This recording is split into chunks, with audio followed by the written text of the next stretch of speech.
You are very much welcome to the second day of a annual conference of International Law Association Nigerian branch. Working with me today is the delectable Channel Judiciary correspondent Shola Shoyele. My name is Joke Akinsami. I'm the Director of Training and International Corporation of NILS. Shola, you are learned yourself. Can you walk us through the minds of the lawyers here before the national, please?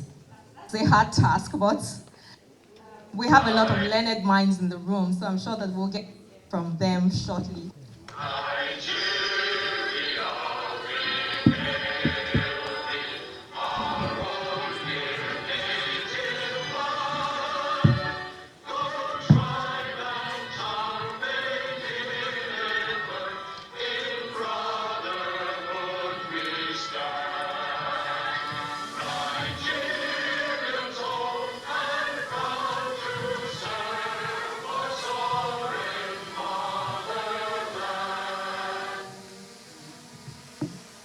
Thank you very much. You may kindly be seated. Learned Attorney General and Minister of Justice, Federal Republic of Nigeria, Prince Lateef Fagbemi, Senior Advocate of Nigeria, to be represented at this event. Former Prosecutor, International Criminal Court, High Commissioner of Gambia to the United Kingdom, Your Excellency, Dr. Fatou Bensouda. Special guest of honor of this event, United Nations Resident and Humanitarian Coordinator, Your Excellency Mohammed M. Malik Fall. Of course, seasoned diplomat, former Nigerian ambassador to ECOWAS, Your Excellency Ambassador Musa Sani Nuhu. Nigerian permanent representative to ECOWAS, Your Excellency Ambassador Olawale Awe. Seasoned diplomat and former permanent secretary, Ministry of Petroleum Resources, Your Excellency Ambassador Nicholas Agbo Ella. Director General Intergovernmental Action Group Against Money Laundering in West Africa, GIABA, Your Excellency Edward W. Harris. Co-host of this event, former Minister of National Planning, Director General NILS, Professor Abubakar O. Suleiman. President, International Law Association, Nigerian branch, Professor Damilola Olawuyi, Senior Advocate of Nigeria. Executive Chairman, Nigeria Revenue Service, Dr. Zach Adedeji, expected at this event.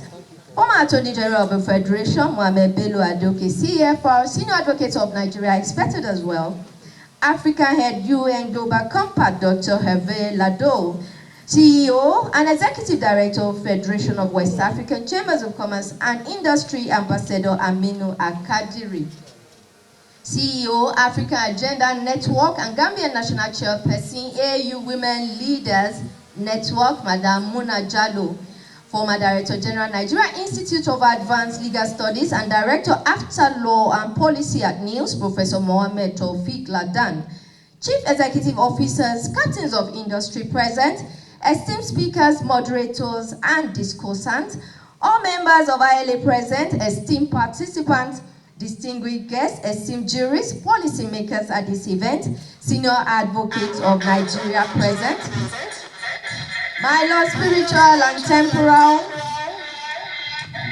The technical is doing overtime here today. Hello? Thank you very much. Gentlemen and ladies of the press, ladies and gentlemen, it is my honor yet again to serve as a master of ceremony today alongside the delectable Shola Shoyele at a defining moment of dialogue, insight, and collective resolve. The 9th annual conference of the Nigerian branch of the International Law Association enters its second day, a gathering that brings together some of the finest legal minds and thought leaders committed to shaping the future of international law and governance. We convey under a timely and thought-provoking theme, mitigating economic and financial crime risk in a shifting global order, the rule of international law. My name is Joke Akinsami, and Shola, what's up next on the agenda? Thank you very much. Let me also quickly recognize the former president of the Nigerian Bar Association, Mr. Yakubu Mekel, Senior Advocate of Nigeria. Thank you so much, sir, for joining us. This year's theme, Mitigating Economic and Financial Crime Risk in a Shifting Global Order, the Role of International Law, aims to dissect the legal frameworks necessary to combat money laundering and tax evasion. Indeed, our president, Professor Damilola Olaoye SAN, has said that it is not just an economic hurdle, not just a developmental problem, but indeed a human rights issue. So those are the issues that we'll be x-raying today. And to kick us off, let me welcome the chair of the conference organizing committee, Dr. Grace Daffiel, for our opening remarks. Please give her a round of applause. Thank you.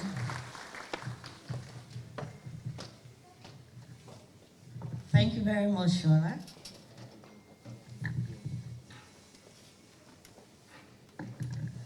Good morning, our keynote speaker. Good morning, the DJ Niels. Please, I beg to align myself to the established protocol so that I don't miss out anyone. Distinguished guests, esteemed members of International Law Association, honored keynote speakers, respected delegates, the members of the press, ladies and gentlemen, also my students, you are not forgotten. It is a great pleasure and a deep sense of responsibility that I welcome you all to the 9th Conference of International Law Association, convening here in Abuja from the 13th to the 15th of April 2026. We gather at a moment of profound transformation in global order, an era defined by shifting economic alliances, evolving governance structures, and increasingly complex transnational challenges. Among these challenges, few are as persistent, pervasive, and consequential as economic and financial crimes. The theme of this year's conference, Mitigating Economic and Financial Crime Risk in a Shifting Global Order, the Role of International Law, is both timely and imperative. It calls attention to the intricate relationship between illicit financial practices and the stability, development, and sovereignty of nations, particularly those in the developing world. It underscores the indispensable role of international law as a framework for cooperation, accountability, and reform in addressing those global trends. Over the course of this conference, we will engage with the rich and carefully curated program that reflects the depth and breadth of the subject. The keynote of yesterday, which is Illicit Financial Flows and National Development, examined the drivers, structural challenges, and pathways toward effective multi-stakeholder solutions. This set the stage for a broader keynote that interrogates the impacts of economic and financial crimes on national development, with particular attention to the constraints and vulnerabilities faced by developing countries and the evolving role of international law in mitigating these effects. Our discussion today will transverse critical dimensions of this theme. We will explore the complexities of tackling transnational financial crimes in an increasingly globalized world where illicit networks exploit jurisdictional gaps and regulatory asymmetries. We will examine the necessities of strengthening international legal frameworks among states, institutions, and non-state actors. We will turn to pressing questions of unilateralism and multilateralism within the emerging global order. This dialogue is particularly significant as effectiveness of responses to financial crime depends not only on legal norms, but also on the political will and collaborative mechanisms that sustain them. Closely linked to this is our focus on transnational financial governance and policy coordination, where the alignment or divergence of national policies can either facilitate or frustrate global enforcement efforts. Central to all of this deliberation will be the role of international law itself, its capacity to adapt, to regulate, and to provide both preventive and remedial mechanisms in combating economic and financial crimes. In this regard, we will look at asset recovery and proactive enforcement invitation as for us to rethink existing tools and to innovate in the pursuit of global financial integrity. We will also take this opportunity to reflect inward on the role of international law in addressing these financial flows that are illicit. This conference provides a platform to identify opportunities for collaboration, to strengthen networks, and to contribute meaningfully to both scholarly discourse and practical reform. Finally, we will look forward to the grand finale of the debate. That is why I say, my students, you are not forgotten. Because we're going to hear you tell us about how we will mitigate or not to mitigate the issues around financial crimes. And so, distinguished participants, the task before us is not merely academic. It is also for us to understand the consequences of economic and financial crimes, which are real and far-reaching. How they erode public trust, undermine governance, distort markets, and also provide nations of resources essential for development. Addressing these challenges demands not only rigorous analysis, but also sustained cooperation, innovation, and commitment. As we continue with this conference and in this conference, I encourage all participants to engage actively, to exchange ideas freely, and to approach our deliberations with both critical insight and a shared sense of purpose. It is through such collective effort that we can advance the role of international law as a tool for justice, accountability, and global stability. Once again, I warmly welcome you all to Abuja, this important gathering. I wish us all a productive, insightful, and impactful conference. Thank you very much. Thank you very much, Dr. Grace. A very heartwarming welcome remarks there. Ladies and gentlemen, opening remarks beckon. Leading the train is the co-host of this event, former Minister of National Planning, Director General, National Institute for Legislative and Democratic Studies. A positive spirit to the society. Give it up for Professor Abubakar O. Thank you very much. Your Excellency, the former prosecutor, International Criminal Court, High Commissioner of the Gambia to the United Kingdom, Your Excellency Fatou Bensouda, the former president of Nigerian Bar Association, Your Excellency the President of International Law Association, Nigerian branch, Professor Damilola Olawi, other eminent personalities that are here, please let me stand on the existing protocol as already established by the anchor person. It is my distinct honor and privilege to welcome you all to the 9th annual conference of the International Law Association, ILA, Nigerian branch, hosted by our institute, the National Institute for Legislative and Democratic Studies. On behalf of the chairman of NAIDS Governing Council, His Excellency Distinguished Senator Godwill Obot Akpabio GCN, and the Right Honorable Speaker, who double as the alternate chairman of our council, I welcome you to the National Institute for Legislative and Democratic Study. And I'm glad to host you all to this our serene edifice for this very important conference. I'm especially delighted to welcome all our esteemed keynote speakers for this conference.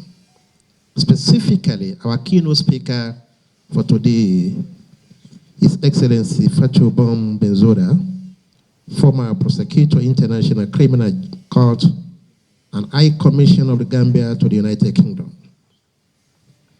Let me also acknowledge the presence of other distinguished personalities here present, eminent jurists, and members of the International Bar Association and the Nigerian Bar Association.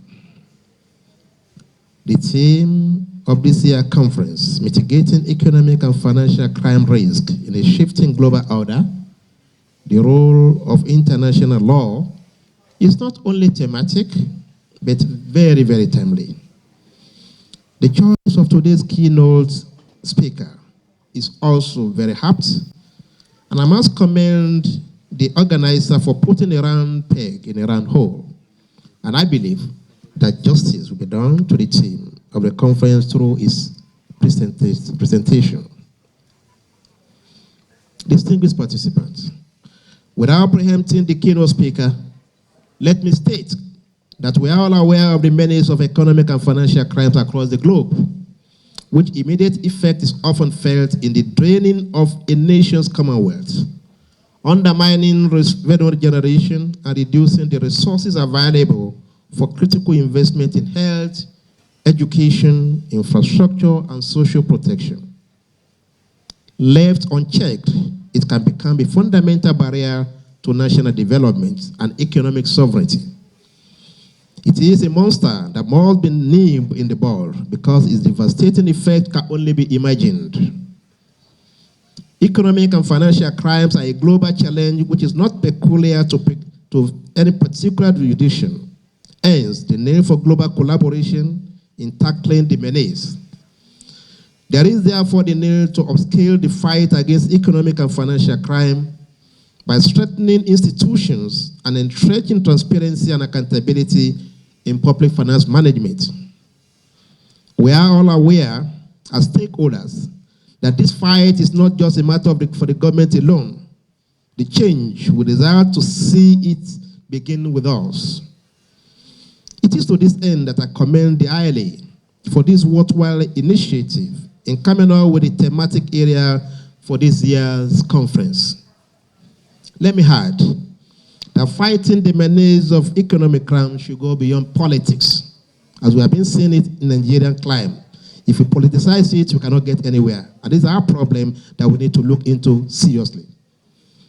Distinguished participants, permit me at this juncture to state that the collaboration between NILS and ILA is a reflection of a shared commitment to evidence-based policymaking, institutional strengthening, and the promotion of African-led development solutions. We are confident that the technical session, expert presentations, and interactive discussion over the next few days will be illuminating enough, and at the end of the conference, we'll be better equipped and informed on how best to tackle the menace of economic and financial crime in our climate. As we commence this conference and continue over the next few days, I encourage you all to engage actively, share experiences openly, and contribute constructively to the discussion. Let me once again thank the ILA, all our distinguished guests, resource persons, participants, and all other stakeholders, and indeed our sponsor who have contributed to making this year's conference a reality. I believe at the end of this conference, our National Assembly and indeed the executive will have some value addition to the legal instrument and policy framework that will guide our fight against economic crime and illicit activities in our country. Thank you, and God bless you all.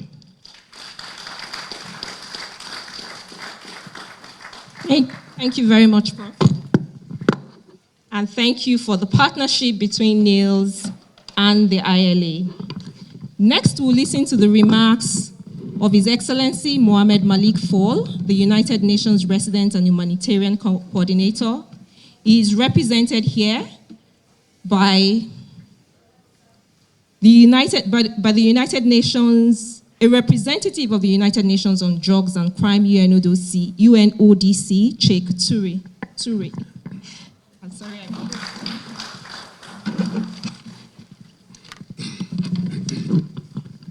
Good morning. Standing on pre-existing protocol, my name is Sheikh Ousmane Touré, and I'm the country representative of the United Nations Office on Drugs and Crime in Nigeria, standing before you to represent ASG Mohamed Malik Fall, Resident Coordinator of the United Nations System in Nigeria. It is my honor and privilege to stand with you this morning as we open the 9th annual conference on the Nigerian branch of the International Law Association which is an event that I must say arrived precisely at the right moment in Nigeria development story, following last year Road to Sevilla discussion on illicit financial flows and how it can contribute to fund development. And the theme you have chosen, mitigating economic and financial crime risk in a shifting global order, the role of international law could not be more timely. Allow me to begin with the number that you should give you all pause. Estimate from international research institutions suggest that Nigeria lost nearly $40 billion to illicit financial flow in a single decade. Across Africa, the figure reaches close to 148 billion annually. These are not abstract statistics. They represent schools not built, hospital not equipped, road not paved, youth not finding jobs, women giving birth in very difficult conditions, and futures not realized. And yet we gather here today with resolve, because we know that this challenge is not unsurmountable. Nigeria has shown it in act. In 2025, Nigeria was removed from the Financial Action Task Force grey list, a milestone of enormous significance that reflects years of sustained reform effort. Nigeria has operationalized a beneficial ownership registry, strengthened its financial intelligence capacity, improved cross-border reporting frameworks, and deepened inter-agency cooperations. And these are not action of a country that is standing still. But as the UNODC recent strategic dialogue on illicit financial flow that was convened in December 2025 made it clear, much work remains. Illicit financial flow in Nigeria manifests through multiple interlocking channels: trade-based money laundering, aggressive tax avoidance, corruption-related flows, the abuse of shell companies, and increasingly the exploitation of digital assets and virtual currencies. The EFCC has recently warned that illicit transactions in cryptocurrencies exceeded 160 billion globally in 2025 alone. Nigeria, as one of the Africa's highest crypto-adopting nations, cannot afford to be unprepared for this frontier. The United Nations is your partner in this work, not as an observer, but as an active, committed collaborator. The UN Economic Commission for Africa is working alongside Nigerian authorities to build technical capacity for measuring and curbing trade misinvoicing.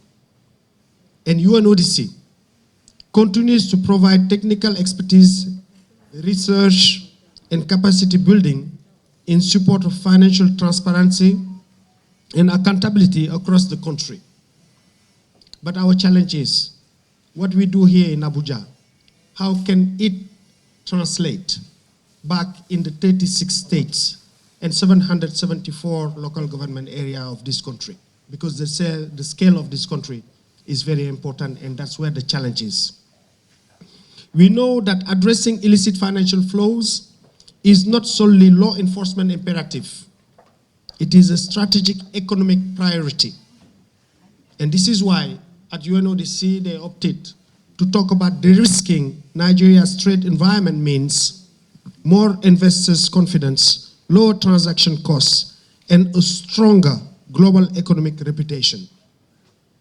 It means Nigeria can mobilize domestic resources to finance its own development. It means the sustainable development goals move from aspiration to reality. But I think that Nigeria itself need to believe that the giant of Africa should not be just a lip service, but an action-oriented element that carry all West Africa together. And this is what we believe. This is why the work of this conference matters so deeply. The international legal community represented in this room, scholars, practitioners, policymakers, judges, hold enormous influence over the shape of the framework that govern financial integrity, asset recovery, beneficial ownership, and cross-border cooperation. International law is not peripheral to this fight. It has to be central to it. I encourage you to think boldly as we engage over the next 3 days. How do we move from compliance formality to genuine enforcement? How do we ensure that beneficial ownership registers are operational tools, not paper exercise? How do we build the mutual legal assistance mechanism that allows stolen assets to be traced, recovered, and returned to the people they were stolen from? How do we harness technology, not as a vulnerability, but as an advantage in the fight for financial integrity? And I can tell you the 70% of youth in Nigeria can carry that fight and make Nigeria a resounding success globally, because they are creative, they want to get it, not tomorrow, now, and they want access, they want global exposure. On behalf of the United Nations in Nigeria, I extend sincere congratulations to the ILA Nigerian branch for convening this important gathering. I look forward with great anticipation to the contribution of our distinguished keynote speaker this afternoon, Professor Bolaji Owasonye, whose work at the intersection of anti-corruption and illicit financial flow is a model for what committed public services can achieve. Ladies and gentlemen, Nigeria's trajectory is upward, but that trajectory must be protected. It must be de-risked, and it must be built on the foundation of transparency, accountability, and before I say rule of law, I say it must be inclusive as well. The United Nations stand with you in this endeavor. Thank you very much for your attention. Thank you very much. The country representative of the UNODC. Please give him another round of applause. For those of us that were listening intently, we've learned to pronounce his name correctly. Thank you for the facts, the statistics, and the figures that you also brought to the conversation. And thank you for reminding us that UNODC is a partner in this work. Thank you very much. Now it's time to hear from our president, the president of the ILA, the very hardworking, very cerebral, Professor Damilola Olaoyi, SAN.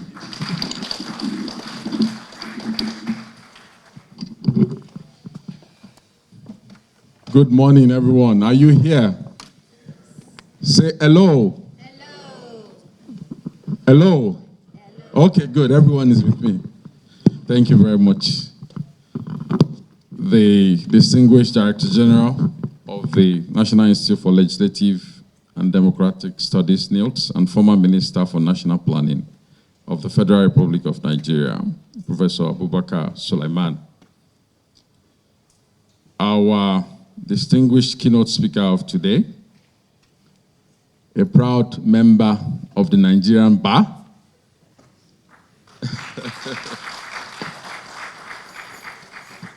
and I'll say a Gambian legend, a daughter of Africa, and a citizen of the world, Our Excellency Fatou Bom Bensouda, the former prosecutor of the International Criminal Court and High Commissioner of the Gambia to the United Kingdom. His Excellency Edward Harris, Director General of the Intergovernmental Action Group Against Money Laundering in West Africa, GIABA, who will be delivering the keynote tomorrow. His Excellency Ambassador Musa Sani Nu, a seasoned diplomat, former Nigerian ambassador to ECOWAS. You're most welcome. His Excellency Ambassador Nicholas Agbo Ella, another seasoned diplomat, former permanent secretary, the Ministry of Petroleum Resources. You're most welcome. His Excellency Ambassador Aminu Akadiri, the Chief Executive Officer, Executive Director of the Federation of West African Chambers of Commerce and Industry, FEWASI. You're most welcome. Representative of the Executive Chairman of the Nigeria Revenue Service, representative of the United Nations Resident and Humanitarian Coordinator, His Excellency Mohamed Malik IV, our able partner. If you were at the last ILA conference, which we held at Afebaola University, we signed an MOU with the Africa Agenda Network, the CEO of the Africa Agenda Network and the Gambian National Chair of the AU Women Leaders Network, Muna Jallo. Welcome back to your second home, Nigeria. Well, the Secretary General and members of the Executive Council of the ILA Nigeria, I think Clement Osuya is here. You're most welcome. Others are Secretary General, as well as the Vice Chair, Vice President, who you all met yesterday at the wonderful opening. Distinguished members of the press, ladies and gentlemen, it's my great pleasure as President and Chair of the Executive Council of the Nigerian branch to welcome you to what promises to be another wonderful and refreshing annual conference. And this year's theme, as we've heard, is mitigating economic and financial crime risk in a shifting global order, the role of international law. As you may already know, the ILA is the longest surviving and running association in international law, having been established in Brussels in 1873. That's more than 150 years ago, with its objective being the study, clarification, and development of international law and the advancement of peace, equity, and justice worldwide. I like to say that unlike the International Bar Association, which is mainly for lawyers, membership of the ILA is open to lawyers and non-lawyers, especially diplomats, academics, foreign policy experts, and industry practitioners. The ILA has consultative status with international organizations, including the UN. The Nigerian branch of the ILA was formally inaugurated in 2014 by the then Chief Justice of Nigeria, Right Honorable Justice Aloma Mariam Mokhtar, GCON. And since 2014, ILA Nigeria has remained a leading platform on international law through our events, publications, and public dialogue. This year's conference is a significant milestone for the ILA. For the very first time in our association's history, this year's conference includes an advanced certificate course in international trade law, which we are organizing with our partner NILS. And so since yesterday, more than 80 participants in person and online have converged here for this course and for the conference, including the former Attorney General of the Federation, Prince Adetokunbo Kayode, SAN, the former President of the Nigerian Bar Association, Mr. Yakubu Chonoko Mekiao, SAN. You're most welcome, sir. Eminent senior advocates, diplomats, and other professionals who are here to gain more knowledge on AFTA. This milestone certificate course happening during our conference is indeed a reflection of the fact that ILA Nigeria has come to stay and prosper as a hub for the study, clarification, and development of international law in Nigeria and Africa. The convening power of the ILA is evident in the number of leading advocates, diplomats, government leaders, business leaders, academics, students, researchers that will present their thoughts over the next 2 days. You will hear from them on how to address problems such as tax evasion, illicit financial flows, money laundering, and other corruption and financial crimes that threaten sustainable development across Africa. This is indeed a timely topic, as you agree, the need to block revenue leakages through enhanced fiscal transparency, accountability, and effective monitoring, as well as tax reform, has been a key priority for the government of Nigeria, especially with the recent adoption of the Nigeria Tax Act. As I like to say, without tax, government cannot build roads, equip hospitals, or support research. So tax evasion and other illicit financial flows are not only development problems, but they are indeed human rights problems. So as part of our contribution to national development, the ILA has brought forward this opportunity for eminent stakeholders to unpack effective risk management tools to address this problem. And we started last night with a welcome reception and a gathering, which we witnessed a powerful keynote lecture that was delivered by the former chairman of the Independent Corrupt Practices and Other Related Commissions, ICPC, who is currently the coordinating director of the Proceeds of Crime Management and Illicit Financial Flows Directorate of the Nigeria Revenue Service, the Leonard Silk Bolaji Owasonoyi, SAN. So this conference indeed features two other distinguished keynote lectures. You will hear one now from our eminent keynote speaker, and another tomorrow. There will be 3 panel discussions, 1 student debate session, and of course, we will have time to relax and unwind in our usual tradition at the President's Dinner and Award Night, where we would also recognize excellence. So I encourage everyone to take full advantage of the richness of this program that we've put together, exchange ideas, and be well informed about latest trends on this important topic. And for those of you that have not yet joined the ILA, I want to extend this invitation to you to please join us in advancing the study and practice of international law in Nigeria. If you look at your program, there is a page there on how to join the ILA.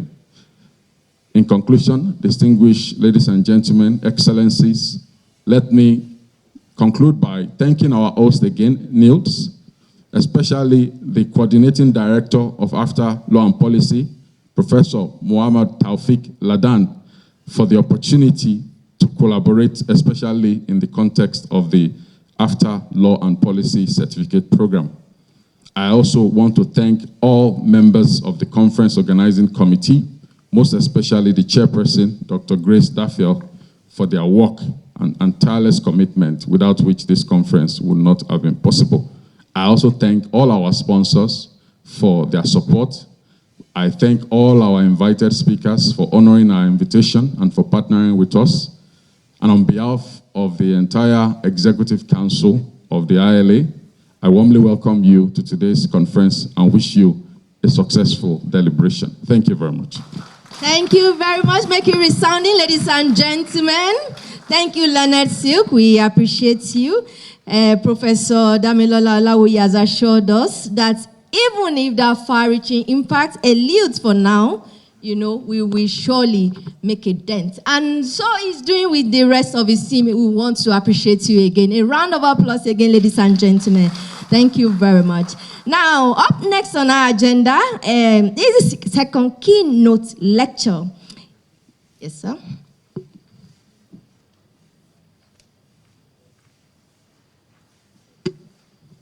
All right.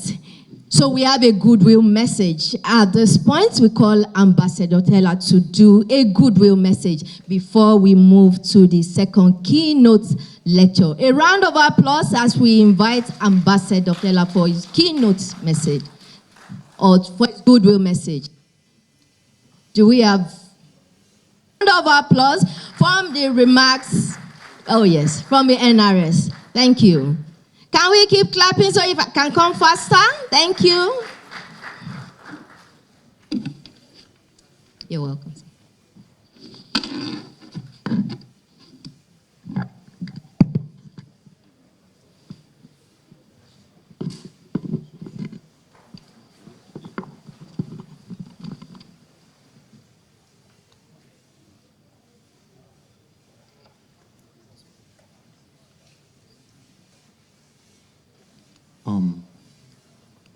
Professor Damilola Olawoye, SAN, the President of International Law Association, Nigeria, the former president of NBA, Mr. Yakubu Maikao, SN, please may I stand on existing protocols. It is my honor to convey the goodwill of the Executive Chairman of the Nigerian Revenue Service, Zach Adedeji, PhD, and the entire service at this important gathering of distinguished members of the legal community, policymakers, and development partners. The Executive Chairman would have very much loved to be here personally. However, today coincides with the official commissioning of the new Nigerian Revenue Service headquarters, an important national milestone. He has therefore asked me to represent him and deliver this message on his behalf. We gather at a defining moment in the evolution of global economic system, one characterized by rapid technological innovation, increasing cross-border transactions, and shifting geopolitical realities. While these developments have unlocked new opportunities for growth and integration, they have also introduced complex vulnerabilities that are being exploited through sophisticated financial crimes. Transactional crimes, in particular, have become more intricate, often leveraging on digital platforms, opaque financial structures, and regulatory gaps across jurisdictions. These crimes not only undermine the integrity of financial systems, but also erode public trust and deprive governments of critical revenues needed for national development. Tax evasion and illicit financial flows remain among the most pressing challenges facing both developed and developing economies. For countries like Nigeria, the consequences are profound. Limiting fiscal space, reduction of revenue collection, weakening public institutions, and hindering our collective development aspirations. Addressing these challenges require more than domestic effort. It calls for robust international cooperation and a renewed commitment to the principles and instruments of international law. International law provides the architecture for coordinated global action through frameworks that promote transparency, information exchange, and accountability. The international community can effectively combat the cross-border nature of economic and financial crimes. However, the effectiveness of these frameworks depends on consistent implementation, mutual trust, and sustained cooperation among nations. At the Nigerian Revenue Service, we remain committed to strengthening tax administration, enhancing compliance, and leveraging technology to detect and prevent financial crimes. We recognize that our success is closely tied to our ability to work collaboratively with international partners, share intelligence through exchange of information, and adopt best practices that reflect evolving global standards. The Nigerian Revenue Service has set its sights on a monumental 40.71 trillion revenue target for the 2026 fiscal year. This ambitious figure, which represents a significant increase over the previous year's performance, underscores the government's aggressive strategy to achieve fiscal self-sufficiency and a step in achieving the government's 1 trillion economy target. As we look ahead to 2026 and beyond, we must embrace innovation while enforcing the rule of law. We must build resilient institutions, close regulatory gaps, and ensure that no jurisdiction becomes a safe haven for illicit financial activities. The role of organizations such as the International Law Association is therefore indispensable in shaping thought leadership, and advancing legal frameworks and fostering dialogue that leads to practical solutions. NRS as a gold sponsor is proud to support this initiative and to align with stakeholders committed to strengthening transparency, accountability, and financial integrity across borders. The executive chairman conveys his strong support for this conference and his confidence that the deliberations will yield meaningful and actionable outcomes. On this note, I wish you all a very productive and impactful conference. Thank you. Thank you very much. Another resounding applause, representative of the Nigerian Revenue Service. Distinguished guests, ladies and gentlemen, please permit me to retrace my steps. Apology to the learned Attorney General, Minister of Justice, Federal Republic of Nigeria, Prince Lateef Fagbemi, Senior Advocate of Nigeria. He's actually represented here, ladies and gentlemen, by the Director Solicitors Department, Federal Ministry of Justice, Madam Gladys Odegbaro. At this point, give a resounding applause as we invite her to do our remarks. Thank you very much, Madam. Thank you indeed.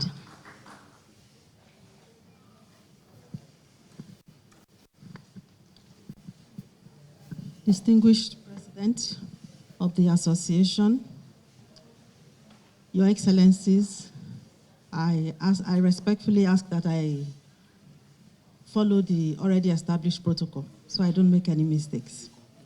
The Honorable Attorney General of the Federation and Minister of Justice is otherwise engaged in another event which he is hosting in the ministry. So that is why he has asked me to represent him at this occasion. So I'll go ahead to read his opening remarks. It is a great honor to address this distinguished gathering of legal minds, academics, and policy experts committed to advancing the frontiers of international law and global cooperation. I bring you warm greetings from the Federal Ministry of Justice and express my sincere appreciation to the organizers for convening this timely and important conference. The theme of this conference, Mitigating Economic and Financial Crime in a Shifting Global Order, the Role of International Law and Cooperation, is both profound and apt.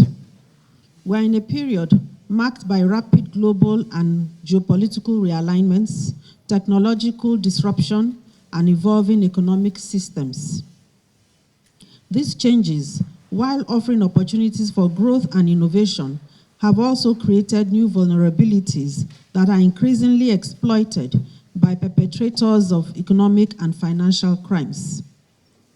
Economic crimes ranging from illicit financial flows, money laundering, cyber-enabled fraud, corruption, to sanctions evasion continue to thrive in the gaps created by lack of coordinated cooperation across jurisdictions, fragmented legal systems, and uneven enforcement across the globe. In a shifting global order, these challenges are further compounded by divergent national interests, regulatory arbitrage, and the speed at which financial transactions now occur across borders. Distinguished ladies and gentlemen, it is therefore clear that no country can effectively address these threats alone. The role of international law and cooperation has never been more critical. Multilateral frameworks, mutual legal assistance mechanisms, extradition arrangements, and coordinated regulatory standards must evolve to keep pace with emerging realities. More importantly, these instruments must be implemented with efficiency, transparency, and a shared commitment to justice to ensure that no jurisdiction becomes a safe haven for criminals. Our government remains steadfast in its commitment to combating economic and financial crime. We have taken significant steps to strengthen our legal and institutional frameworks, advance mutual legal assistance, enhance interagency coordination, and deepen our collaboration with international partners. Our experience continues to reinforce the importance of timely information exchange, joint investigations, capacity building, the use of technology in furtherance of mutual legal assistance, as well as detecting and preventing illicit activities.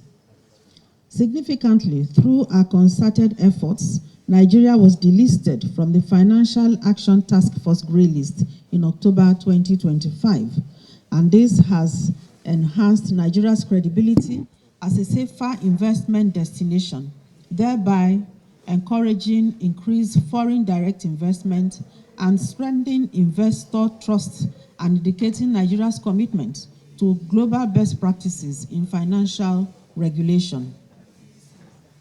Our continuous efforts at holding accountable perpetrators of economic crimes with dissuasive sanctions reflect the effectiveness of reforms undertaken in the AML-CFT framework, including strengthened legislation, improved enforcement, and enhanced interagency coordination, as well as international collaborations in combating these crimes.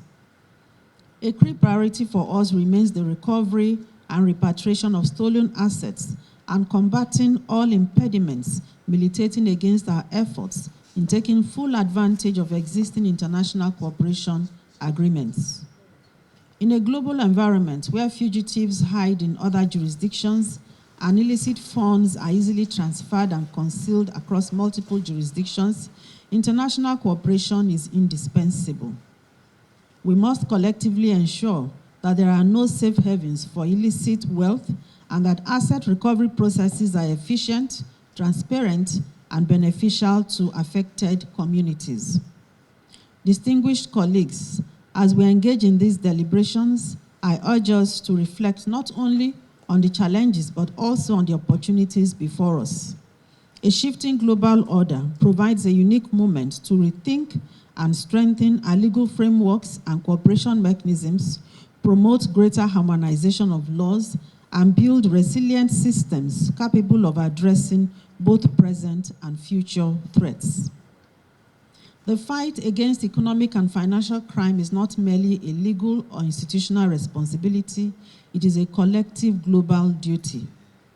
It is essential for safeguarding economic development, promoting good governance, and ensuring fairness in the international system and the world at large.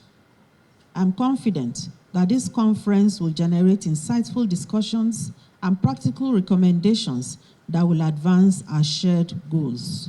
On this note, I wish you fruitful deliberations and a successful conference. Thank you and God bless.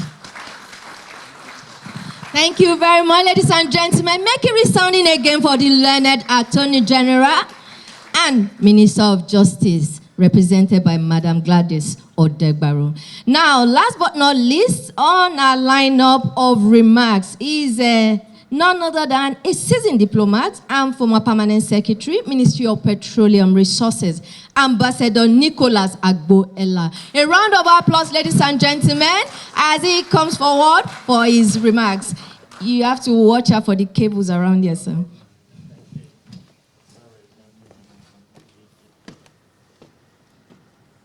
Merci. Thanks so much. Good morning, everyone.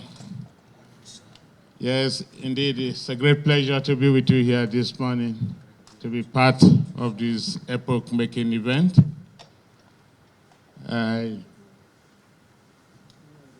Let me begin by recognizing a few of the people I've met prior to this conference.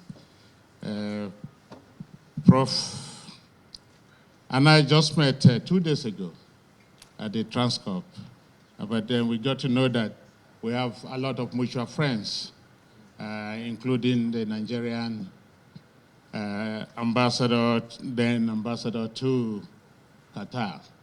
And we had a lot of exchanges, and of course, he spoke to me on the need for me to become a member of this August gathering, and I gladly accept that invitation.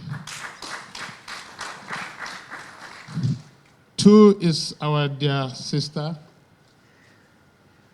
a Nigerian Bar Association. I told her yesterday I'm meeting her. I met her for the first time. Yeah, Her Excellency Fatou, the Gambian High Commissioner to the United Kingdom and the former prosecutor of the International Criminal Court. Her Excellency, it was indeed nice seeing you here. She told me about her study in IFE, and I said, those of you connected with Great IFE, yes, very good.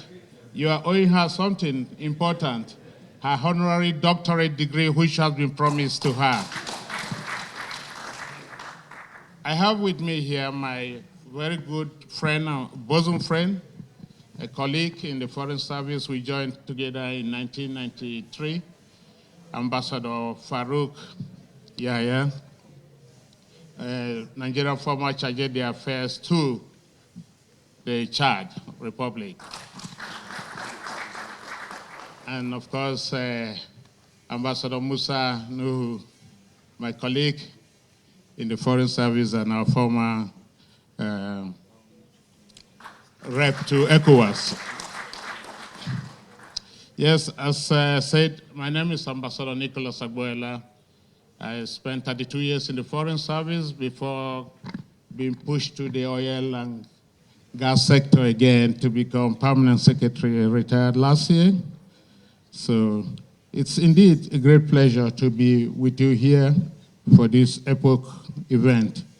It is a great privilege for me to extend warm goodwill wishes to you all on the occasion of the 9th annual conference of the International Law Association Abuja branch. I commend the organizers for convening this timely and important gathering centered on the theme mitigating economic and financial crime risks in a shifting global order. This event was brought to my attention by my bosom friend, Mrs. Muna Jallo, she who had been in Nigeria here, promoting both Nigeria and the Gambia relationship. Thank you so much for the work you are doing, ma'am. In today's rapidly evolving global landscape, economic and financial crimes have grown in complexity, in scale, and in sophistication. From cyber-enabled fraud and money laundering to illicit financial flows and corruption, these challenges transcend borders and demand coordinated, innovative, and resilient responses. And I believe that is what this conference is all about doing. The shifting global order, characterized by technological disruption, geopolitical realignments, and economic uncertainty, has further heightened both vulnerabilities and urgency for collective action. This conference comes at a critical moment. It provides a valuable platform for legal experts, policymakers, academia, and practitioners to exchange ideas, share experiences, and develop forward-looking strategies to strengthen legal frameworks and enforcement mechanisms. Your deliberations will no doubt contribute significantly to enhancing international order, international cooperation, promoting transparency, and reinforcing the rule of law. As we confront these challenges, it is essential that we remain committed to integrity, accountability, and collaboration across jurisdictions. No nation can tackle these risks alone. Our success depends on shared responsibility and sustained partnership. By leveraging legal innovation, embracing technology responsibly, and fostering cross-border cooperation, we can better safeguard our financial systems and protect the global economy. I'm confident that this conference will inspire meaningful dialogue and discussions and produce actionable outcomes that will advance the fight against economic and financial crime. Thank you so much for your time and attention. I look forward to a very successful conference. Thank you. Thank you very much, Your Excellency. Another resounding applause, ladies and gentlemen. All right. We have come to the moment of sober reflection. Our topic on the second keynote lecture is mitigating the impact of economic and financial crimes on national development, challenges facing developing countries, and the role of international law. And to take this, we have someone that has not only shattered the glass ceiling, but she has proven to us that the only ceiling that exists is in the mind. Permit me to call on the former prosecutor of International Criminal Court and High Commissioner of the Gambia to the United Kingdom, the woman, the myth, the legend, Her Excellency Fatou Bensouda. She's going to be standing by while a citation is read by Professor Damilola Olawoyi, Senior Advocate of Nigeria, President ILA. Thank you very much. Thank you very much. It is my singular honor to be entrusted with this responsibility to read the citation of Her Excellency Dr. Fatou Bensouda, the High Commissioner of the Republic of the Gambia to the United Kingdom, former prosecutor of the International Criminal Court. Dr. Fatou Bensouda, not professor, served ambassador as the prosecutor of the International Criminal Court, the ICC, from 2012 to 2021, having assumed office in 2012. In 2011, she was elected by consensus by the Assembly of State Parties to serve in this capacity. Her Excellency Dr. Bensouda was nominated and supported as the sole African candidate for election to this post by the African Union. She is the first woman to serve as prosecutor of the ICC.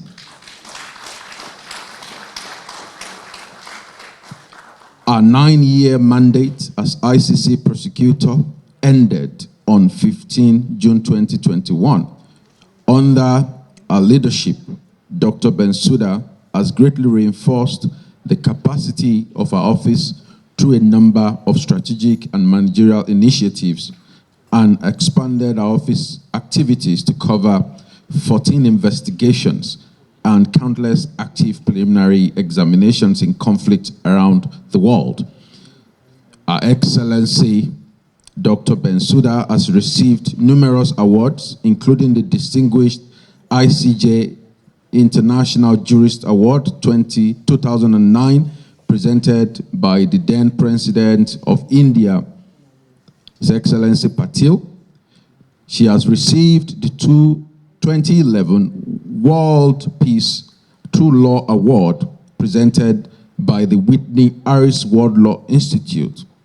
She has received the American Society of International Law's Honorary Membership Award in 2014, the Outstanding Achievement Award by the American branch of the International Law Association, ILA. And she has also received the Sapienza Human Rights Award from the Sapienza University in Rome, Italy. Her Excellency has received the 2022 Prominent Woman in International Law Award by the American Society of International Law, amongst many, many, many other laurels and awards globally.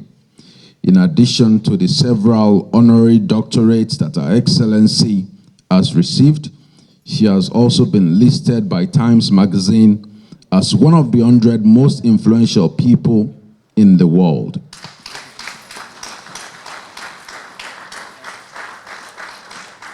She has been listed by New African Magazine as the most influential African, by Foreign Policy as one of the leading global thinkers, by Jeune Afrique as one of the 50 African women who, through their actions and initiatives in their respective roles, advance the African continent. And she has been listed by Forbes magazine as one of Africa's most powerful woman.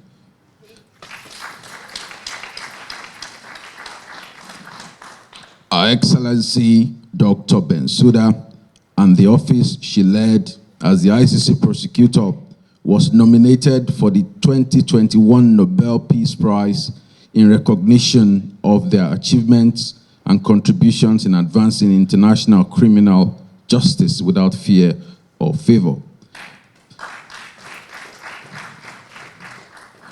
Her Excellency Dr. Bensouda currently serves as the Gambian High Commissioner to the Court of St. James's and as Ambassador Extraordinary and Plenipotentiary to the Kingdoms of Denmark, Norway, Sweden, Finland, the Republics of Austria, Ireland, and the Vatican City.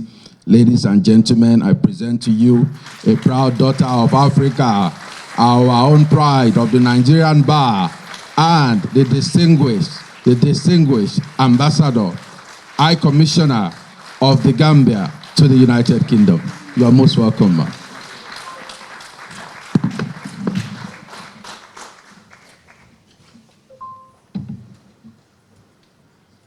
Thank you very much, Prof. That was very kind. Sometimes I just wonder whether all those things I did.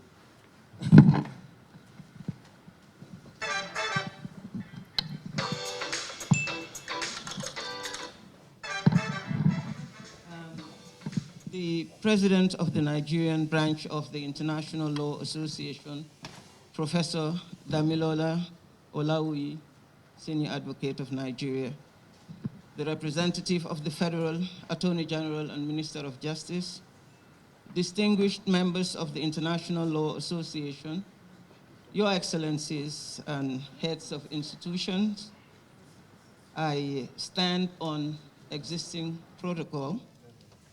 Distinguished fellow speakers, my learned colleagues, ladies and gentlemen, it is a great honor and privilege to join you in Abuja for this 9th conference of the Nigerian branch of the International Law Association. I am deeply grateful for your generous invitation and the warmth of your welcome. It is especially meaningful to me to be here because Nigeria is, in many respects, home to me. It is here that an important part of my legal formation took place. I studied at the University of Ife, now Obafemi Awolowo University, and I later attended the Nigeria Law School as part of the 1987 cohort, and at a time when the law school was still in Victoria Island, VI, in Lagos, before its eventual relocation to Abuja. And those years left an enduring mark in my life. They gave me not only legal training, but also lasting friendships, treasured memories, and bonds of affection that have remained with me across the years. Among those I remember with deep gratitude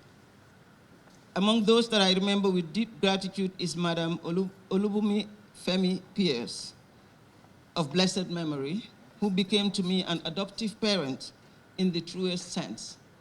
Her kindness and generosity of spirit are part of what has made Nigeria so very personal and significant to me. My friends used to say with warmth and affection that I was almost half Nigerian. But with the passing of time, I have embraced that bond to a full Nigerian, 100%. And I do so gladly and without apology. And to my fellow alumni of the University of Ife here present, I say with great pride and affection, grateful. So it is therefore a particular pleasure to return to Nigeria for a gathering of this importance, under the auspices of an institution that has, for generations, defended a proposition of enduring significance, that international law is not an ornament of diplomacy, but an instrument of order. not an abstract ideal, but a practical discipline for protecting peace, justice, and human dignity. I therefore extend my warmest greetings and heartfelt gratitude to all of you for your presence, for your commitment, and your unwavering dedication to the shared ideals we champion here.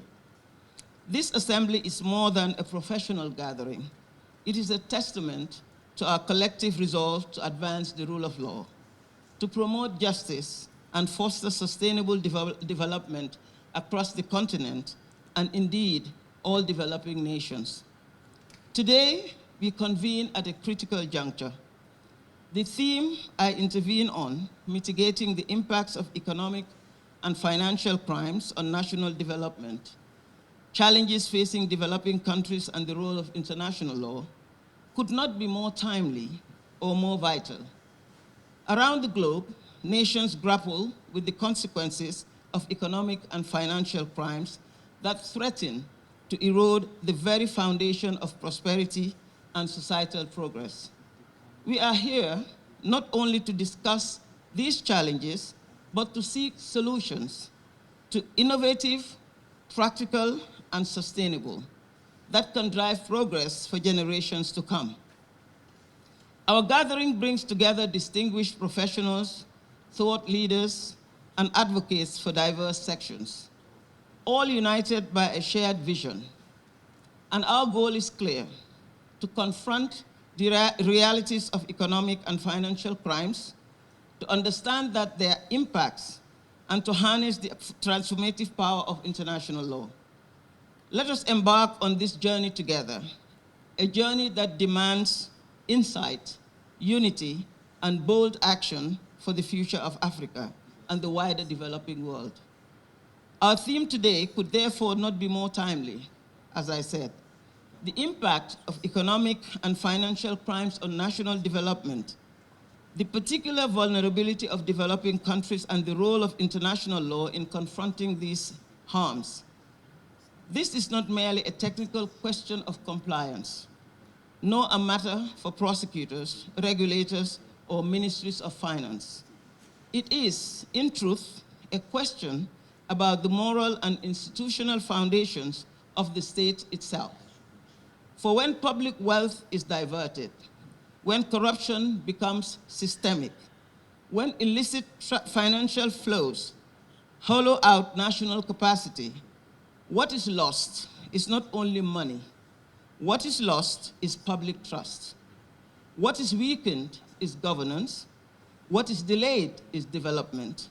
And what is endangered, ultimately, is the legitimacy of the state in the eyes of its own citizens.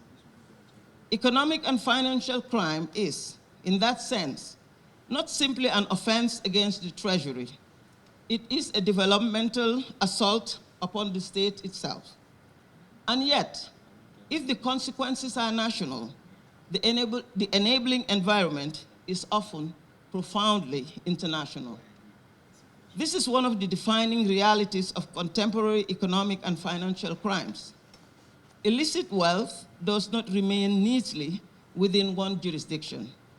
It travels, it is layered, it is disguised, it is protected by shell structures, hidden through beneficial ownership secrecy, moved through complex corporate arrangements, and facilitated at times by professional intermediaries operating across borders. What begins as corruption in one place may be laundered in another, invested in a third, and protected by legal and financial opacity in yet another. That reality requires candor. Developing countries may suffer the greatest consequences, but they do not bear sole responsibility for the architecture that sustains these harms. The problem is not merely local. It is transnationally organized and systematically enabled. International law, therefore, remains indispensable. To address these threats effectively, it is essential that we begin with clarity.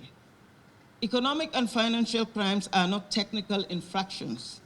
They are complex, they are multifaceted activities that have profound repercussions for society.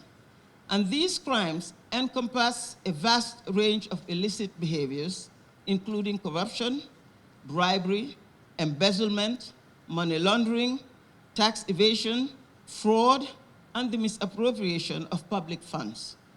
Each of these undermines the integrity of markets, and it distorts fair competition and hinders development. Let us consider some examples to illuminate this landscape. Corruption can manifest as a government official diverting funds intended for hospitals to private accounts, leaving communities without access to essential health care. Money laundering may involve international syndicates moving illicit proceeds through a web of offshore companies, obscuring the trial of wrongdoing. And tax evasion, meanwhile, deprives governments of the resources needed for education, infrastructure, and social welfare, deepening inequality and stifling growth. The scope and sophistication of these crimes have grown exponentially in recent decades. Globalization and technological advancement have made it possible for criminals to operate across borders, exploiting legal loopholes and complex financial networks. The proliferation of digital currencies, anonymous banking, and shell corporations poses new challenges for law enforcement and regulators. These are not abstract problems. They are lived realities for millions in the developing world, where the stakes are highest and the resources to combat such crimes are often very limited. And it is important to recognize that economic and financial crimes are not victimless. Every instance represents a direct assault on national development, whether it is a school left unfinished, a hospital without medicine, or a community denied clean water. The consequences are felt acutely by ordinary citizens. Our task, therefore, is to define these crimes, not only in legal terms, but in human ones, to see the faces behind the statistics and to understand the urgency of our work. Let me look at the impacts on national development. The consequences of economic and financial crimes are profound and pervasive. They touch every aspect of national life, whether it is economic, social, or political. So let us examine these impacts in greater depth. For economic consequences, economic and financial crimes drain public coffers. They reduce foreign investment, and they distort market competition.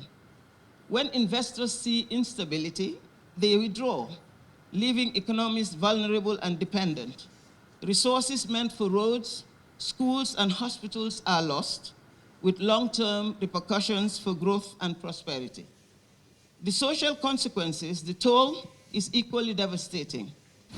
Economic and financial crimes exacerbate poverty, widen inequality, and erode trusts in institutions. Picture a mother who cannot afford medicine for her child because health funds have been embezzled, or a young graduate unable to find employment in a stagnant economy. When citizens witness impunity and injustice, their faith in government dwindles and the hope for a better future dims. The political consequences, corruption, and illicit financial flows weaken governance. They fuel instability and threaten democratic processes. Elections may be compromised by the flow of illicit money. Leaders who should serve the people become beholden to corrupt interests. The result is a vicious cycle where transparency is elusive, accountability is undermined, and progress is impeded. And these impacts are not theoretical. They are the lived realities of millions across the developing world. In many African societies, most regrettably, children are denied education. Families struggle to access health care, and communities are left behind. In every country touched by these crimes, the fight for national development is, in essence, a fight for dignity, for opportunity, and for justice. Looking at the challenges, in developing countries, they face unique and formidable challenges in combating economic and financial crimes. And these challenges are rooted in institutional weaknesses, resource constraints, corruption, and the complexities of global dynamics. So let us examine these barriers more closely. Institutional weaknesses. Many developing nations lack robust legal frameworks, independent judiciaries, and effective enforcement agencies. For instance, the backlog of cases and under-resourced courts can hinder swift investigations and prosecutions. Where institutions are fragile, criminals operate with relative impunity, and deterrence is weak. Resource constraints. Limited financial and human resources restrict the ability to monitor transactions, conduct audits, and implement reforms. Anti-corruption agencies may struggle with outdated technology, insufficient training, and the competing priorities. And often, efforts to strengthen oversight are underfunded and undervalued. Corruption. Systemic corruption undermines governance and perpetuates impunity. Officials may be complicit or unwilling to pursue meaningful change. Whistleblowers, who are vital to exposing wrongdoing, often face intimidation or retaliation, further entrenching a culture of silence. And the global dynamics. Economic and financial crimes frequently involve cross-border elements.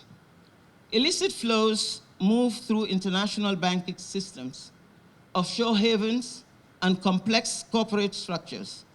The global nature of these crimes requires cooperation, yet disparities in capacity, political will, and regulatory alignment often hinder collective action.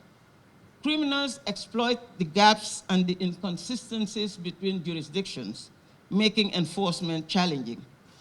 But despite these challenges, there is cause for hope. Innovation, collaboration, and determination can help developing countries build more resilient systems and societies. The task before us is great, but so too our capacity for change.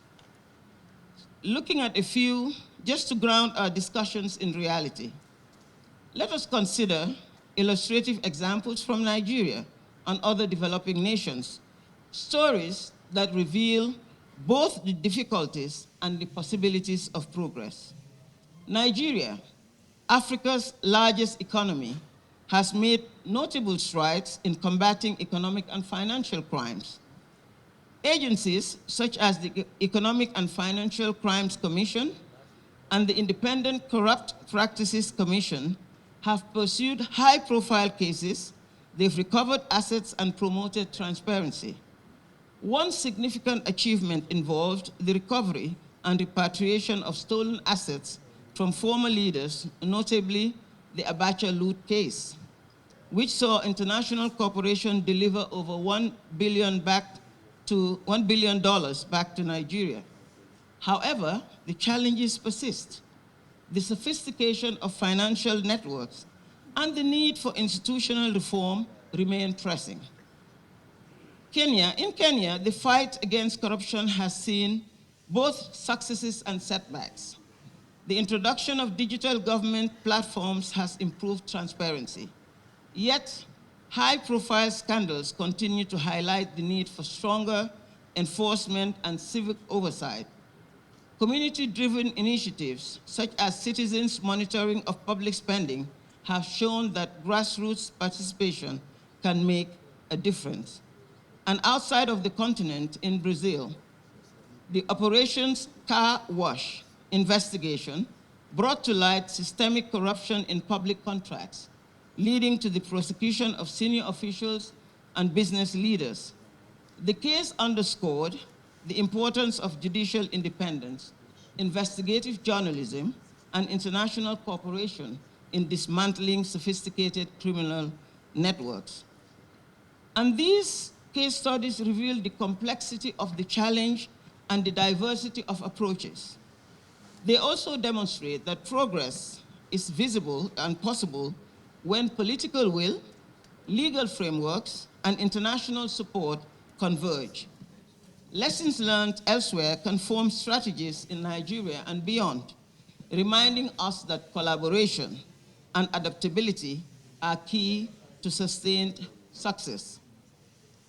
Let me look at the role of international law. International law offers powerful tools for mitigating economic and financial crimes. It provides a foundation for cooperation, it sets standards, and facilitates enforcement. The strength of international law lies not only in its capacity to create frameworks and treaties, but in its ability to unify nations in collective action. These treaties establish standards for transparency, accountability, and cross-border collaboration. They guide national reforms, they facilitate information sharing, and they harmonize legal approaches to economic and financial crime. Enforcement mechanisms are central to international law's effectiveness. Asset recovery, extradition, mutual legal assistance, and information exchange enable states to pursue criminals beyond their own borders and disrupt illicit networks. The Abacha loot case, again, stands as a powerful example because Switzerland, the United States, and other jurisdictions collaborated to recover and repatriate stolen assets to Nigeria, overcoming complex legal and jurisdictional barriers. Such cooperation demonstrates that international law can deliver justice, even in the face of globalized crime. So the frameworks and treaties I mentioned, they set standards for transparency, for accountability and cooperation, guiding national efforts and fostering collective actions. Asset recovery, extradition, and mutual legal assistance are pivotal for pursuing criminals and dismantling illicit financial networks. And effective enforcement depends on timely cooperation and clear legal channels. That leads me to cooperation. Regional bodies, international organizations, and bilateral agreements foster dialogue, capacity building, and technical support. And these partnerships bridge gaps in expertise and amplify impact. It is sometimes said that international law is too slow, too cautious, too compromised by politics, or too inconsistently enforced to respond effectively to the complexity of modern economic crime. There is, of course, some force in these criticisms. International law does not operate in abstraction from power. It is shaped by state consent, constrained by political realities, and too often weakened by selective urgency. But its limitations do not diminish its necessity, they clarify it. When illicit conduct crosses borders, where assets are concealed through multi-jurisdictional structures, where evidence lies in several states, and where domestic authorities are frustrated by legal fragmentation beyond their reach, no national legal system, however robust, can respond adequately on its own. So international law matters because it provides the common framework through which transnational wrongdoing may be named, regulated, and pursued. It establishes shared norms concerning corruption, money laundering, asset recovery, mutual legal assistance, and state cooperation. It offers structures through which evidence may be sought, illicit proceeds traced, assets restrained, persons extradited, and obligations clarified. It creates the legal vocabulary by which public theft is no longer dismissed as a merely internal irregularity when it proceeds. Protections and consequences are international in scope. At its best, it affirms a principle of enduring importance. Sovereignty is not weakened by accountability, but dignified by it. However, the gaps in implementation, jurisdictional hurdles, and disparities in capacity persist. International law must be dynamic, responsive, and inclusive. It should reflect the realities and needs of developing countries, empowering them to lead in the fight against economic and financial crimes. Strengthening the rule of law is vital. Robust legal frameworks, independent judiciaries, and effective agencies ensure that international standards are translated into concrete national action. When the rule of law is respected and institutions are resilient, societies are equipped to prevent, detect, and prosecute financial crimes, fostering trust and stability. And ultimately, the international law and the rule of law are mutually reinforcing. Progress depends on both robust global frameworks and the capacity of national systems to uphold justice. By prioritizing the strengthening of the rule of law, developing nations can harness international legal tools more effectively. They can drive reforms and secure long-term resilience against economic and financial crime. So let me just talk about the innovative solutions, some policy recommendations and pathways forward. To truly mitigate the impacts of economic and financial crimes, we must embrace innovative solutions and bold policy recommendations. And these are not theoretical constructs, they are practical steps that can be implemented to bring about meaningful change. Let us invest in legal frameworks, independent judiciaries, and enforcement agencies. Let us build capacity through training, technology, and resources, regularly review and update laws to address emerging threats, and ensure that institutions are adequately funded and staffed. Let us implement open data initiatives, public procurement reforms, and whistleblower protections. Encourage governments to publish budgets and spending data, and create platforms for citizen engagement and oversight. Let us utilize digital tools, artificial intelligence, and blockchain to monitor transactions, detect anomalies, and enhance oversight. Advanced analytics can identify suspicious patterns, while secure digital platforms can streamline audits and reporting. Let us strengthen international partnerships.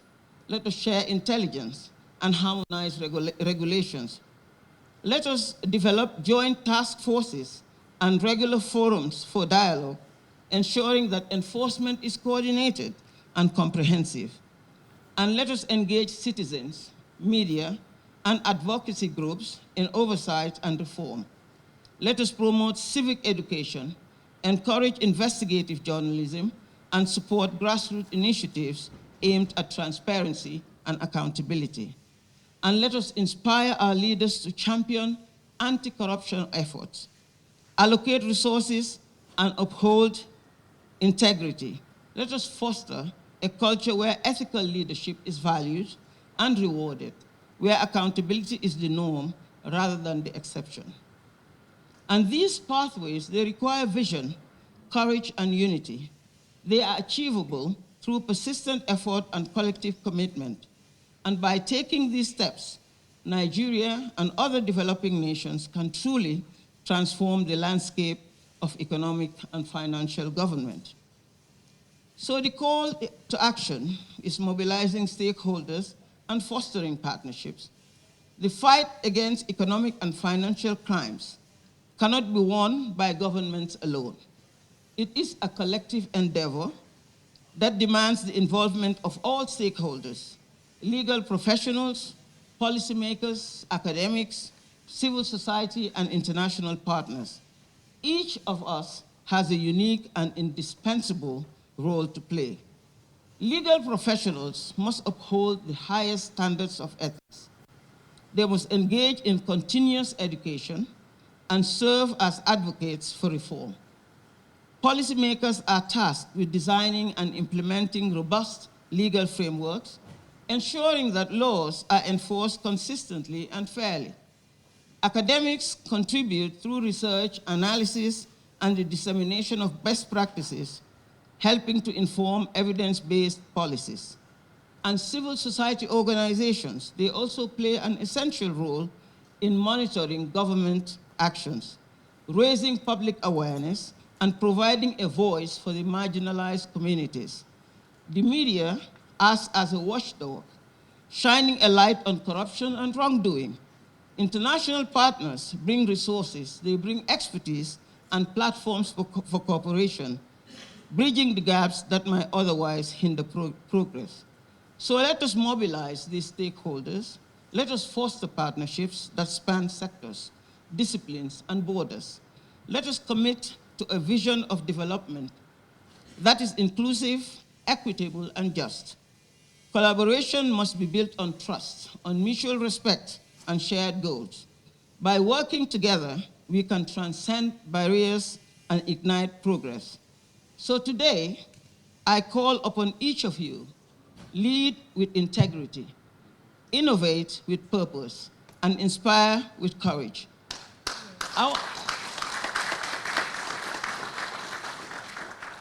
Our actions will shape the future, but our resolve will define our legacy. So in closing, economic and financial crimes undermine the very foundations of national development. They threaten progress, justice, and hope. Yet we possess the tools, and we have the knowledge and spirit to overcome these challenges. Through strengthened institutions, innovative policies, and robust adherence to international law and the rule of law, we can build societies where integrity prevails and opportunity flourishes. Let us harness the power of unity, of vision and action. Let us forge partnerships that transcend borders, that ignite progress and empower generations. We should prioritize long-term vision, sound judgment, and ethical leadership rather than short-term decisions and greed. These qualities are fundamental to ensuring our shared future and the well-being of subsequent generations, representing enduring values which we can be genuinely proud of. So I thank you for your dedication, I thank you for your passion, and I thank you for your unwavering commitment. Together, we will mitigate the impacts of economic and financial crimes. We can advance national development and uphold the principles of justice and equity. I wish you a productive and inspiring and a transformative conference, and I thank you for your attention.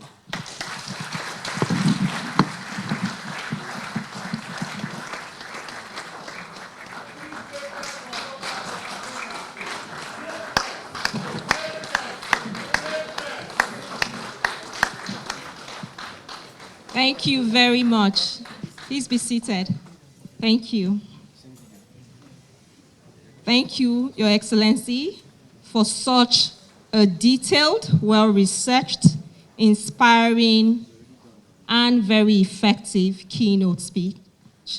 Thank you for the call to action too. Each of us have a role to play. Let's lead with integrity, innovate with purpose, and inspire with courage. Isn't that inspiring? Please let's give her another round of applause. Thank you so much, Ma. It's such an honor and a privilege to listen and hear from. A lot of us, I've heard of you, but it's such an honor to finally meet you in person and to hear from you and to have you pour those words of wisdom into us. Thank you so much, Ma. We're really grateful, honored, and delighted. It's time for questions and answers. Questions, comments, suggestions. And I understand that some people are joining us online. So if you have questions online, please write them in the chat box so that we'll be able to take your questions. We'll walk the room and then take a few questions, comments, suggestions as possible. We don't get this opportunity every day. So let's try and fit in as many as possible. Please go ahead. Yes, I wish to thank the keynote speaker for the incisive presentation, where it's like a classroom. So we've learned. Thank you so much. In your presentation, you said that proliferation of digital currencies poses a new challenge for law enforcement. And that's our reality today. With the rise of digital assets, fintechs, and instant money transfers, is international law evolving with the same speed as these digital emerging technologies? Are we addressing today's problems with yesterday's tools? And what do you propose for us as international law practitioners do to ensure that we keep pace with this evolving digital space? Secondly, you spoke extensively about the Abacha loot. These are funds that were looted from Nigeria, outside the shores of Nigeria. Yes, we managed to recover some, but the countries that keep custody of these funds also take a chunk of these funds. In legal parlance, we know that anybody found with stolen goods is also liable or guilty. But in this case, those countries extort a huge percentage from us. And considering that IFF, economic crimes, are transactional and most times cross-border, what do we do? What reforms do you propose that are needed in strengthening mutual legal assistance and asset recovery frameworks to address delays and issues like these percentage commissions that host countries take?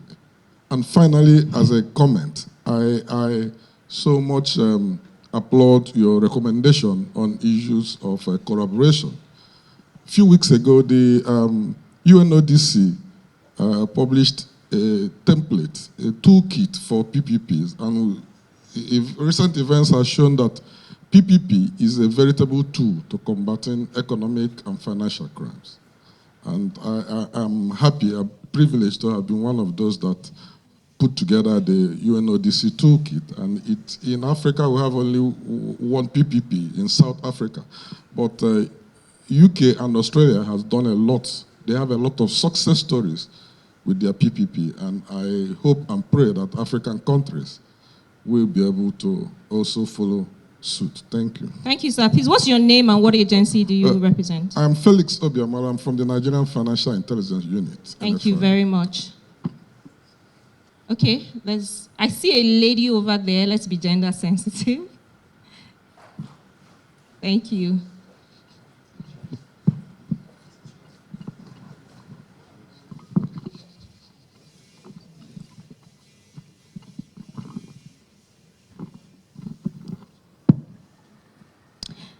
Your Excellency, thank you so much for that very insightful lecture. My question is, given that corruption persists despite the almost universal adaptation of the United Nations Convention Against Corruption, the UNCAC, and also various domestic and even regional anti-corruption agencies and mechanisms, there's been a growing dialogue and a proposal for the development of an international anti-corruption court. And I would just like to know what your thoughts are on such a mechanism and if you think it could be a really powerful tool in pushing anti-corruption efforts. Thank you. Please, what's your name? And my name is Abimbola Faimino. Okay, where are you from? I work at Awumolo and Associates. Thank you. Thank you very much. There's a question in front here. Isaac from Great Ife. Thank you.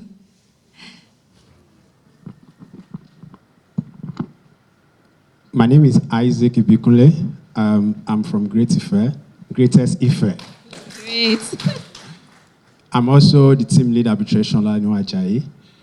It's a pleasure to be here today, and it's a pleasure to hear from Mrs. Bensouda. We are very proud of you as a person, as an alumnus of Great Ife, and it's very enjoyable to hear you speak.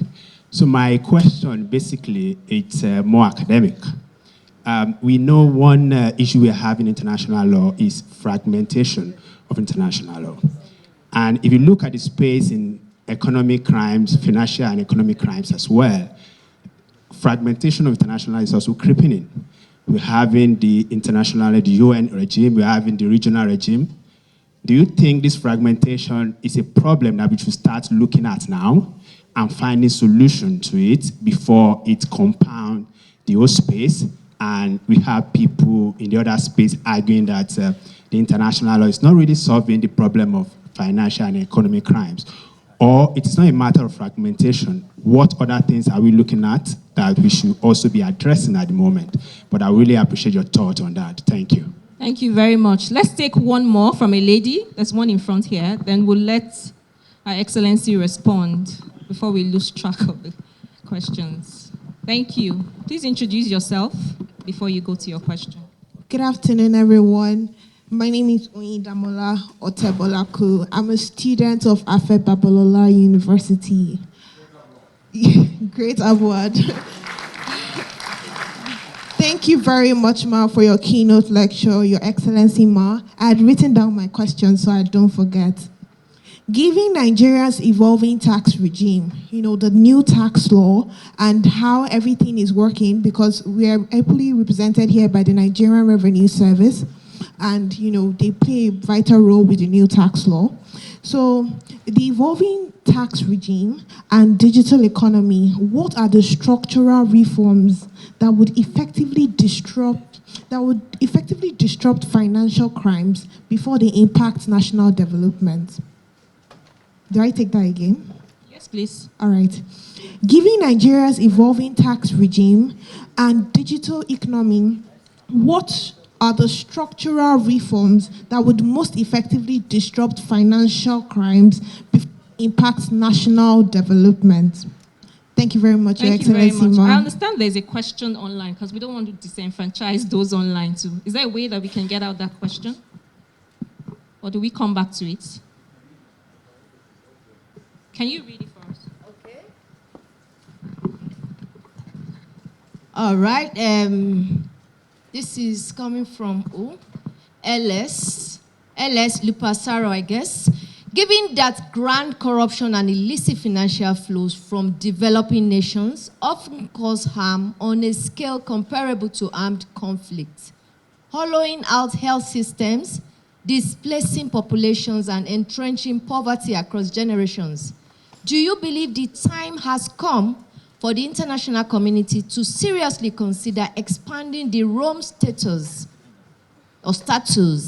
reach to criminalize systemic economic predation as a standalone international crime, and if not through the Rome Statute, through what legal architecture could developing nations meaningfully pursue accountability against both domestic perpetrators and the foreign financial institutions that knowingly facilitate the outflow of their national wealth? Your Excellency, did you get that one? Thank you, Ma. So we'll let you respond. All right. Thank you very much for your questions, which are also very insightful. I'll start with Mr. Felix of the Nigerian Financial. I think you did mention the issue of addressing today's problems with yesterday's tools. I think I have gone to long extent of talking about this. This is a problem that we face as developing countries. Because what we see, of course, is the advancement of technology. What we see is that criminals and those who commit these offenses of corruption, embezzlement, and so on are always a step ahead. But I did say that there is still hope, because I think with the advancement of technology, we can also, as developing countries, try to make use of these tools of today as well, so that we can definitely try to at least be in step, if not before them. This is never possible, because I always give the example that with crimes, we have tried to regulate it at the domestic level for centuries. But until today, crimes are being committed. So I think it's the same thing that happens at the international level as well. I've also said that because I used to receive questions saying that, you know, do you think that the ICC is useful because crimes are still being committed and there are still conflicts? But I say that also at the domestic level, we do have institutions. We have ministries of justice. We have prosecutions offices. We have all sorts of mechanisms to deal with crimes, but crimes continue to be committed. So I think we just need to be at it and not give up, because those who are committing these crimes also never give up. So maybe I also take the opportunity to congratulate you for all the work that is being done and all the instruments. Cooperation and collaboration is very, very important. I think I talked about that at length also in my lecture. We really need to reach out to one another, not only within the borders, but also outside of our borders. We need to really reach out and see what are the new initiatives that we can take to be able to fight these illicit crimes. It's constant work. I always say that fighting crime is a marathon. You know, it's not a sprint. We have to be at it all the time, always. And always, as I said, collaborating across borders, looking at what our neighbors are doing, looking at what outside of the continent they're doing, and see if we can do it amongst ourselves, but also, why not outside of the continent, of course. I have cited the Abacha loot, which, as you saw, there were other countries, Switzerland, the United States, were also involved in helping to bring back the money. I think this was not a favor that they were doing us.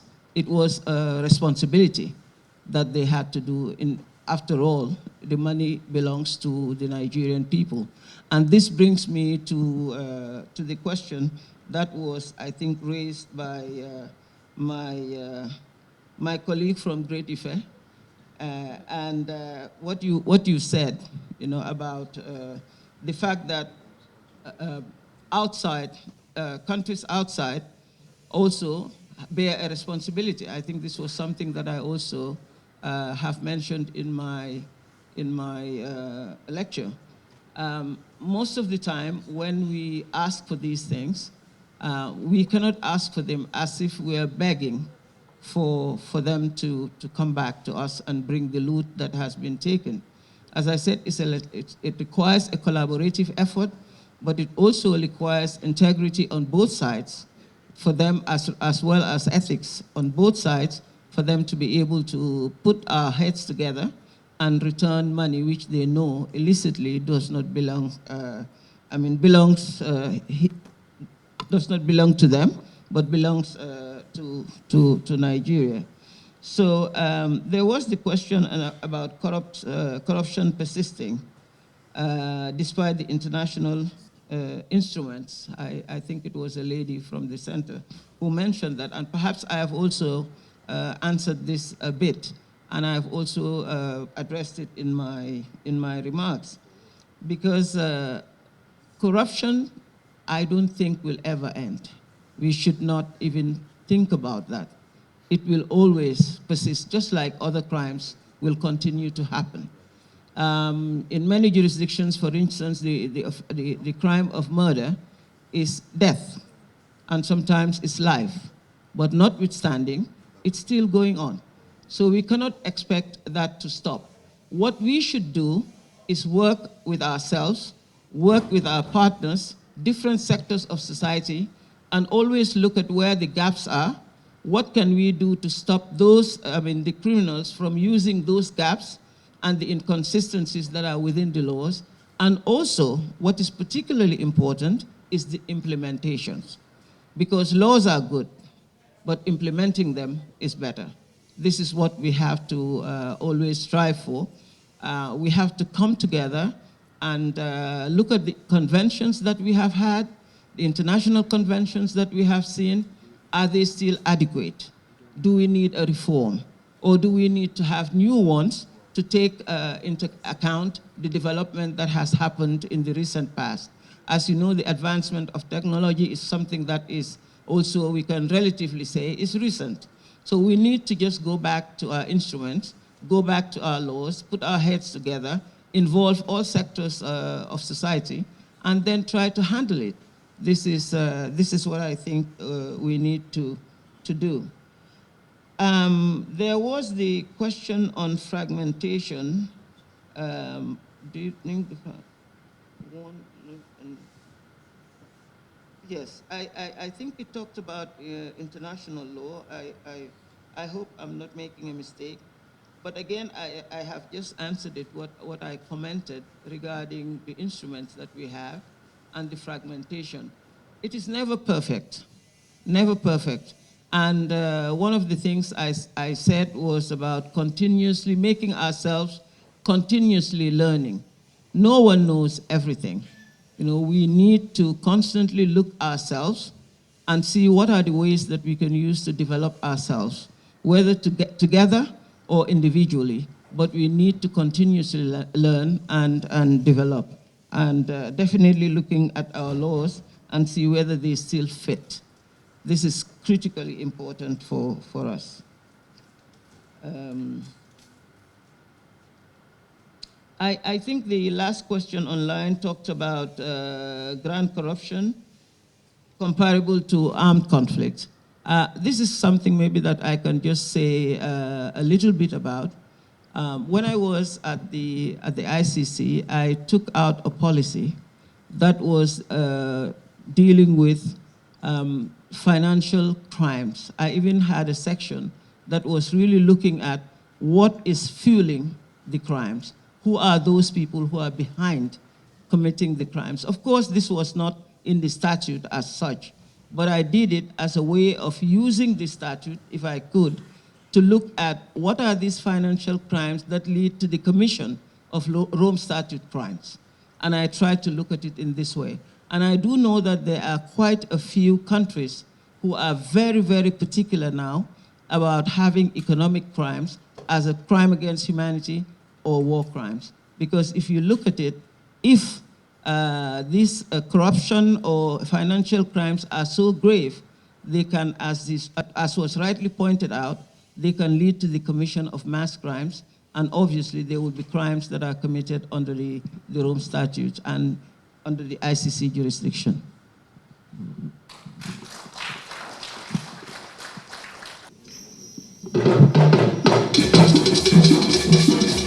Amayoma, egusna bodanyo yoma. Amayoma, egusna bodanyo yoma. Obolo kaimego, egwije. Ayaria.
of progress,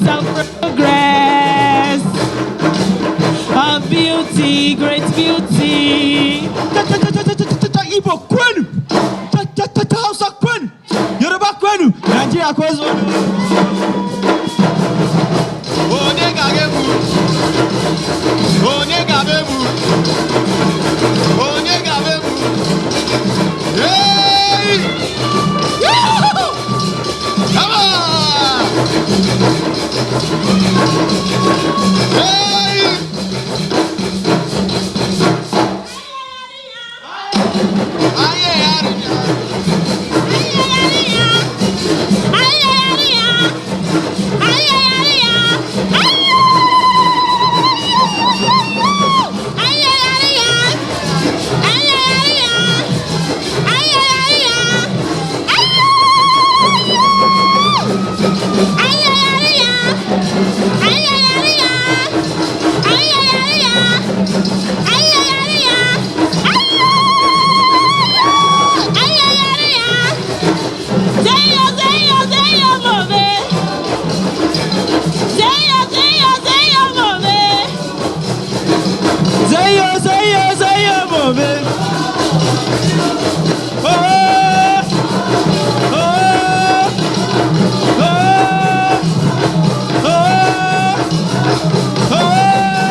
Nigeria, good people, great nation.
Thank you.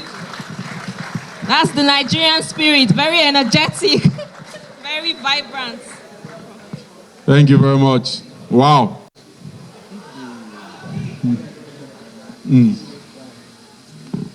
Yes, yes. I wish I could dance. I have no dance to offer you, Excellency. But let me invite all our dignitaries, our ambassadors, to please join us upstage as we make a presentation. Let me invite the Vice President of ILA, General Secretary, as we make this presentation, please. It's been a very wonderful session, full of insights, and we really, really want to thank you, Excellency, for joining us.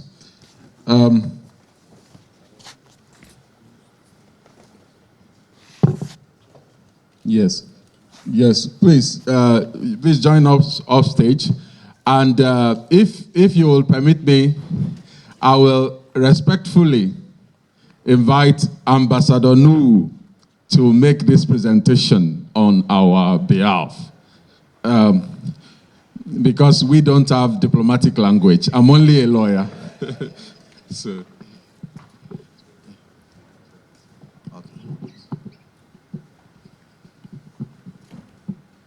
Your Excellency, Ambassador. Yep.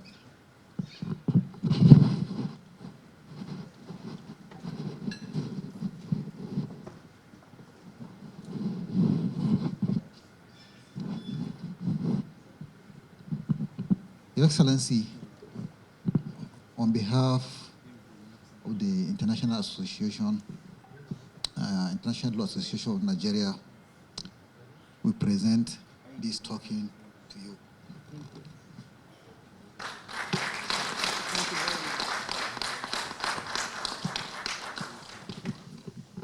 Your Excellency, Ambassador Nicholas Ella, on behalf of the International Law Association Nigerian branch, we present this token.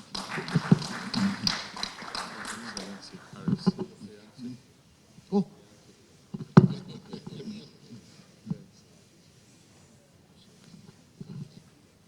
Your Excellency, the DG Java, on behalf of the International Law Association of Nigeria, we present this token to you.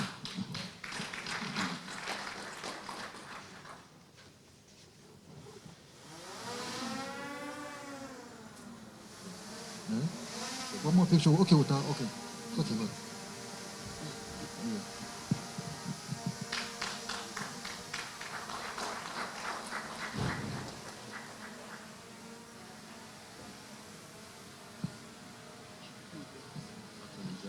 Madam, on behalf of the International Law Association of Nigeria, this token is presented to you.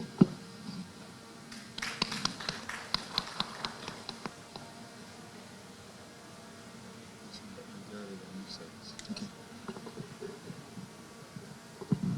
On behalf of the International Law Association of Nigeria, the token is presented to you.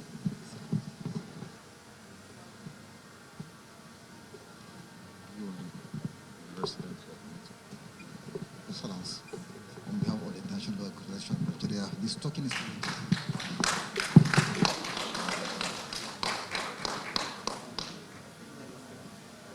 I think Ambassador Kadiri is the speaker. So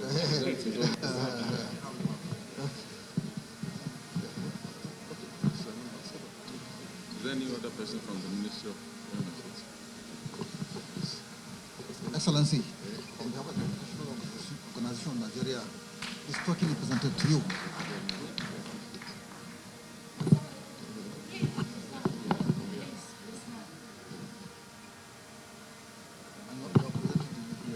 Well, I have to present to you now. So thank you very much, Ambassador, former ambassador of Nigeria to ECOWAS, for honoring us and for making these presentations on our behalf and for being here with us today. So on behalf of the International Law Association, I present this token to you. Thank you so much. Thank you.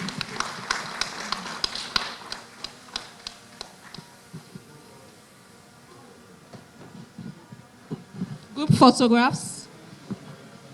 Cameraman, can you help direct and arrange so that everybody gets to show in this photograph?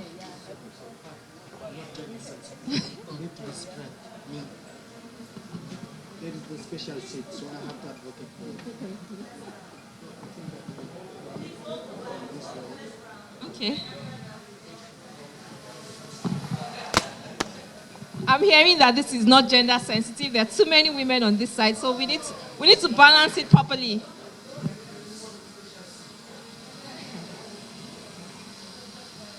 Thank you.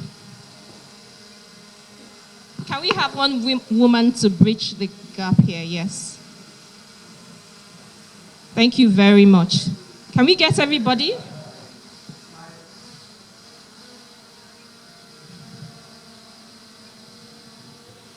Photographers, please let me know when you're...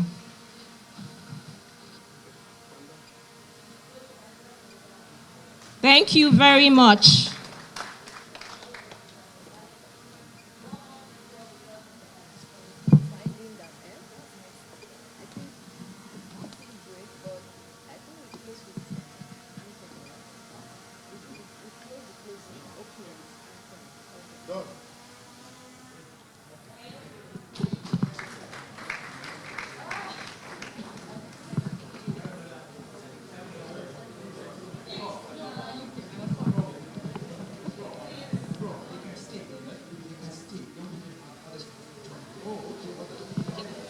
Please, can we still keep the line of photographs so that we invite other people to join in? Your Excellency, we don't get an opportunity to see you and all our distinguished guests all the time. So please, can we have the line of photographs back? We want to have more people join in the photographs. Participants.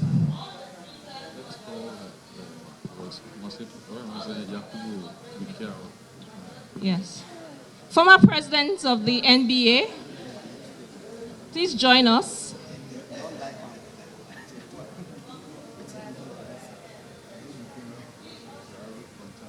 Professor Jaro from China, please join us. Yes, all our speakers, all those who will be speaking in other panels, please join us. After this, we'll proceed for tea break, but please let's do this quickly. All our speakers, please join us for this photograph. Let's document it for history. Thank you.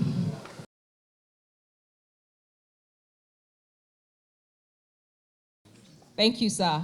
That's our moderator. So I'm going to hand over to our moderator to... Are you comfortable with that seat? Yes. Anyone you want to. You're fine. Thank you. All right, so I'll hand over to you as moderator. Thank you. Thank you very much, Madam. Good afternoon, everybody. It's a big charge that you are giving me. The moderator, Madam Mamuna, has to go to some urgent thing. I'm also panelist. What we will be doing here is that will be a discussion among ourselves because we will be contributing to the theme of our session. As she introduced me, I'm the executive director of FEWASI. I will take this introductory to introduce myself, my organization, what we are doing. I will be calling each panelist to introduce itself. Then we will have one question to you. We will have the second round of question. We go back to the room, and the last will be the takeaway. As maybe everybody didn't know what is FEWASI as an acronym, but FEWASI is the Federation of West African Chambers of Commerce. It's the umbrella body of private sector in West Africa, established since 1972, bringing together chambers of commerce in the region. Our work is how we can bring business people to trade and invest across the border. FEWASI participates in established in ECOWAS, and our main activity now is to be a platform for public-private dialogue, to be a representative of private sector at ECOWAS statutory meeting, where we bring private sector position in perspective. This team is very, very important to us because when you speak about illicit finance, everybody will look at about business, about trade. And following the discussion this morning, you will see that we are talking about trading across the border. And in West Africa, if we want to look at the business, about 90% is informal sector, is SMEs, is where invoice is not well dressed. So we in FEWASI, what we are doing, what private sector will benefit for the harmonized policy within the region, as at ECOWAS, the role is to harmonize policy for the 15 member states, and we as a private sector, we make sure that we let our members understand what are the existing policy. I'm very happy that I have on the stage Professor Ladan. I met Professor Ladan is almost 20 years, and I learned a lot from him about harmonizing policy at ECOWAS. Even what I learned from him is on investment code. I was a rapporteur on the group, Professor Ladan, Professor Awasonaye, and I think this discussion will let us understand more how harmonizing policy can help to provide a very sustainable or very good business environment. I will invite you to Professor Ladan to introduce yourself and also come back to the other panelists. Over to you, Prof. We have another. Thank you very much. My name is Professor Mohammed Tawfiq Ladan, former Director General, Nigerian Institute of Advanced Legal Studies, and currently back to NILS as the Coordinating Director of the After Law and Policy Program. Thank you. Thank you very much, Prof. I will go to Dr. Hervé Lado. Yes. Please. Just introduction, right? Yes, just introduction. Thank you. Good afternoon, everyone. And it is a pleasure to be with you here, and a pleasure also to be discussing the role of business in this very important topic, because business is at the core of fighting against these financial flows. My name is Lado, Hervé Lado. I'm the Africa head of the Global Compact, United Nations Global Compact, which is a special initiative of the UN Secretary General, launched 25 years ago. We celebrated our 25th anniversary last year. It is a call to businesses to embed values and principles in the way they do business, in their strategies and operations, including principles on anti-corruption and the very important topic we are discussing today. I coordinate our offices across the continent. We have 10 offices. We'll be launching 2 more in Angola and Rwanda very soon. And we work at the global level with 23,000 businesses, and in Africa with over 1,000 businesses. Thank you very much. Thank you very much. The next panelist close to you before we come to Prof. Idris. Okay, good afternoon, everyone. My name is Adeyemi Ayeku. I'm standing here representing Dr. Gabriel E. Onoguruwa, who is the founder of Parsons Legal. Parsons Legal is a law firm that is headquartered in the UK, and we have offices in Lagos, Nigeria, and Dubai, UAE. We're a full-service law firm where we advise different companies, governments, sponsors, and all on different transactions. And happy to be here to share my thoughts with this esteemed panelist. Thank you very much. Thank you very much, Prof. Idris. Good afternoon, everybody. My name is Idris Mohammed Abdullahi, the pioneer head of anti-corruption for the Revenue Service, currently named as Nigerian Revenue Service. Also the head of the Secretariat for the Technical Working Group on Illicit Financial Flows for Nigeria, and also the head of liaison with anti-graft and law enforcement agencies, head of AML-CFT, money laundering, counter-terrorist financing, beneficial ownership, IFF for the Nigerian Revenue Service. Thank you. Thank you very much, Prof. Idris. My first question will go to Professor Ladan. and I will be asking a question about the link between AFCFTA and illicit finance. But before I go to you, we all know that we are in West Africa. We are in West Africa with ECOWAS a policy that enable business people from Nigeria, for example, to move across the border. And you know that during the discussion this morning, we speak about how we can trace financing across the border. For everybody, or for those who didn't know, the major policy we have at ECOWAS is the free movement of a person, good, and capital. So that is a part of our discussion today. And before going to AFCFTA, we in West Africa for 50 years, we have a very good harmonized policy to trade. Going to AFCFTA, I believe that Prof. Ladan will explain more. ECOWAS policy were the focus of AFCFTA policy. So based on that one, Prof. Ladan, we would like to hear from you, talking about AFCFTA and illegal finance across the border. What are the potential for, or the risk and the challenge facing AFCFTA implementation, talking about illegal finance? Thank you very much, Ambassador Aminu Kadri. In the first instance, I think we need to put it in a context. First, there is the ECOWAS Trade Liberalization Scheme in relation also to the ECOWAS Protocol on free movement of persons, goods, and services that essentially also informed the framework at the continental level, that is in Africa. So because of the historical development of the initiative at the ECOWAS level, more experiences are generated at the regional economic community level that have actually been existent before, after. So after is the African Continental Free Trade Area Agreement, established by a treaty adopted in 2018. I entered into force in 2019. And then, because the agreement itself, which is the main treaty, is just about 30 articles.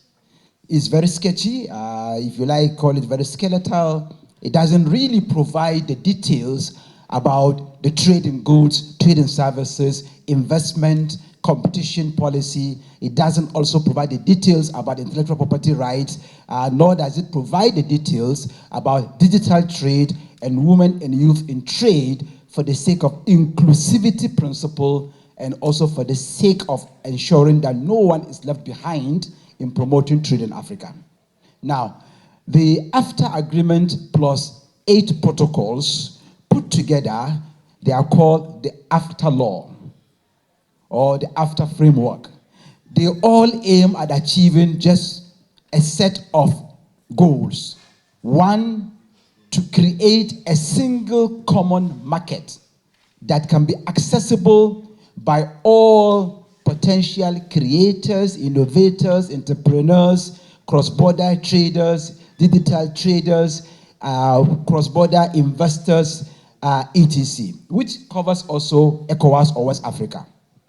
Now, for every opportunity created by the AFTA framework to promote intra-African trade, cross-border trade, digital trade, e-commerce, including inclusivity of women and youth in trade because they are largely dominant in the SME sector across the continent.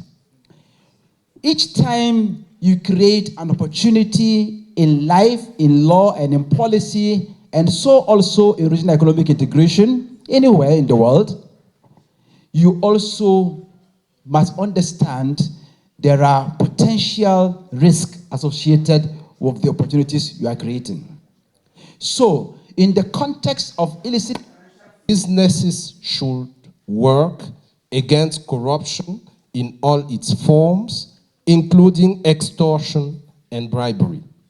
So, maybe you may ask me, how do we move from those standards to the actual implementation? I think we can just remind that these standards are rooted in the UN Convention Against Corruption that was set up in 2003 and became effective in 2005. And the pillars of that UN Convention Against Corruption are prevention. It really starts with prevention.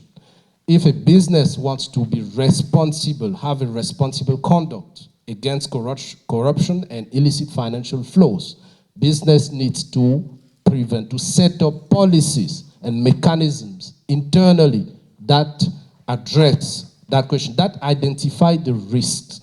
Where am I exposed? Where am my staff? Is my staff exposed? Where are my transactions exposed to those illicit financial flows? So prevention to set, businesses have to set internal policies, to set goals, to take action, and to set up ways and forms to do due diligence to assess risk in their operations. And the second mean would be cooperation. Cooperation at the national level to be where rules are, dialogue is made at the country level or at the regional or global level. It is cooperation also in reporting mechanisms, how to report, how to be transparent in my transaction, so that when there are investigations, it is easy for prosecutors to progress. And cooperation when there are actual prosecutions and actual investigations. And lastly, I would say actually championing anti-corruption. We have seen some businesses, and that is the good side of the story, businesses that were convicted because of acts of corruption, becoming champions and advocates, strong advocates for mechanisms against corruption at the company level, but also in the industry and at the global level. That is very positive. Let me end there with the sources of standards, the standard that businesses can draw their action from. I think we can deep dive later. Thank you.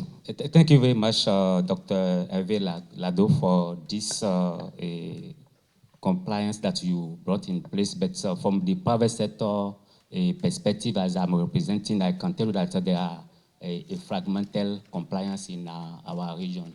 When you take, for example, Nigeria, you want to register your business, you have to go to NAFDAC, SON. There are many organizations that you have to go and register. That one also is an open door for what we didn't like. And I like your conclusion about cooperation, regional mechanism. I think from the perspective from Chambers of Commerce, we already have a platform for public-private dialogue.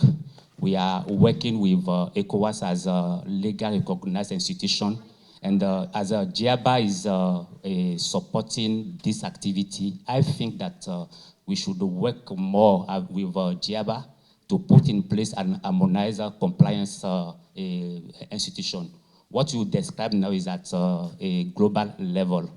What is aimed for Africa level? What is for regional level at the ECOWAS level? What is for national? Because private sector want to do business. And if it's blocked at the border, for example, you want to pass the border, they ask you to pay before you stamp your passports. How much I'm paying? If the amount I'm paying is less than what I will pay to quickly do my business, I believe that that's give room to illegal passing the border and illegal moving with phone. And talking about that one, I think that we notice the digitalization, but there is one key sector that we should tell us what is their perspective is about tax. I will come to Professor Idris, Head of Anti-Corruption Nigeria Revenue Services. The Nigeria Revenue Services it has over the year established a mechanism and initiative aimed at combating revenue linkage, enforce ethical standard and promoting transparency within tax and the revenue collection. we would like to have your perspective to put in this discussion so that by the end of this discussion, we will have what will be the next recommendation for the ILA. Over to you. Good afternoon once more. After the audience has listened to the two keynote speakers of both yesterday and today, I don't know what to add to what they've said. They are a wealth of knowledge, and you can see from what they have presented. But however, I will break it down for us, what we do at the NRS perspective. If we could all remember, there was, during the Buhari regime, President Buhari, reforms such as the single treasury account. All these efforts were geared towards curbing corruption. And curbing corruption in the sense that every agency has turned itself into a revenue-generating agency, but do this revenue go back into the coffers of government? That is what gave birth to the single treasury account. Also, I'll give you a small story before we come to what the reforms has recently done, or what gave birth to the reforms. We took a typology study of the real estate sector in Nigeria in around 2013, 2014, and we realized that over 10 trillion naira was laundered in the real estate. And then the typology shows that most of the landed properties, both in Lagos and Abuja, from the land registry records, is in company names. And in company names, that makes it the purview of the Federal Land Revenue Service back then, now the Nigerian Revenue Service. And we took a list of most of those companies. We also, checked their tax filings. Most of those assets being owned or tied down at the land registry was not being filed as an asset with the tax authority. And just like I said, because the Revenue Authority deals with companies, not individuals, that makes it our purview. And we carried out exercise, to recover by inviting most of those companies, freezing those assets, and, making them accountable for those assets. Secondly, because most people do not even understand that the Revenue Authority is a law enforcement agency. If a law enforcement agency that has put human face in dealing with its affairs, it has dual powers, both law enforcement and the powers of a regulator. And through the law enforcement powers, what we did was we declared a window. Most of us remember what we call the VOAS and then the VAT scheme. The VAT scheme was, we called upon Nigerians and said, we have records that either mistakenly you did not pay your tax, you didn't declare fully, or you probably, there was a knowledge gap. And we told them to come forward and declare their income. VAT means Voluntary Income and Asset Declaration Scheme. And the VOAS is the foreign arm of the VATs. Now, after that window, we also extended it by additional 30 days, after giving 90 days. And that was in principle of how the tax authorities operate, which is self-assessment. Come forth, assess yourself, submit yourself to the tax authority and say, look, I have made money and I want to pay this tax. Now, after that window, if you don't come forward and pay or do the rightful thing, we now know that you are an incalcitrant taxpayer. And that will now lead to the post-VADS audits or post-VADS investigations. Before then, while we gave the window, we also put in mechanisms in place at the Inland Revenue Service. First and foremost, to discipline ourselves, we put up what we call the Act 2. Act 2 is Anti-Corruption and Transparency Monitoring Unit. This is to discipline the staff of the Revenue Service when found wanted in terms of graft issues. Also, to confront or combat the monster of corruption, we also put in place what we call the LIEN project. The LIEN is most of the time when our staff go on audit or investigations, they get harassed because we've chosen to put human face to our dealing. We get harassed. Some of our staff get locked in the lifts. You know, we've had instances where on the 9th floor, some of our staff were locked in the lift for over 20 hours. You know, yes. And, you know, those are issues that the hazard that comes with the job. So what we did was we put the LIEN project where from the comforts of our office, we can put a LIEN on your account. LIEN in the sense that when we know that we've given you all the windows and we realize that you're an incalcitrant taxpayer, by law, we're empowered to use those tools to carry out enforcement. We'll put a LIEN on your account, and then when you get to the bank and you want to transact, the bank will send you to the NRS and tell you that you have a problem with NRS and you cannot access your account. But mind you, this can only be done after giving all the windows, you know, and all the exercising all the patient with such incalcitrant taxpayers. Then, thirdly, we also put what we call the first in Africa beneficial ownership database. A beneficial ownership database for tax purpose. This even precedes the beneficial ownership register for the National Beneficial Ownership Register.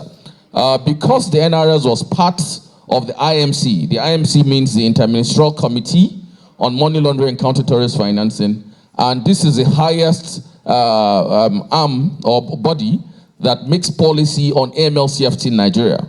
What we did was, because there was a lacuna in trying to meet up with the FATF assessment for Nigeria, because Nigeria was on the grey list then. I will come back to explain what the grey list means. Yeah, so, sorry. So what we did was we put up the beneficial ownership register to regulate transfer pricing. Transfer pricing in the sense that when I have two companies and those companies are transacting, you know, that means I can dictate to one company what the cost is and I can dictate to the other one what to buy, at what price to buy. And what that really literally means is that I can shift profits from this company to the other company. And now you can imagine if I have this company in the Bermuda, which is a tax haven. So that literally means that I can tell them, let me give you a typical example of profit shifting. Idris, Nigeria, and Idris, Bermuda. Idris, Nigeria is a bank. Idris, Bermuda is a holding corporation. What that literally means is that all I can do is to tell the Bermuda arm of my company to invoice Idris, Nigeria, which is the bank, and claim that the software we use at the bank in Nigeria, which is being used by Idris, Nigeria, is probably $2 billion. And the total profit made during that year is $3 billion. Automatically, I have just shifted $2 billion out of, you know, the costs or the profits of the company to the Bermuda. And mind you, in Bermuda, there's no tax. So at the end of the day, they leave us with the wear and tear of the atrocities. You know, they infringe on our foreign reserves because that $2 billion automatically means that your foreign reserve would be depleted by $2 billion.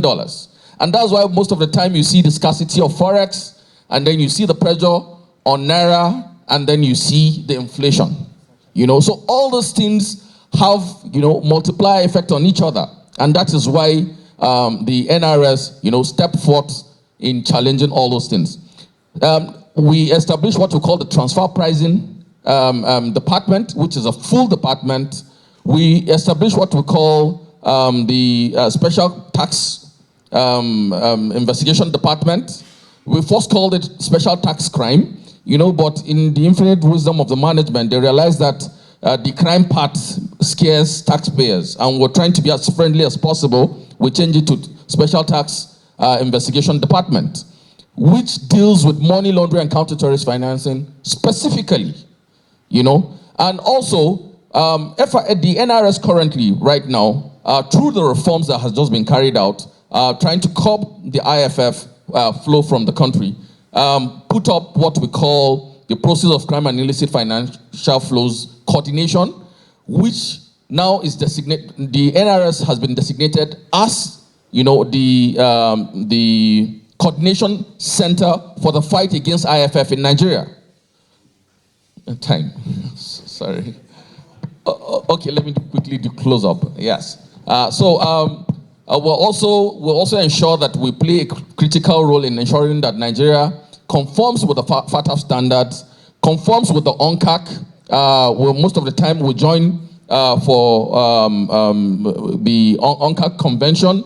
We are also part of the GIABA plenaries when it comes to international cooperation and so on and so forth. Thank you. I'm limited by time. Thank you very much, Prof, for this. I believe that in the room, people would like to listen to you to have this information, but we are time constrained. I will give the floor to the representative of private sector like me here to give us his perspective on cross-border investments. But I like what you said about misinvoicing that remain a challenge on illicit finance. I think when you will give your perspective, you will take it from immediately to bring what will be the solution. And we come back with a quick solution to this challenge before I go to the room to take 1 or 3 questions. Please, you have the floor. Okay. Thank you very much for the question, and good afternoon once again, everyone. So from the perspective of we lawyers, international lawyers that advise on cross-border transactions, one thing that is clear is that illicit financial flows, they rarely announce themselves. They're actually designed to blend in with legitimate capital. So we have to be very, very careful when we structure transactions to ensure that there are not hidden things behind that actually constitute illicit financial flows. So what exactly I want to focus on is like major drivers for illicit financial flows in international transactions. And the first thing that we see in practice is that there is like a consistent use of structural complexity as a concealment tool. So what this means is that, particularly like in energy-related transaction or world structuring or any transaction that has like a cross-border element, parties actually come together to structure it in such a way that the ownership is concealed. So you have multi-layer ownership. You have SPV being set up in different offshore jurisdictions. Some of those jurisdictions, they lack like real compliance mechanisms. Some, like the representative from the NRS, they actually have like tax evasion and tax neutrality and all of those things. So you find out that people come up with these structures to actually disguise the ultimate beneficial owners or to disguise the actual, like essentially make the transaction a sham such that you don't really know what exactly that they are doing, but on paper it appears that they're actually entering into legitimate transaction. And another driver that we see in practice is the regulatory fragmentation across multiple jurisdictions. Because they are cross-border, of course, that means we deal with more than one jurisdiction. We have many jurisdictions in place. And these different jurisdictions, they have different AML standards, they have different disclosure requirements, they have different compliance requirements and all. So what people do that we find out in this space is that they find the loopholes in different jurisdictions due to the regulatory fragmentation, and they like maximize these loopholes to actually conceal whatever transactions they want to do to generate illicit financial flows. And the third thing that have been discussed like from time to time in the course of the conversations we've had today is deficit in governance. And that's also something that has been mentioned. Corruption has certainly like brought us to where we are today. Like you see government actually being involved in some of these transactions, and they are seen in the use of maybe inflated contracts, in the use of some multilateral agencies that are not disclosed in the use of certain key contracts that are also like added in transactions that we can't really find their true impact. So all of these things more put together, they actually like make it difficult. But as lawyers, this is where we come in, and I think I want to talk about the solutions that we offer just before we go to the other panelists. So as lawyers, one thing that we have to bear in mind when we are dealing with transactions of this nature, particularly international transactions, is to ensure that before we take on these transactions, we conduct enhanced due diligence. We are mandated by law to do this, and our enhanced due diligence should actually like go beyond just filling KYC forms, because of course, like we can have that on paper, but we actually have to interrogate the legitimate like concern, the legitimate intention behind transactions. We have to interrogate the source of wealth, the source of funds for any transaction that our client brings to us, and we have to interrogate and know that we know ultimately the ultimate beneficial owners, such that anything that they are trying to keep within themselves, we're able to flag. And if based on our due diligence, we see that, okay, the risk is actually very high, we have to come to terms with making the difficult decision. I understand that we have the cab rank rule that mandates us that, okay, we shouldn't like decline clients, but at the same time, when transactions come our way, we have to make sure that the transactions are legal and that we act within the boundaries of the law at all times. So irrespective of the fact that, okay, we have clients coming to us, if our due diligence actually see that, okay, these transactions are a sham, we have to make the difficult decision to actually turn them down. Thank you. Thank you very much. Thank you very much. Dr. Lado, I think you should take the floor and give us quickly the solution or recommendation from your side, because I would like to listen from the room. Good, thank you. I think in terms of solutions, I will just mention the elements that really support implementation. Because it is one thing to have UNCAC, to have the 10 principles, and to have the SDGs, but what happens actually on the ground? That is the most important. And in that regard, I will mention the opportunities that we have at the Global Compact for all our members. For businesses that join the Global Compact, they have the opportunity to meet, to connect, and to have that dialogue that we were referring to, the national level, or at the global level or regional level. Even set up a private sector space. COSP. There is a COP, you know, there is a COP for climate. There is a COP for anti-corruption as well. That is called COSP. And the 11th edition was just last year in the Middle East. And we set up a private sector forum there to enable that space for dialogue, cross-regional dialogue, so that people can really move forward with the relevant rules regarding anti-corruption and fighting illicit flows. Another element is the accelerators, because we need businesses to have hands-on experience in fighting corruption. They have to commit for due diligence, to commit for practices, to commit for rules and policies, internal policies that address the issue. So we have accelerator. We are starting this year an accelerator on business integrity. We will be onboarding, enrolling businesses by the end of this year and start actually in March 2027. Another element, and I will end there, is actually it is more open actually to all businesses. It is the academy that we have online.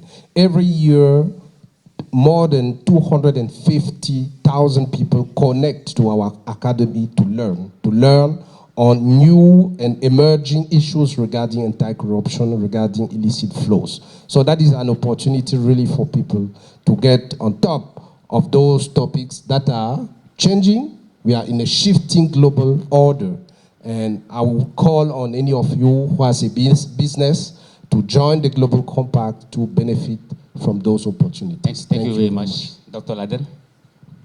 Thank you very much, moderator. I think moving forward, I would like to state that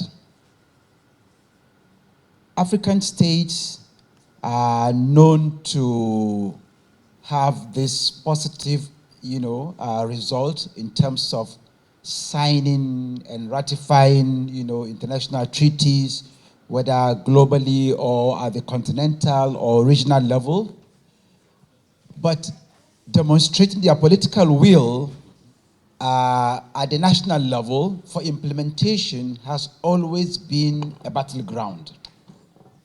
So you cannot actually be a state party to AFTA framework or to any ECOWAS trade-related framework, and then you cannot actually put implementation measures on ground. For example, if you take the risk of customs fraud or custom paperwork actually fraud, misinvoicing, misrepresentation, these are actually matters that have to do with state responsibility to digitalize customs paperwork.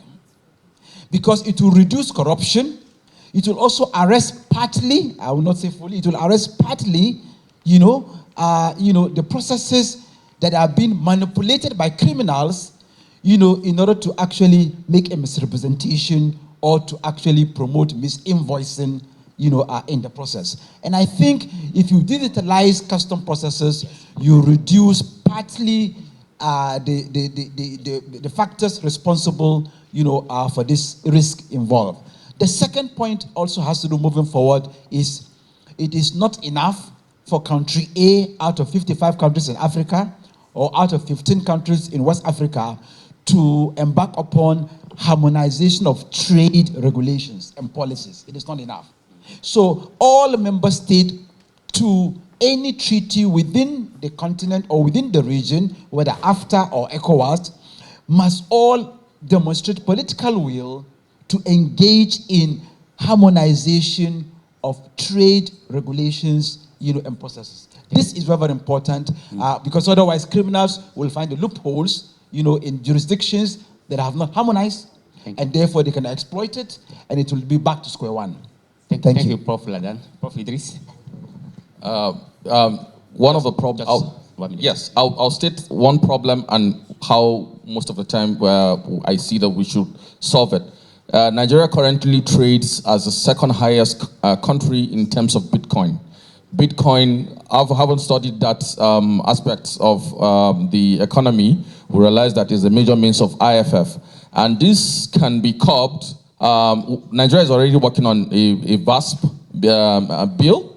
The NRS assumed some authorities to itself, but however, in the interest of interagency cooperation, we were conceding to a new draft bill of which both the CBN, SEC, NFIU, FIRS, their responsibilities will be designated. Secondly, we must integrate data. There's no reason why we should have BVN, the driver's license, the NIN, the TIN, and so on and so forth. For the purpose of we investigators or law enforcement agency, at the dial of a button, I should be able to see all your details, all your tax details. And one of my major concern is how we treat the NIMC database in Nigeria. I don't see any reason why that agency should not be submerged or designated under the National Security Advisor Office because it's a national infrastructure. National infrastructure, it will ease the curbing of the fight against economic crime. It will help us be able to estimate IFF from the Secretariat, which I had, which is domiciled at the Nigerian Revenue Service. Thank you very much, Prof. Idris. I will go back to the room for you if I can get 1, 2, 3 questions. Unfortunately, I'm also a panelist, but I couldn't give what I think. But I know that you are a professor. I will suggest that each panelist send to us his presentation. We put it together for you. So, quick question. I see Dr. Kayode. Another. So we give him the floor first. Well, okay. Somebody behind. Somebody can help us to share the microphone. Okay. So 1, 2, and 3. Good afternoon, and thank you very much for such an excellent conference and brilliant deliveries and papers, solutions, etc. My concern is we seem to have got the law right, the frameworks right, but you cannot enforce law when people strongly believe that government is not working for them. And therefore, there's a nexus between law and political economy. International law is brilliant, but international law must be a handmaiden to national economic sovereignty. And it seems to me that looking at Nigeria as a point of contact for the rest of Africa, perhaps West Africa, we are struggling to deliver public goods. And so the contract between the citizen and the state is very weak. And until we resolve that nexus, it seems to me that the brilliant legal architecture that we have put together, and I commend the president of the ILA and the ILA for such an excellent conference, and the wonderful speakers. But I want us to commit ourselves to governing ourselves better and ensuring that the citizen sees the benefit of being a citizen. And I think that when people feel that government is working for them and their society is prospering, we will need less laws. There's no point having a raft of brilliant laws which are not going to be enforceable because people won't obey those laws. Now, I'm not saying they're not partially successful, but I think that we need to look beyond legal architecture. Thank you. And look to economic sovereignty. Thank you. Please, can you introduce yourself, please? Dr. Sijade Kayo, the MNI. I'm a private legal practitioner and Vice President of the Chamber of Commerce and Industry. Professor Ladan, thank you so much. I was expecting the last part of your contribution from the panelists, but you did that as the last part.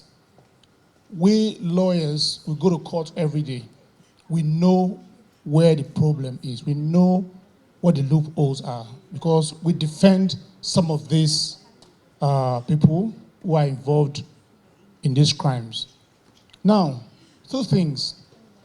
The first thing is that there has to be a political will to fight IFF. That's the first one. Because IFF cannot thrive without the connivance of public officials, public agencies with the private sector. I'll give a scenario that at our ports today, physical inspection is still being done on containers coming into the country, while we have digital scanners at these ports. But deliberately, the scanners are not being used because there is a toll being paid on each container that is physically inspected. Why is that? Because there is no political will. Secondly, my brother from the NRS, we know that to curb IFF, the best solution is to deploy technology, cutting edge, affordable technology and innovation. That is the only way to go. So I believe at the end of the conference, there will be some form of communique or some policy brief to government on this. Thank you very much. Thank you very much. The third one, and I will stop. Okay. Women voice, God voice. So I'm seeing two women. So after you, we come down and we'll give the floor to the panelists to respond. Thank you very much. My name is Felix Obiamalu. I'm from the NFIU. My question goes to Idris from NRS, and his borders on BO, Beneficial Ownership Register. We all know that the opacity of the BO register has continued to enable IFF, despite all the laws. It teases off from his question. Despite all the beautiful laws, the NEPSA, CAC, NAT, and NRS.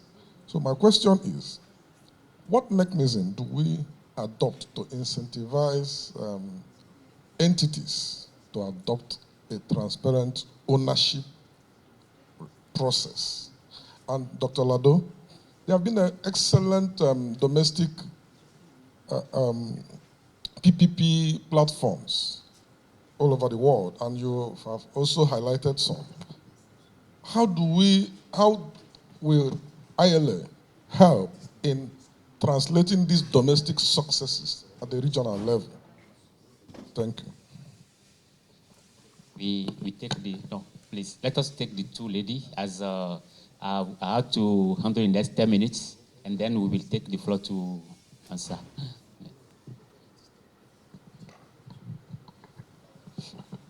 Okay. Good day. My name is Peculiar Orilade. I am from Afe Babalola University. My question is for Professor Ladon. So you spoke about the risks associated with every framework, whether the AFTA framework or the ECOWAS framework, that there will always be risks associated. However, would you say that if the framework could be made tighter, that some of these risks should be curbed, that if in a situation where these frameworks, even down to the enforcement provisions, could be restructured or some developments could be made to it, some of these risks could be reduced and not to the extent that it is currently? Thank you. What did he again? This one? Here, please. Behind you.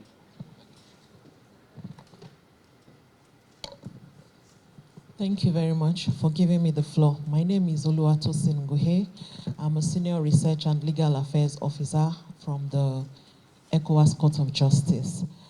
I just want to thank the panelists for their very insightful contributions to this important topic. My question is to Mr. Idris from the NRS. I would like to know, how do you reconcile the need to conduct investigations to ensure compliance with tax obligations with the protection of internationally recognized human rights of citizens, especially as several rights could be implicated while you're conducting your investigations up until the time of prosecution. What exactly do you do, when it comes to violations of rights to property, rights to a fair hearing, rights to due process, and the right to privacy, for example. So how do you reconcile your need for these investigations with the protection of the rights of the citizens? Thank you. Thank you very much. So I'll first respond to Mr. Felix, the Chief Counsel of NFIU. I know he asked that question to elicit, because he's an authority in that. For BO, which is being championed by NFIU, since the FIU is a secretariat for the IMC, we've also, in conjunction with the FIU and the CAC, carried out recently a study and also proffered solutions to how we can improve BO in Nigeria. Improve in the sense that most of we understand that our BO is is comprehensive, but comprehensive to what extent? Comprehensive to what extent? So it is now the law of the purview of the law enforcement agencies while carrying out investigations to ensure that that the true BOs, because there's the difference between a nominee, right, and the true person with significant control of such companies. So in the course of carrying out investigations, we confirm who the person with significant control is through following the money, and then ensure that there's a feedback platform, which is like the authorized officers committee, which can be either designated at the FIU or the CAC, where law enforcement monthly, weekly, or quarterly can come and give feedback on the companies that have been investigated for the purpose of ensuring that the BO register, the central BO register, is being updated with the true people with significant control. And as for the lady from ECOWAS court, kindly know that whatever investigations we're carrying out is we have to abide by a legal framework that establishes how we carry out our exercises or investigations. For example, for us to sometimes confiscate assets, we need to approach the court. The court needs to permit But because, you know, I'm time bounded, I can't start, you know, expressing what process and how we go about. But mind you, the Nigerian Revenue Service is a law-abiding organization, and we don't go beyond whatever has been prescribed in the legal framework. Thank you. Thank you very much, Prof. Laden. Thank you very much, MC. The first person that asked the question on the nexus between international law and citizens' participation, government not working, you know, I think, you know, sometimes we also need to be fair to ourselves. Law is needed at each and every point in time in the life of any nation, because you need law, not just for dispute resolution. It's an outdated concept. You need law today in the context of fighting money laundering, combating illicit financial flows, and then in ensuring that, you know, the promises of treaty obligations under whether after, you know, continental level or under the ECOWAS scheme, you know, are progressively realized. You need law, you know, because you can manipulate. In fact, I always say we do manipulate law. Yes, we do, and we can. Because we can use law to respond to any conceivable problem or challenge, including the economic challenges you mentioned. But the point actually is, the political will mentioned actually by Dr. Kayode, that's the second question. I'm linking the two together. The idea actually, subsection 2, paragraph B of the Nigerian Constitution, it talks about the primary purpose of government in Nigeria is to promote the security and welfare of all people. One sentence. You don't need any lawyer to translate this. You can read it. Even some, a student of history does not need any lawyer to interpret or translate. It's very simple, clear language. But how many of us even, you know, try to understand this constitutional responsibility, which I always say it is an absolute constitutional obligation. It does not require a corresponding right of Nigerians before the government actually discharges this constitutional obligation. So you see, this is why you need law, even to address the economic challenges you mentioned, you know, but the political will is what Dr. Kayode mentioned, and I agree with him in that context. Okay. So I believe that if you also take the role of law, not only international law, even domestic law, constitutional law in particular, Nigerian context, Section 14, Subsection 2, Paragraph C of the Constitution of Nigeria provides for the right of citizens to participate in governance. How many of us are even aware of this provision? Do we disseminate it? Do we empower citizens? How do we even get a political will in this context? 14.2c, check it. Thank you. And finally, okay. Thank you. Please let Dr. Lado also answer, and then the last panelist, please. Yeah, I can see how we are suffering because of time. In the interest of time, thank you, sir, for your question. I think the shortest answer that I can bring to you is let's connect with our office in Nigeria, because their role is really to break down those global dialogue spaces into national dialogue spaces, connecting with the national law, connecting with the national development plan, connecting with the cooperation framework between the UN and the country. So, and they work with business associations, they work with academia, they work with, so I would just recommend that we exchange contacts, and I can connect you with our office here in Nigeria. Thank you. Thank you. Thank you very much. I don't think any question was addressed to me in particular. We can give us your last but I just want your final voice for this discussion. Okay, thank you. I just want to enjoy everyone, particularly the researcher from Warwick. The question was really, like he spoke to me personally, but at the same time, just like Professor has said, like we need the law, and as much as possible as citizens, we should try our best to keep to our own bargain, respect the law, and as lawyers, just like I mentioned earlier, we are in a position to like sieve out some of these things, and when we see, we shouldn't shy away, but do our part to ensure that we curb illicit financial flows as much as possible. Thank you very much. Dr. Lado, final voice, final words? One word, it is prevention. Prevention. Thank you. due diligence, risk assessment for businesses. Thank you. Prof. Ladan. My last word has to do with the need for African actually states to demonstrate political will to discharge their treaty obligations within their constitutional responsibilities. Prof. Idris, and apology for pushing pressure on you. We would like to listen more from what you explained. So integrate data, fund our law enforcement agencies, and also interagency cooperation. Thank you. Thank you very much. I have my microphone, MC, as I'm representing private sector here. I think take from this discussion, we need to understand the existing policy, because what we discover is people lack of information. They don't know how to use the information and how to take opportunity from the information. What I take from this discussion is digitalization.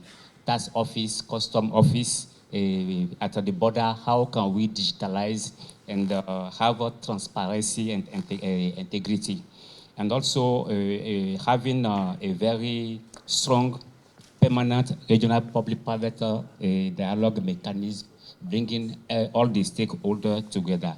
But from my perspective, representing chambers of commerce and taking into account what the Global Pact representative just said now, I think that chambers of commerce are compliance. We can set as a compliance enabler.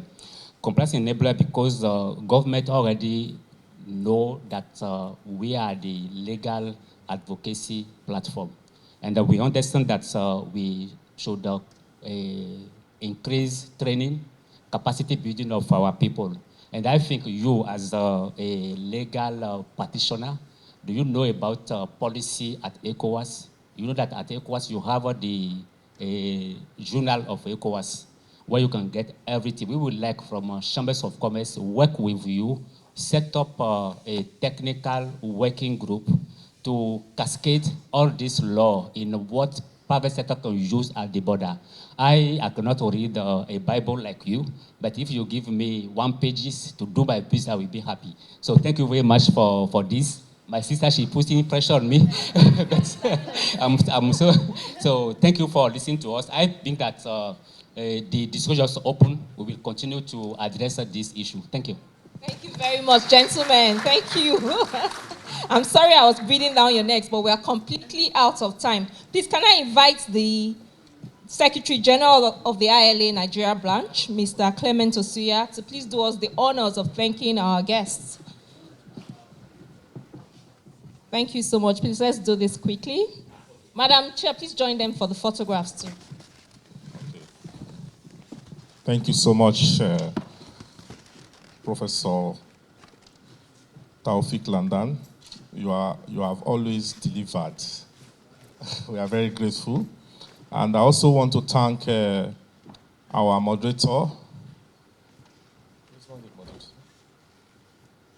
Okay. Thank you so much for coordinating this section. It's so outstanding, and I'm sure the participants has acquired a lot of knowledge. We thank Ambassador.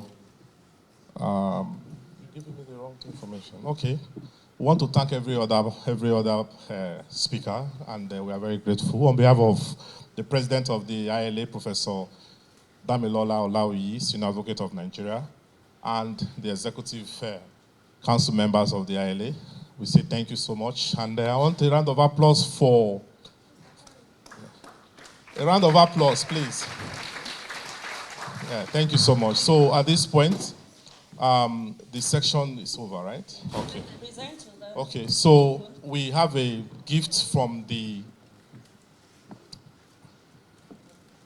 We have a gift from, on behalf of the President, we are presenting this to you, saying thank you so much for honoring our invite and giving such erudite lecture to the participant. Thank you so much.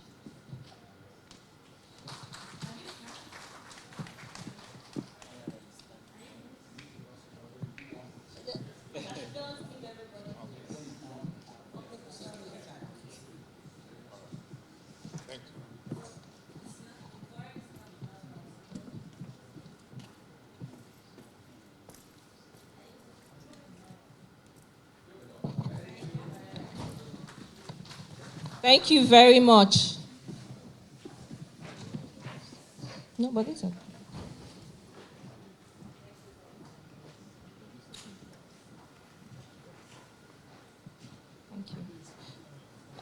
Please, there's a Honda Accord car with the plate number RBC 496GG. Please, we need you outside. You're needed outside to repark. If you are the owner of a Honda Accord RBC 496GG, please kindly go outside to repark. Thank you very much. Straight away, we're going to move to our next panel session. We're just going to quickly take the panel sessions and then lunch will be after, so we're reordering our program. And so we're going to go on to plenary panel 3. I have the pleasure of bringing up the moderator for this panel, Professor Emiri Festus, Senior Advocate of Nigeria. He is Chair, Nigerian Bar Association Institute for Continuing Legal Education, MBA ICLE. Thank you, Mr. Alade Shawe. Senior Partner, Goodshare and Maxwell, Mr. Stanley Maxwell, eBay. Please don't get tired of clapping, please. Thank you. We also have the HOD, Public International Law, Veritas University of Nigeria, Abuja, Professor Victor Odweme. Is Prof here? Thank you, Prof. And last but not least is the Deputy Director Legal, FCDA, Adeku Innocent Anuku.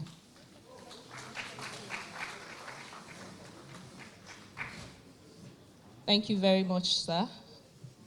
Do we have enough seats? Can we get one more seat?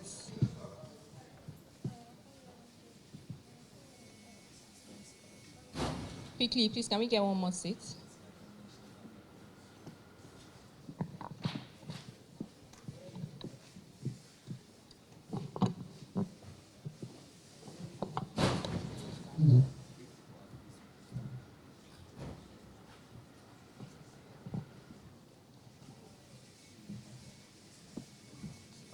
I'm sorry, Mr. Anuku, someone is bringing a seat.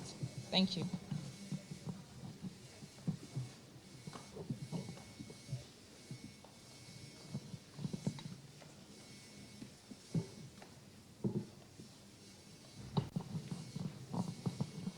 Prof, can I have you move your seat a bit so that we can accommodate one more seat?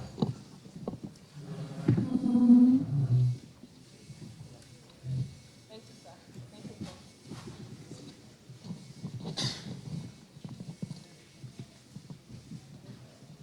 Thank you very much.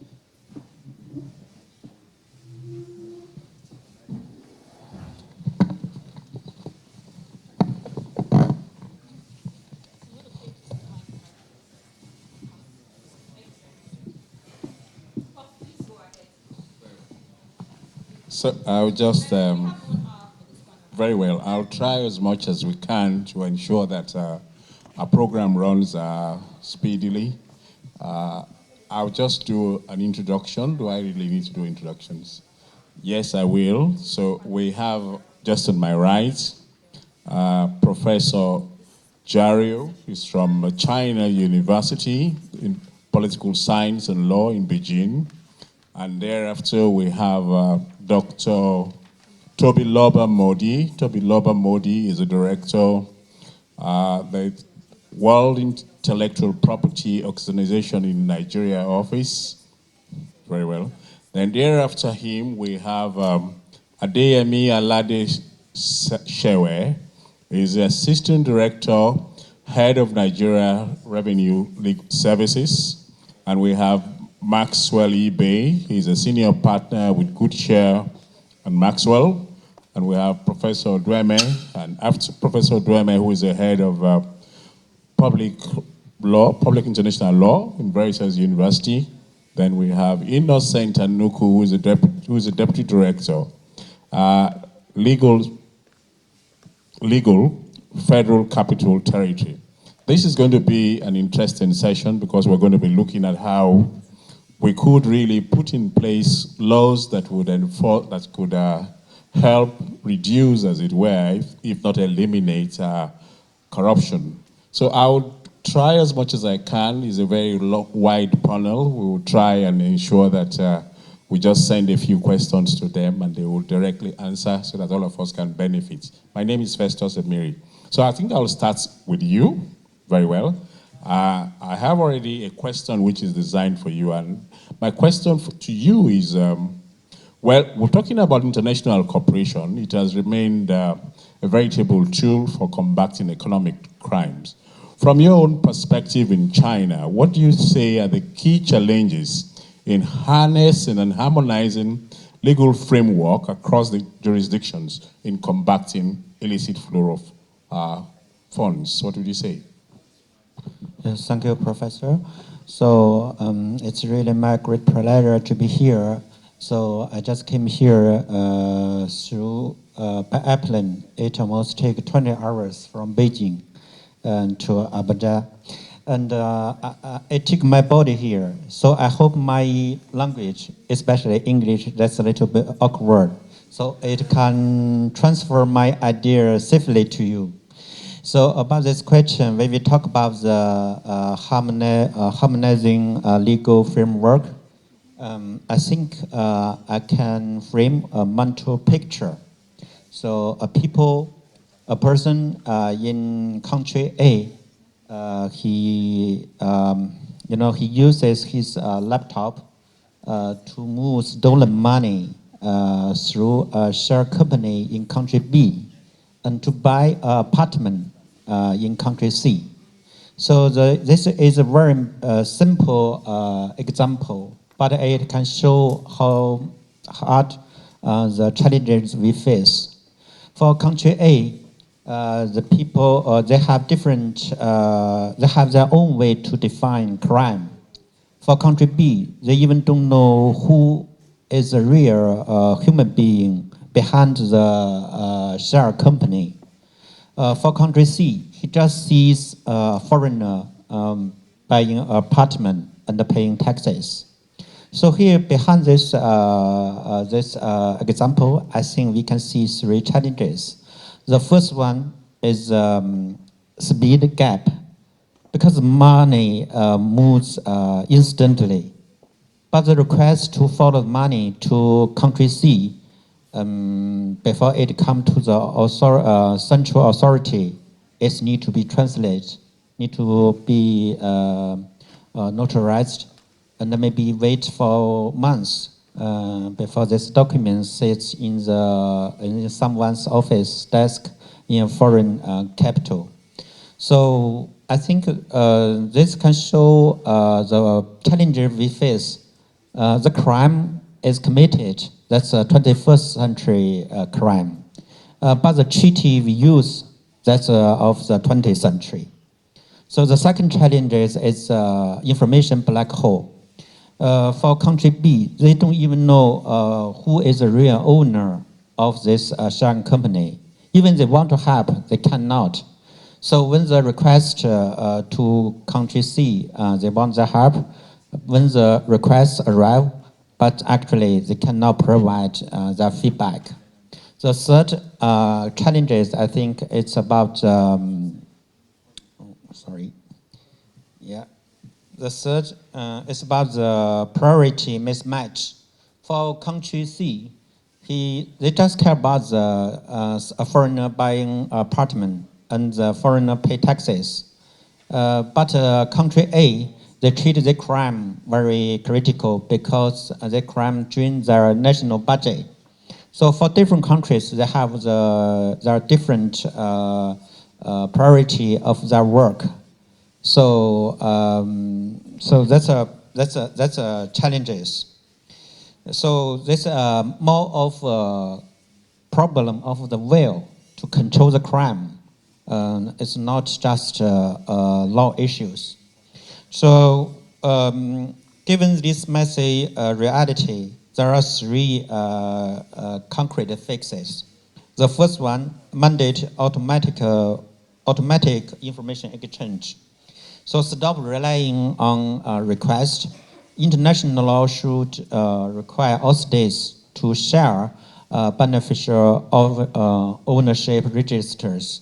So when country A get a notice, his citizen has used share company in country B and buy apartment country C. He just received this notice So he knows that they don't need to wait. So because the data arrives. So the second fix is legalize direct practitioner contract. Treaties connect states, but the investigator in country A, they have to contact the investigators, detective in country C. According to the current international law, they contact each other through layers of the bureaucracy. So if we can build judges to judges and detective to detective communication, that will be very helpful to control the international economic crime. The third is the enforcement no safe haven, because principle is simple. Extradite or prosecute. If country C won't send the fugitive back, it must put them on trial itself. So this removes the incentive to harbor economic criminals. Thank you very much, Prof. That is interesting. So some states have different bases for which they want to fight crime, whether they want to fight or not. Some actually want the funds, from what you've just told us. Well, thank you so much. We'll come back to you because you're still going to profile for us solution. Now, you know that today, intellectual property is also becoming another basis for which people can spirit monies away from jurisdiction. So let's hear from Modi what he thinks international law can help us do in combating this and also unveiling them so that at least they become open, more open, and then you can then track them. So tell us something about it. Thank you very much, and good afternoon, everyone. I think I'll just very briefly just highlight a few points. And as you rightly said, intellectual property crimes, or like the theft of intellectual property, is also a huge vehicle for, I would say, like a lot of illicit financial flows.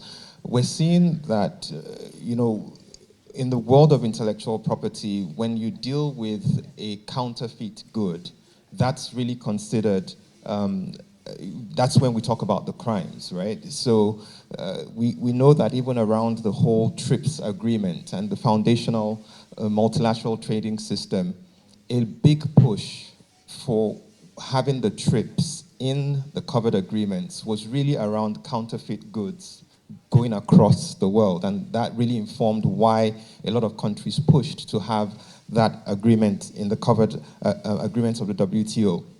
Now, but then you see that even today, we still have a lot of trade in counterfeit goods going across the borders. I think OECD's latest report estimates close to $500 billion annually of trade in counterfeit and pirated goods that are going across the border. And bear in mind that this does not include pirated goods that are being sold within countries. Now, this is just focused on the goods that are being transported, exported across countries. The other part that is not captured in the OECD report is digital piracy, and which is now in our time probably more significant even than the trade in goods, counterfeit goods.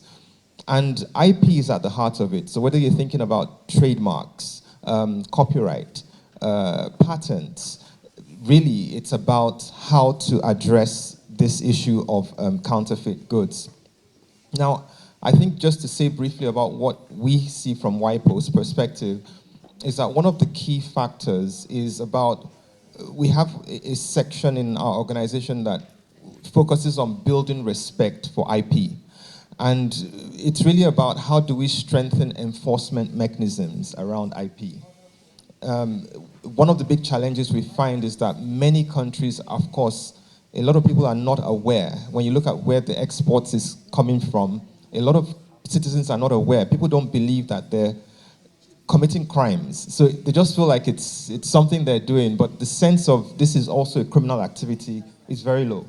And so there's been a lot of investment by a number of countries to really promote that. And we see that even in Nigeria. The Copyright Commission in the latest act that has been released has, has powers to arrest, to detain. I mean, and that's something that is consistent with how many other countries have approached this. I think another thing that we've been working to do is to work a lot closely with custom officials. We find that a lot of times they're not always captured in the training and the awareness programs. And so we're working more with the judges, with the border officials, the police officers, Interpol, again, to really help to track and to ensure that we're able to prevent, to as much as possible, the movement of counterfeit goods. And I think the last thing I just want to say in terms of the work that we're doing is also to really strengthen, to develop strategies. And so in Nigeria, for example, we're working with the government to, and this is on the issue of digital piracy, we're working with the government to roll out a particular project that's helping to develop strategies and tools that are unique to Nigeria. Now, what we've seen is that a lot of countries on this issue of digital piracy are struggling because of the lack of coordination, and this is where international law, I think, plays such a strong role across countries in tracking sites where these things are happening.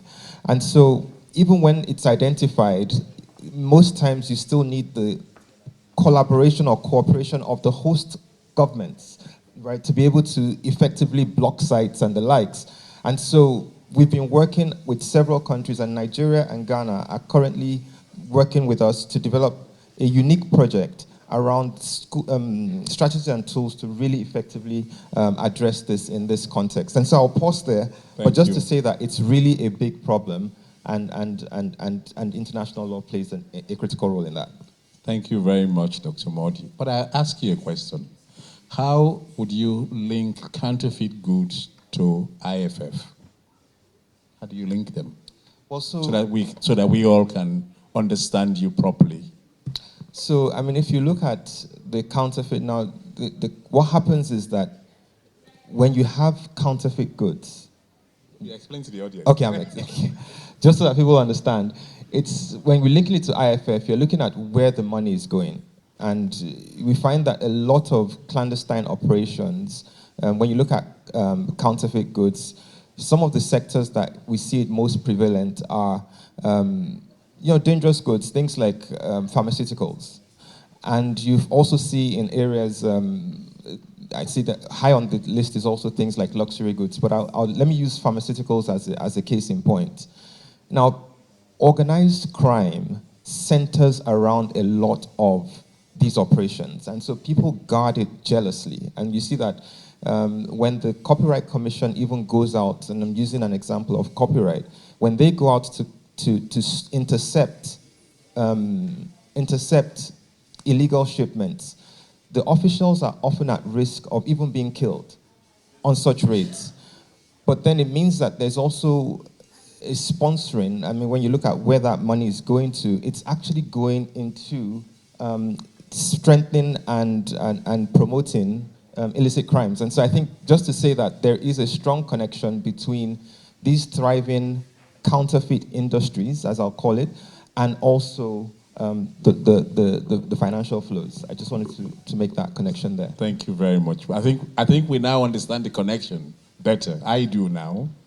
Now, thank you so much for that contribution. We will now take on Adeyemi, who works with the National Working Group on IFF.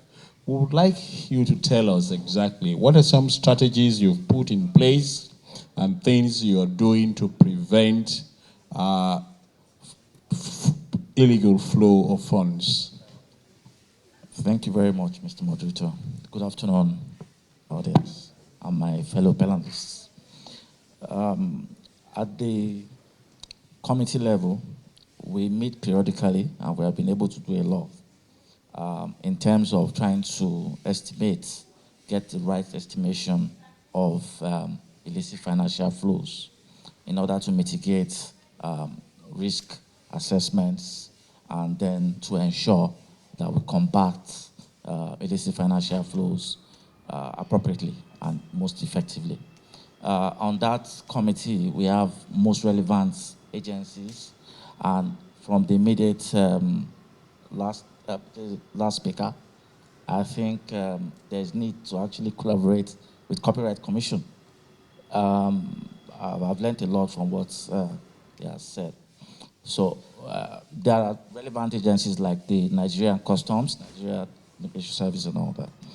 What we have found is that there is need for political will and then to have an integration of, to continue to share data, interagency relationship, and to develop strategies towards combating this. In the NRS, we have a dedicated unit for automatic exchange of information that enables us to exchange information with some other countries of the world. And we have done that. We have exchanged over 160 countries. We have their data, and they also have ours. We also have this CRS, and then CBCR. You know, these are country by country reporting, and these are mandated by the BEPS reports. There are disclosures, mandatory disclosures that has to be done. FRS, Nigeria, under the auspices of NRS, has keyed into most of this, and we are implementing these strategies to ensure that we combat IFFs effectively. Apart from the AOI unit, we also have the transfer pricing unit and the international tax unit. Under the new reforms, we have been able to strengthen our laws to ensure that we capture, we tax, we go after illicit monies, because taxation does not really frown at illicit monies, so to say. We go after you, we tax you. But under the POCA, Process of Crime Management Act, FRS, FRS, now NRS, is a member, is one of the relevant key stakeholders that is mentioned in that act. That makes us a law enforcement agent. And that ensures that we have to do what is known as assess and value risk recovery, value-based recoveries.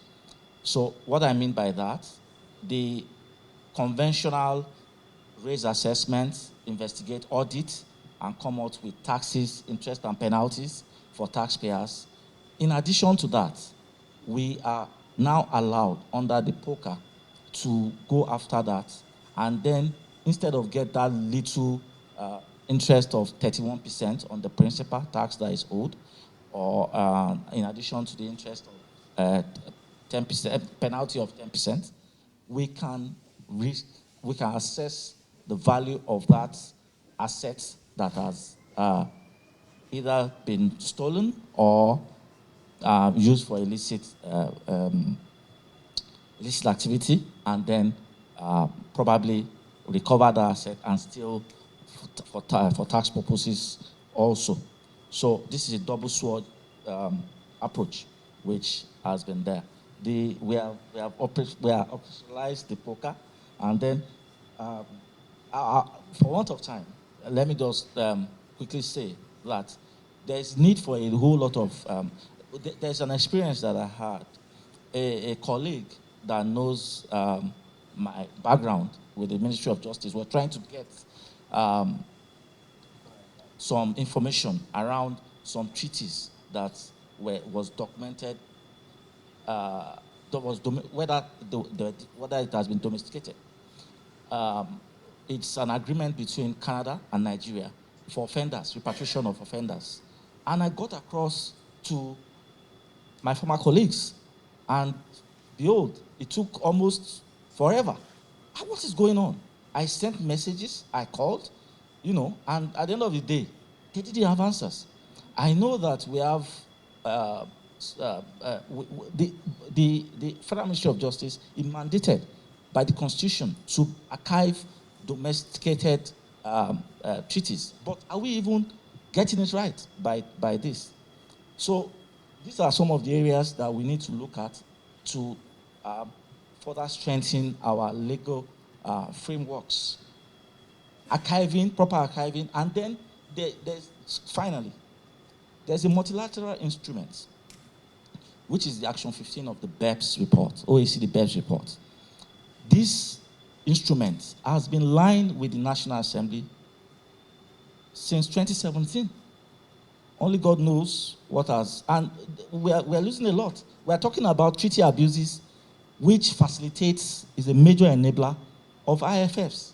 And once this single instrument is is domesticated in our laws, we are able to bring up to date all our domestic DTAs, double taxation agreements, just swiftly without having to amend each and every one of them, and then to operationalize the 15 BEPS recommendations that has to do with transfer pricing, which are major illicit enablers.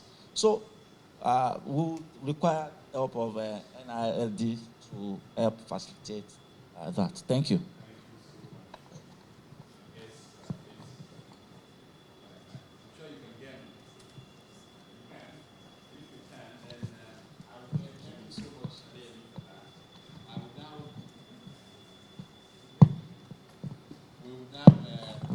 Go to eBay, who is a private legal practitioner. We know that lawyers, whether you want to accept it or not, are known to be enablers of corruption. That's the truth about it. Yes, law firms and lawyers, if you look at most transactions, in fact, if you look at most of the international money laundering cases, Republic of Haiti and Dovele, those who help them hide their funds are lawyers. So I have actually written a paper on against confidentiality. That's what the title of that paper. I think it was published by Niles. So tell us exactly, what can lawyers do to help prevent, fight, disclose illicit funds and not help as enablers of corruption? Okay, so good afternoon. Since you mentioned Duvalier, I thought it would be useful to touch a bit on it. So Duvalier was president of Haiti from 1971 to about 1986. And the government of Haiti essentially said he stole, together with his wife and cronies, about $120 million US. So what they did was in 86, they filed a case in France where he was living, essentially requiring him to return the money that he allegedly stole. And they did something else that I found very interesting. They went to England to file a case requiring the English court to restrain Duvalier and his family and cronies from dissipating the assets wherever they are. Now, what's interesting about that is that the UK court, up to the Court of Appeal, actually granted that. And they did that on the basis of the Brussels Convention. And essentially, that takes me to the point about how international law intersects with national law. Now, the case was successful in England, partly because England actually ratified that Brussels Convention. But not only did they ratify the convention, they domesticated, and they took essentially the next step to apply the principles in that convention. The challenge, and one of the points you make about confidentiality was actually raised in that case. And the court said, come on, we have an obligation to essentially, the Brussels Convention creates an obligation on states to do in their states what would have been done in other states. So if you have assets, wherever they are, the court in England can say, don't touch these assets. And, the court also said, look, lawyers, you've got to disclose assets of your client that you are aware of. Now, if you are going to deal with the scale of corruption, the scale of IFF we have on the continent, you've got to start thinking in that way. Unfortunately for us, like Dr. Ladan said, we don't take treaties very seriously. And I give you one example. So Nigeria has ratified the protocol to the African Charter on the establishment of the African Court of Human and People's Rights.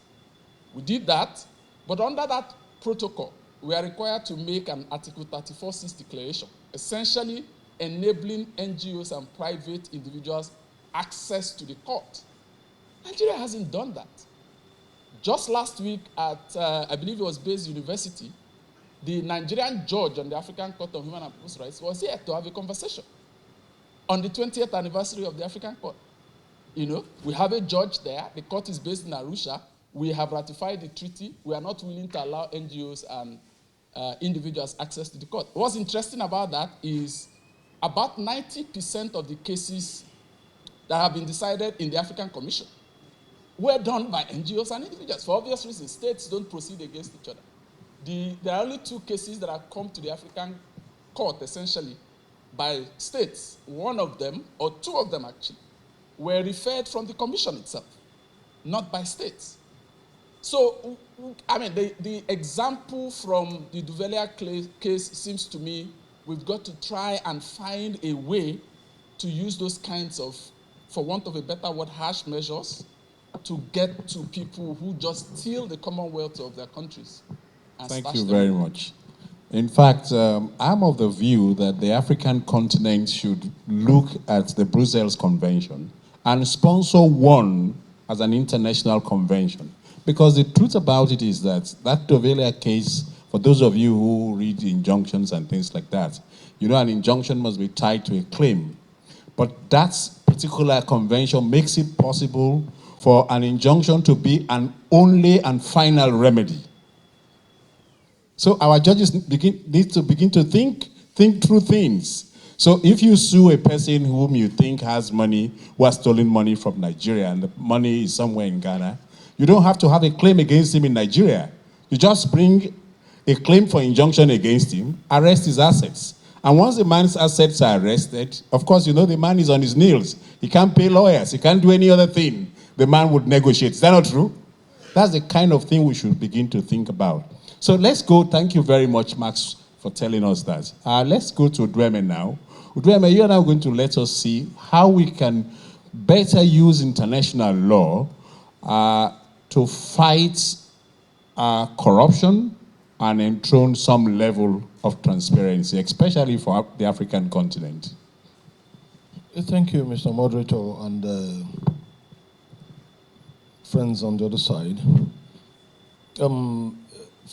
I think the first thing that we must understand when we're looking at the issue of having international law, you know, come to our aid in this regard is that international law, on the first instance, supports that states, you know, help each other. The meaning that no state will be, you know, entirely on its own. None lives in a state of autarky.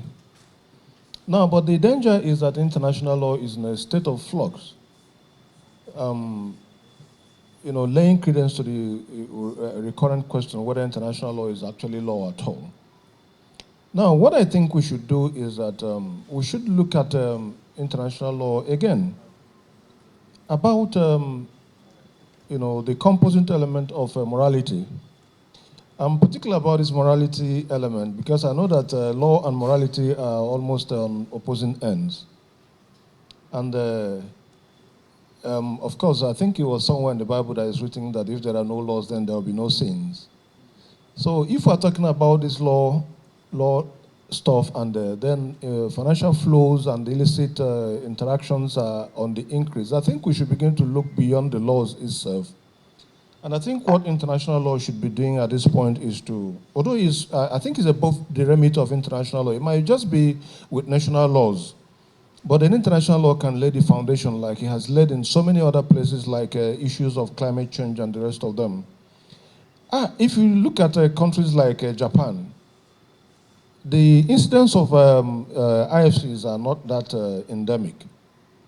And that calls to mind that there is a culture of excellence, a culture of accountability, which I think that international law should promote, and national law should latch onto it.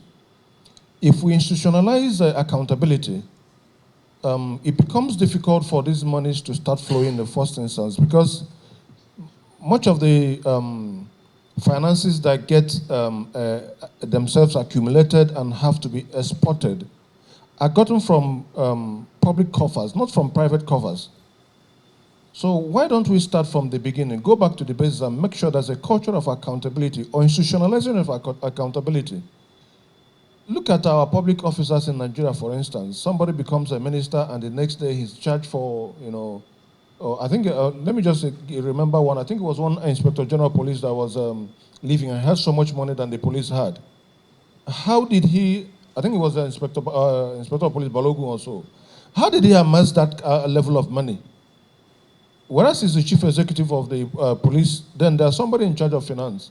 And there are people who know where those monies were coming from. The budgets were made, monies were released. They were tied to certain items that were not, budget lines that were not executed.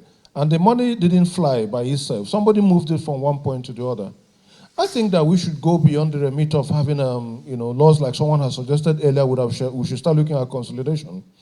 Part of that consolidation is that international law should also try to bring in some level of morality into it and institutionalize accountability so that it's easier for you to do that at that point, because the persons who handle international law are not exactly directly involved in these IFCs that we're talking about. It's national governments that actually promote them. Most of them who have access to these monies that flow around have government protections or have access to government coffers where they can leave these monies without a trace. That's my little contribution at this point. Thank you very much, Professor Dweme. We would now go to our brother Anuku, who is with the Federal Capital Development Authority. Today we heard from this platform here that about 10 trillion naira or so are sunk into building projects, all part of linked to money laundering and to corruption. What can you do in the FCDA so that you're not regulatory captured, but you can actually regulate and fight corruption? What do you think you can do in a place like the FCDA, in a property department, so that we can bring to Niels those who keep properties and cannot really say how this money is gotten and the buildings are put up? Is there a way the FCDA can do something for us? Because we're talking about agencies, regulators now, all helping to fight corruption. What do you think the FCDA can do in this respect? Okay, thank you very much, moderator and distinguished panelists. The issue of corruption still remains a cankerworm, not just in our country, but even in other climes. Talking about property, for some years now, even within the Federal Capital Territory, you will discover that there are buildings, massive structures erected, and then for several years, you don't see anybody inhabiting those houses. So the pertinent question that will arise is, would a genuine investor with legally acquired funds sink in his money to build structures like that, and then no tenant is living there, the buildings are not being utilized, and they are just there? So for the Federal Capital Development Authority, it became an issue. And we said definitely these buildings were not legitimately acquired. Investigations must be carried out to know the source of the funds and all that. And that also brings the issue of interagency collaboration and all that. From our collaboration with the Corporate Affairs Commission, and other sister agencies, we discovered that yes, these are proceeds of corruption, and some of the steps we have taken and which we'll continue to take include the revocation of some of the titles involved, and then also using the NFIU and other law enforcement agencies to track the source of funds so that the persons involved would be made to face the full wrath of the law, which includes proper investigation and prosecution. So to some extent, these steps have been taken, and then even as we are taking these steps, we are not also shying away from the fact that we have internal collaborators within the system. So for the public service, we are all aware that there are, self-regulatory frameworks to ensure that public servants, do not collaborate with those that, are milking the country dry. So we have, regulations like the financial regulations. We have the public service rules, which are very comprehensive, in dealing with, some of our public servants who get themselves involved in some of these vices. Then we, like I said earlier, we are collaborating seriously with the Corporate Affairs Commission, just like it was mentioned in the earlier session, that most of these properties that are acquired, they normally use companies. They don't use their individual names. So like at the Abuja Geographic Information System, we try as much as possible, in the process of allocation and in the process of maybe registration of deed of assignment and other processes, to make sure that our KYC is comprehensive enough. We request for detailed, documents from the Corporate Affairs Commission so that we will know who are the directors, who are the shareholders, and we also request for board resolutions and all that at every point in time so that we'll be able to relate some of these things to the relevant law enforcement agencies.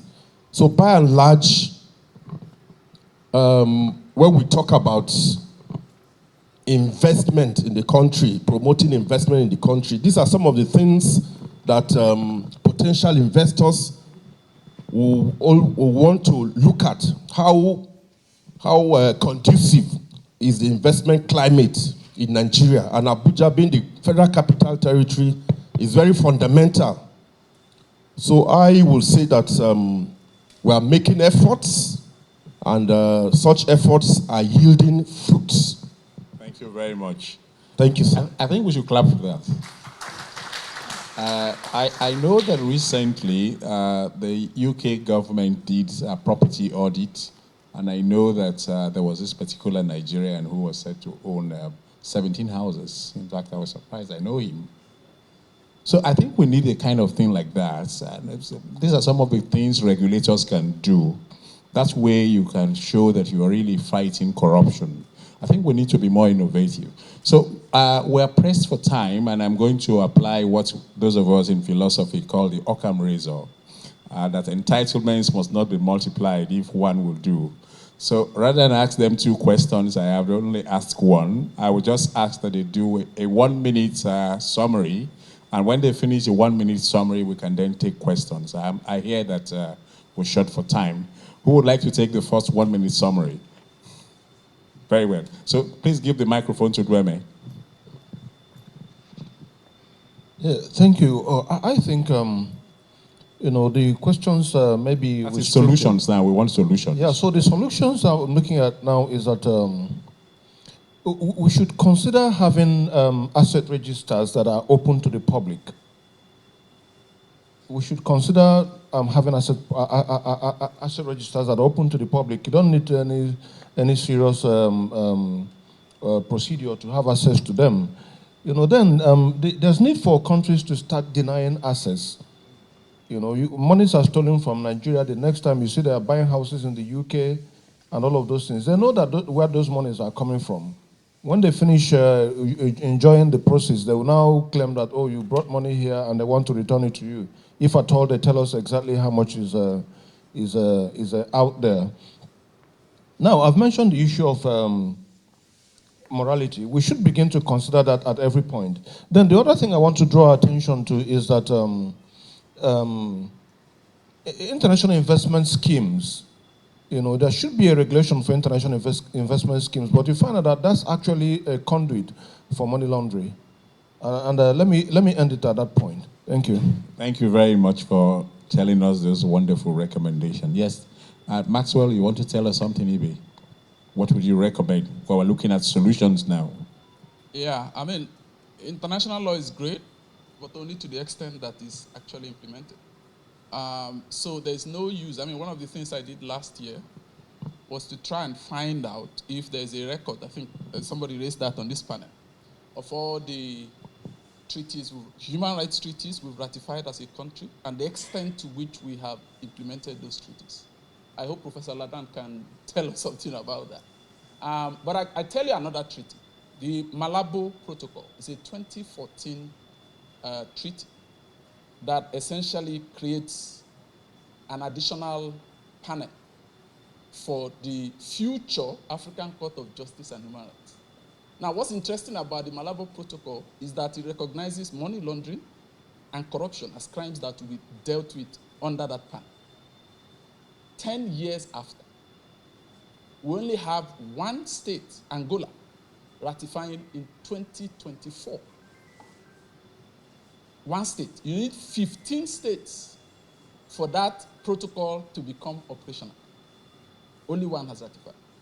Now, there's a background to that. In 2024, when the protocol was going to be signed, African states were saying no to the ICC. We don't want to have anything. The ICC was designed for us. And there's some merit in that argument. We will now create our own international court on the continent. But 10 years after, only one state has followed up with a ratification. That tells you everything you need to know about Africa and international justice. Thank you for letting us remember that again. Adeyemi, I think you'll now round up for us in another 1 minute. As lawyers, we're said to be gatekeepers. We see the system from start to finish. Panama leak, which is one of the greatest leak of illicit flows in the world, had lawyers, Franca Fort's law firm, at the center of this. So due diligence, very key. In Kenya, PALU, Pan-African Law Union, was able to team up with Tax Justice Network to stop an obnoxious double taxation agreements that the country had signed into being ratified. In that, treaty abuse is a major enabler of IFFs. Mauritius had put obnoxious clauses in that agreement such that we will not be taxing capital gains tax and some other taxes.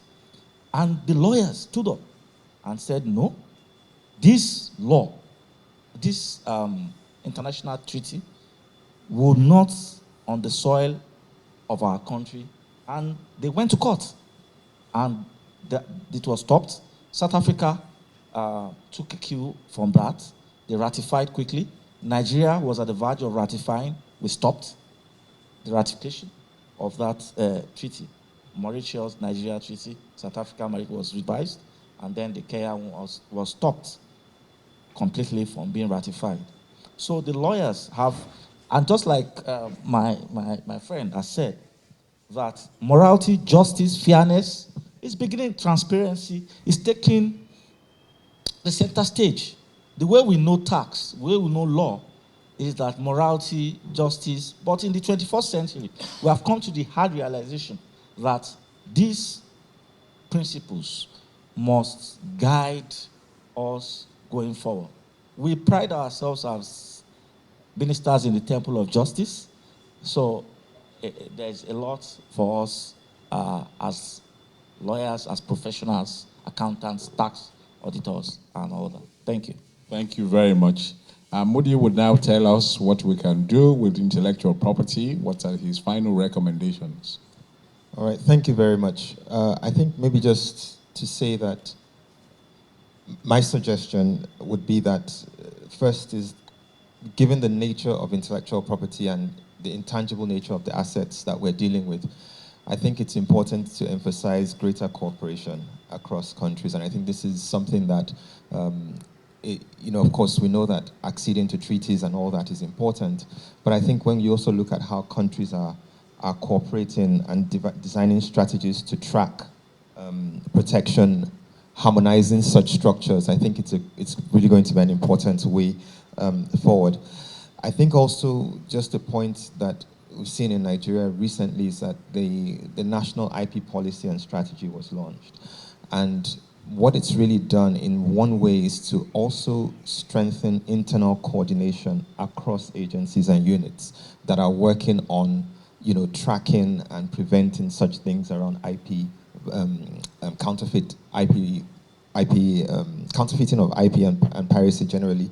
And so I think that's another thing. And the final point I wanted to make is just, again, to the lawyers, and I say this because of what we do every day, it's just that we need to raise the level of awareness around intellectual property. Please, more people need to know, more people need to understand, and whether it's you taking the time to go to a secondary school or go to a university where you finished from, but just to please let people know about intellectual property. The real wealth is moving in that direction, and we're going to see a lot of that money going into the wrong places, going untracked, if we don't see that picture from now. Thank you. Thank you very much. We will now go to Jairus, a man from Beijing. You want to tell us a few things, a roundup? Yeah, because in the past decades, China faces the fast growing in economics, but also the growth in corruption.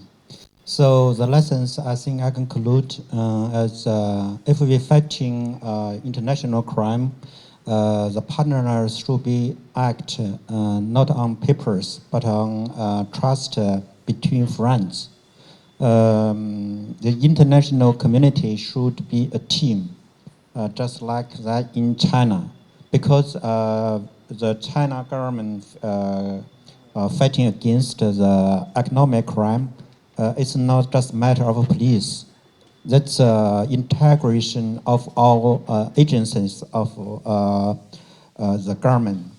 If dirty money moves, so the police will know that. But also the Ministry of the Immigration, the Financial Intelligence, the Foreign Exchange Department all know that.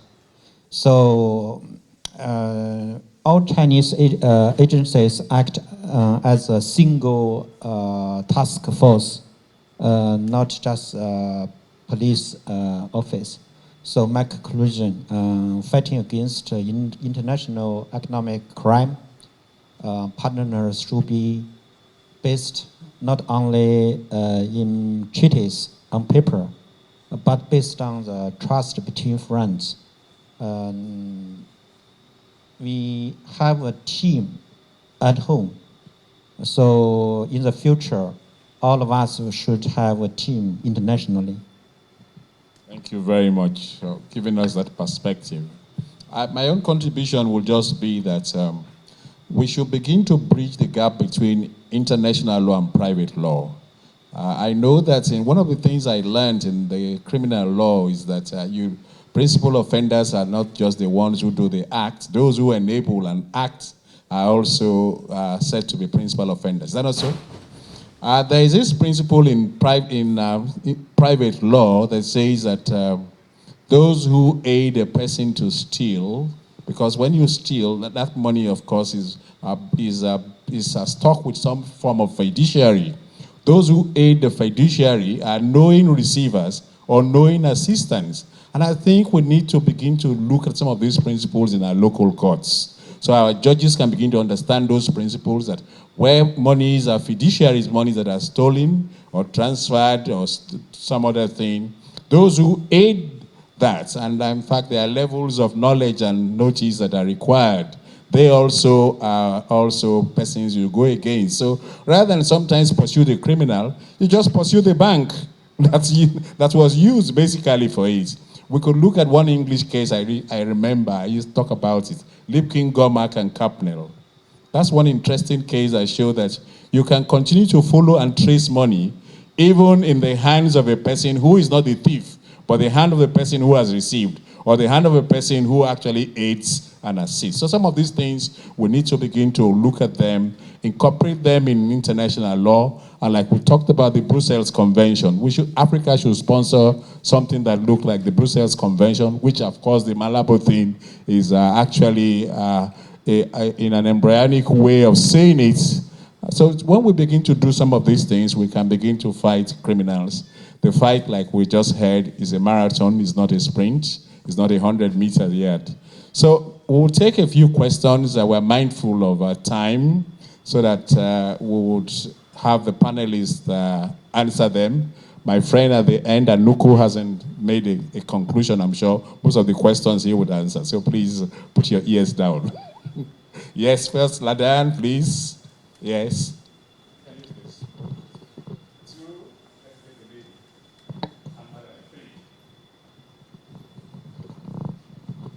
Thank you very much, MC, and congrats to our panelists. Mine are not questions. I just trying to provide some clarifications. First, the third speaker, Adeyemi, just a minor correction. The Constitution of Nigeria did not mandate Prime Minister of Justice to establish an aside depository of treaties. It is rather Cap T20, Laws of the State of Nigeria, that provided that mandate. It obligated the Federal Minister of Justice to establish a national depository of treaties, so not the Constitution. That's minor correction there.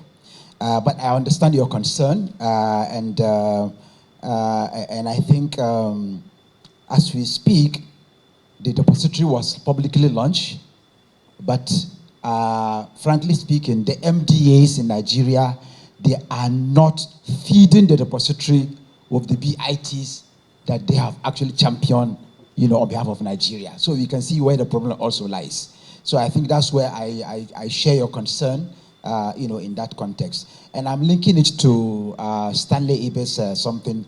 And truly speaking, in 2024, when I was DG of NIALS, we actually we tracked and documented all the number of treaties signed by Nigeria in the area of environment, human rights, IHL, IPR, trade, investment, and the ones, ratified, yet to be domesticated, and the ones that have been domesticated, and the ones that are pending.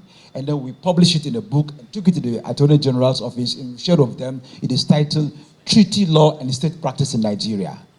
So we've done the documentation for them. It's up to them for them to actually, upscale it from there. But I think as we speak, Stanley is very correct. Over 95% of multilateral treaties, not BITs, of multilateral treaties that have been signed by Nigeria, have not been ratified. Over 80% of the ratified, multilateral treaties, not BITs, that have been signed and ratified, have not been domesticated. So this requires, moving forward, Mr. Chairman, it requires, we notice that there is actually a gap in terms of executive-legislature relationship.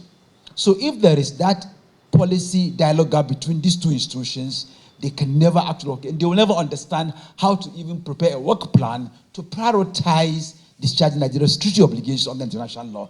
That is one of the biggest problems that we're having as we speak, in practice, not theory. Finally, Mr. Chairman, and I think I would also like to say that Dr. Moody actually rightly, gave that recommendation in terms of the need for greater cooperation and the reason actually the level of awareness. I think it applies not only to IPR, but I understand where it's coming from because he's championing IPR. Truly speaking, multilateral treaties have always received very, very low awareness raising in Nigeria. The CSOs, CSOs have been doing their best, but it is simply, supplementary, and it's not enough. Thank you very much.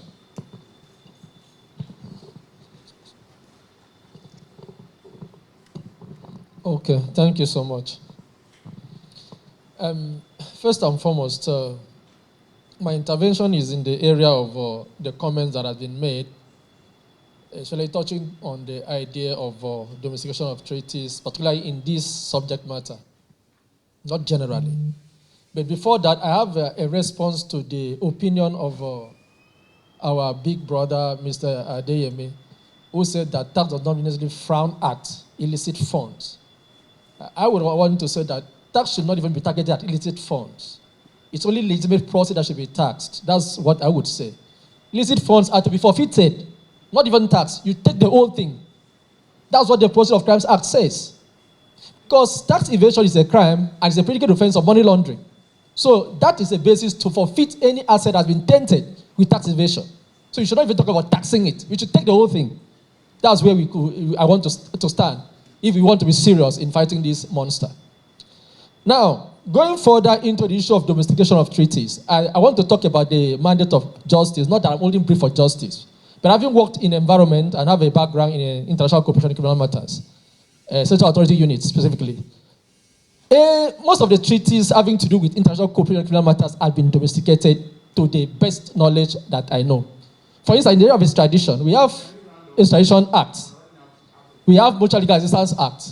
We have Transfer of State Offenders Act as well. And all these are very useful in battering, transnational crimes. Now, the idea of strengthening this international law is in the effective implementation and enforcement. But beyond that, even those treaties as we see them today are almost outdated. Yes, I'm with you, sir. Because I would have to say this, sir, if you are invited people of Ministry of Justice from that department, it's very important. On international cooperation. Just round up, that's what we're saying. Thank you, sir.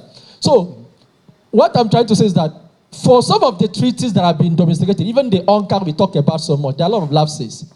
For instance, ACCA is like made for Europe, Eurocentrism. It did not carry along traditional institution of law enforcement. Our traditional rulers, our churches are very religious. These are where money are being laundered through churches. Even every community knows who are thieves. But ANCA is talking about former inspector of police alone. So Africa has to also think of the kind of convention that would take into consideration its own peculiarity, its own traditional agency of fighting corruption.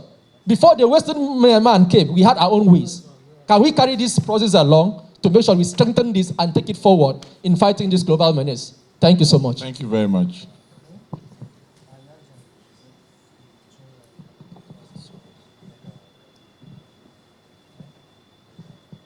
I want to lend my voice to the voices of those who have already spoken to appreciate the panelists. My name is Dr. Anita Ngutite. I'm a senior lecturer at the Faculty of Law, Nnamdi Azikiwe University, and adjunct lecturer at Shanahan University. I'm here at the instance of Shanahan University, Onitsha. My question is this, and it's directed to the first panelist, the representative from Beijing.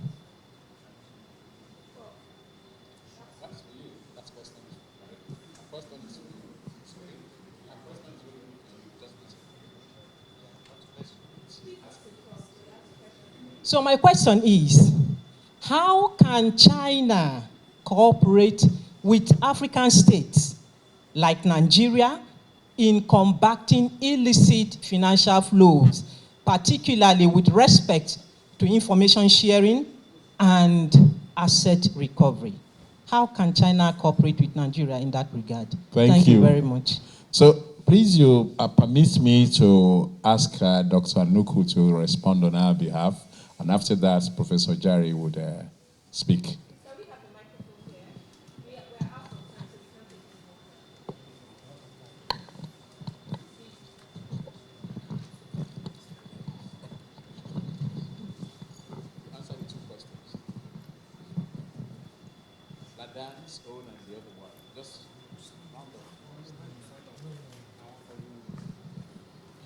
Well, the question was directed at our brother from China, but based on the directive from the moderator, I'm a civil servant.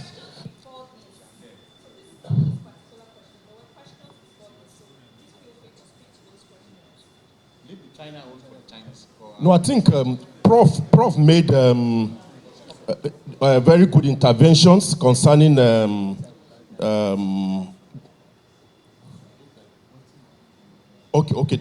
China this thing.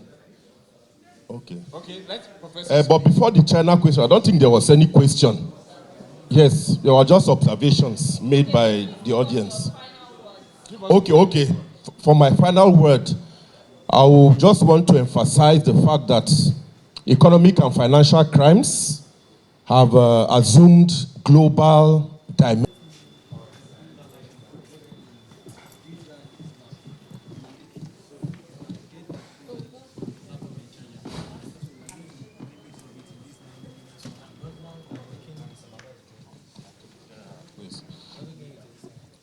Yes. Hello.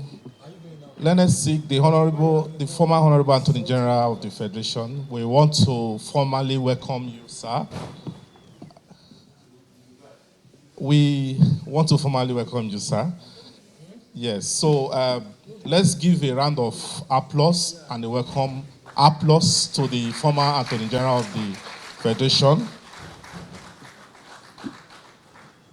Mohammed Bello Adoke, CFRO, Senior Advocate of Nigeria. Thank you so much, sir. Thank you so much, sir. So we, on behalf of the President of the ILA and the entire members of the ILA, we are presenting this gift to you to say thank you so much for honoring our invite. Thank you so much. Thank you so much, Prof. Thank you so much. Thank you so much. Thank you so much, Doctor. Prof, thank you. Thank you so much. The great moderator, thank you so much. We appreciate you. So let's have a group photograph.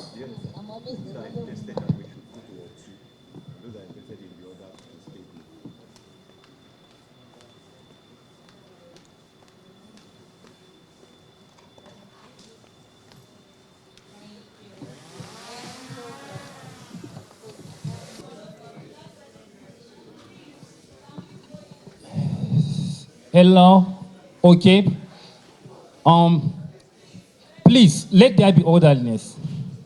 Please, student, you can do that later, okay? Please, you can do that later. All right. Let me welcome us all to this session. It's going to be brief and straight to the point, but I will crave our indulgence to pay attention because there may be certain issues that may inspire your further interrogation on what you have heard. Now, in this session, it is titled Transnational Financial Governance and Policy Coordination. And we are going to split the session into two. We are going to have a paper presentation whereby our two resource persons will talk to their papers in less than 9 minutes so that it can afford you the opportunity to ask questions and maybe engage them. And then the other session, we are going to have our set of speakers that we are going to have an interactive session with. So please permit me to start by calling the speakers that will be engaging here. We are going to start first by inviting Dr. Anita Wotite. Please bear with me if I have not pronounced your name very well. A senior lecturer in the Faculty of Law, Nnamdi Azikiwe University. Please put a round of applause. Please clap for her. She's going to present a paper. And the next person, please sit here, welcome. The next person we are going to invite is Dr. Victor Ayeni, Associate Professor with Adekunle Ajasin University. Please, sir, kindly come up to the podium. Please put your round of applause for him, clap for him. I don't know whether Dr. Akinwumi Oguranti is around. He is the person we are going to invite as another speaker. He's Assistant Professor of Law at the University of Manitoba. Please put a round of applause for him. Now, without wasting much time, I would like to invite Dr. Anita to open the floor. And You will speak to your paper in 8 minutes, straight to the point. Please pay attention so that you can engage her if there is a need for that. Okay.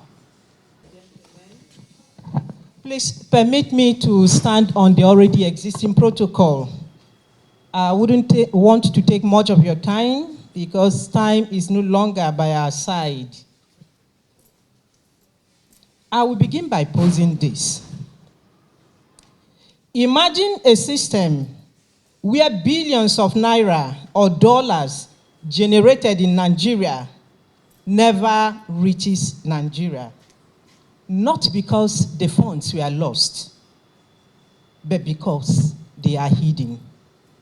I just want you to imagine that type of situation. Offshore finances and tax havens are one of the significant threats. One very significant, but then invisible threat that Nigerian economy is facing. Hence, the aim of this paper is to examine the challenges of offshore finances and tax havens to the Nigerian economy. And I frame the title of my question thus, of my paper thus: the role of international law in regulating Nigeria's offshore finance and tax havens. Yes, this paper, or the title of this paper, is born out of the many threats that offshore finance and tax havens are posing to the Nigerian economy, particularly because Nigeria is also one of the developing economies. We have, through the lectures, through the papers, through the persons, resource persons who have spoken today, heard so much about illicit financial flows. We have also heard of offshore finance and tax haven. But it is also important that we clarify these concepts. First, when you hear about offshore finance, we are simply talking about an arrangement of financial activities where persons or companies maintain their finances outside of the countries where those finances are generated. We talk about tax havens. They are those jurisdictions or countries that provide low or no tax on incomes. They also have or provide limited information about the funds coming into the jurisdiction.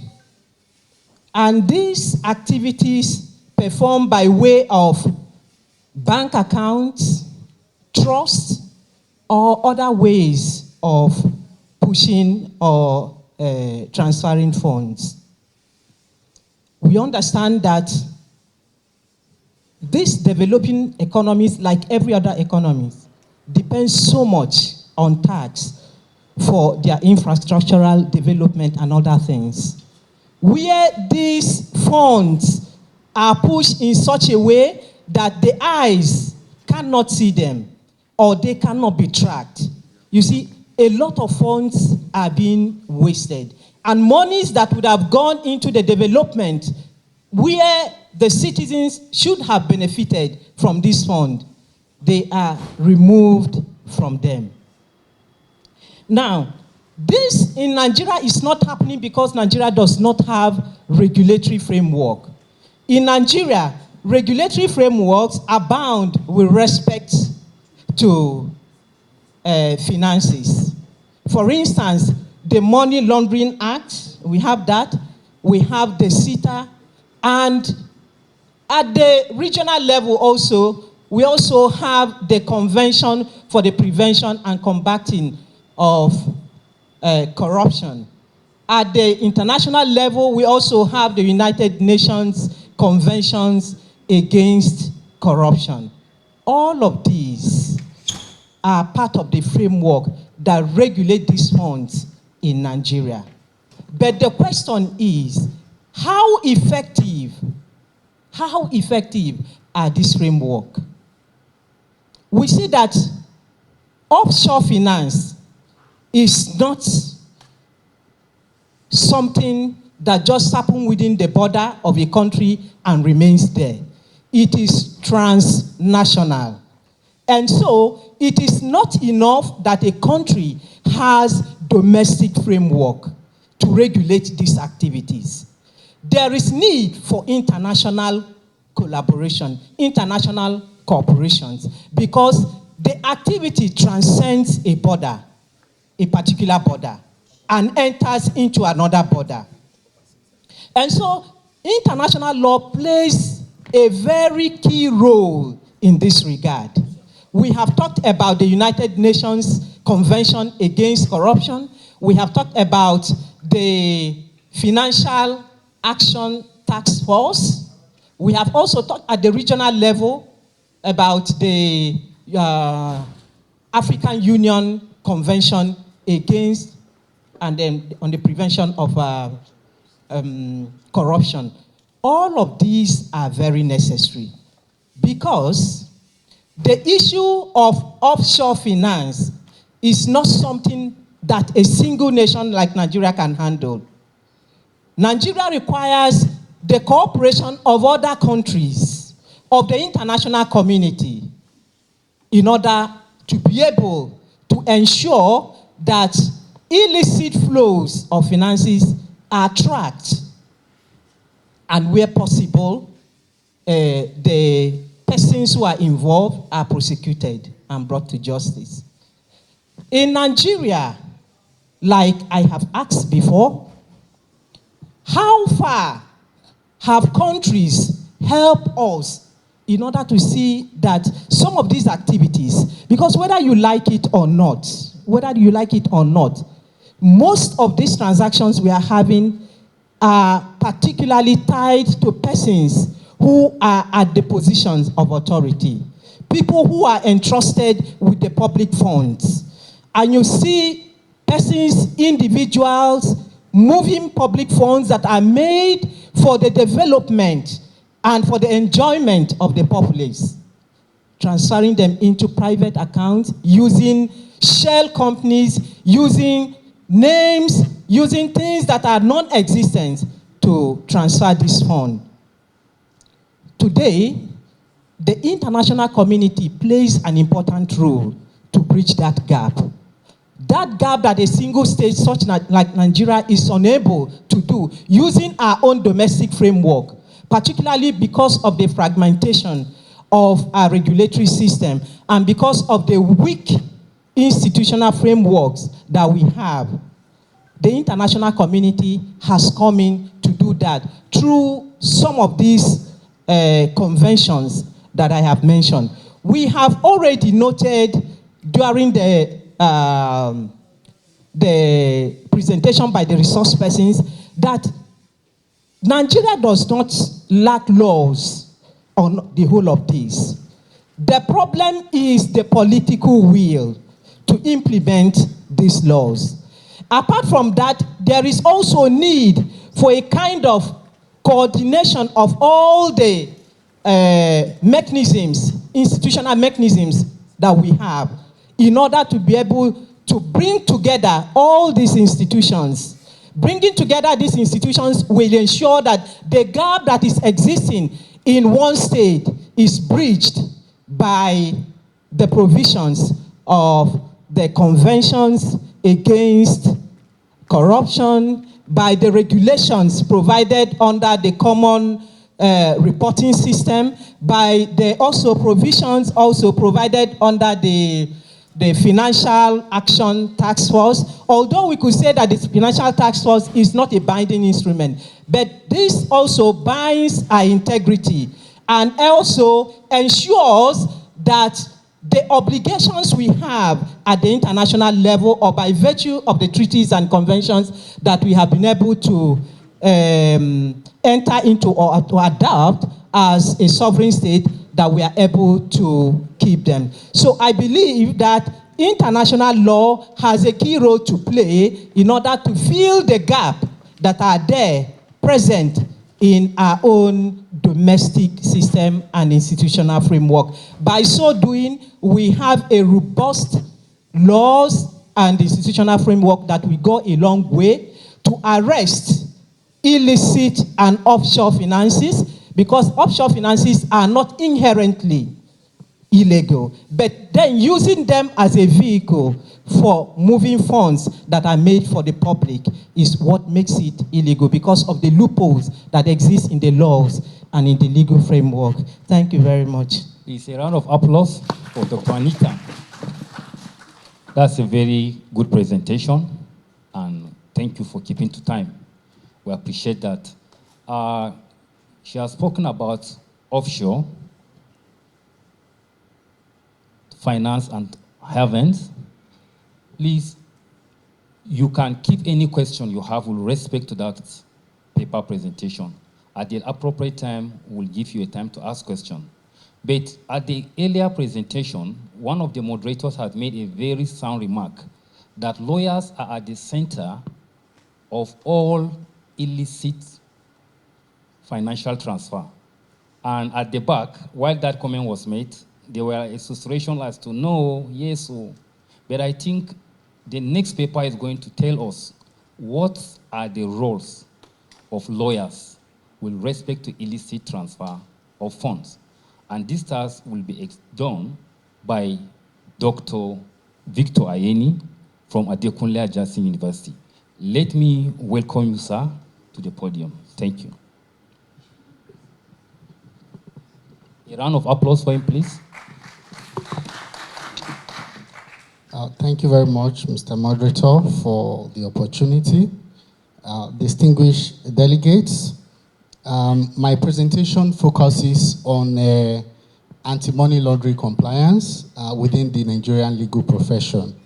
And the paper will argue for the development of a well-structured self-regulatory framework as the most effective and sustainable approach going forward. Anti-money laundering and counter-terrorism financing is no longer a peripheral concern for the legal profession.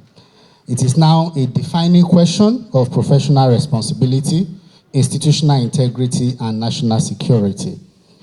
Lawyers today do not merely interpret the law, we structure transactions and create legal vehicles through which money flows.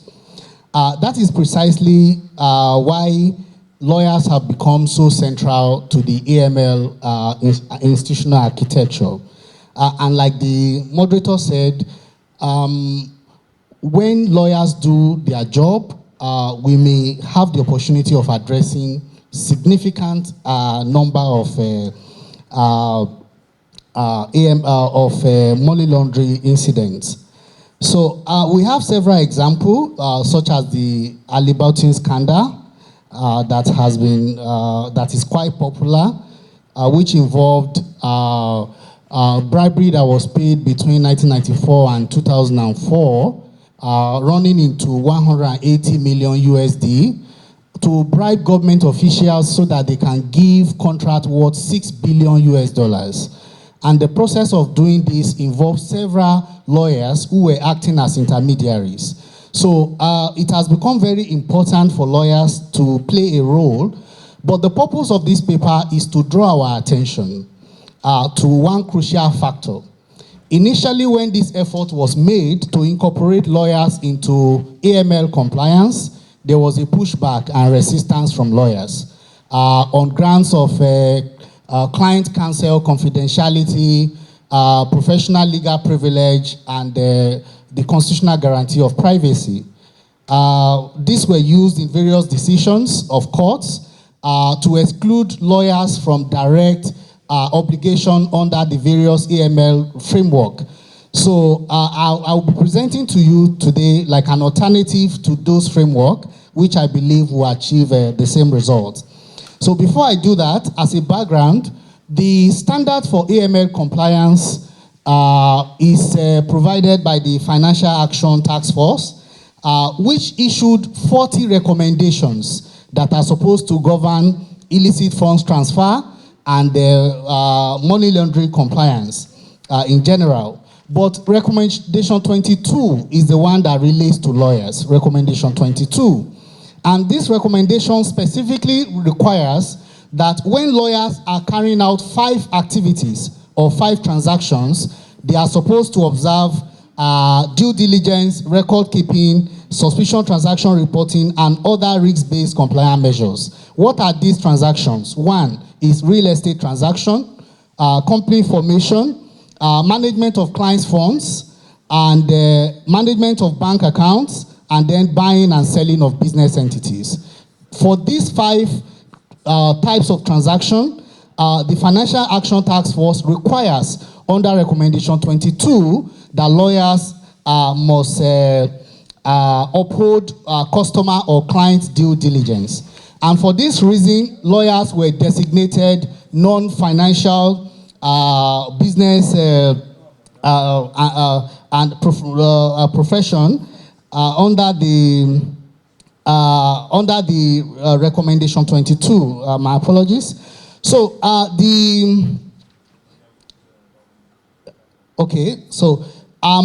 based on this recommendation 22 and the whole of the 40 recommendations, the Nigerian government has responded starting in 2011 through the Money Laundering Prevention and Prohibition Act, and then the Terrorism Prevention and Prohibition Act. Then this legislation were amended in 2022, all of them, and then we have, in addition to this, the Proceeds of Crime Act. Then some institutions were put in place, the EFCC, SCOMOL, the NFIU, all to implement the recommendations of the Financial Action Task Force. But there was a problem with this process, which is what I call a constitutional tension.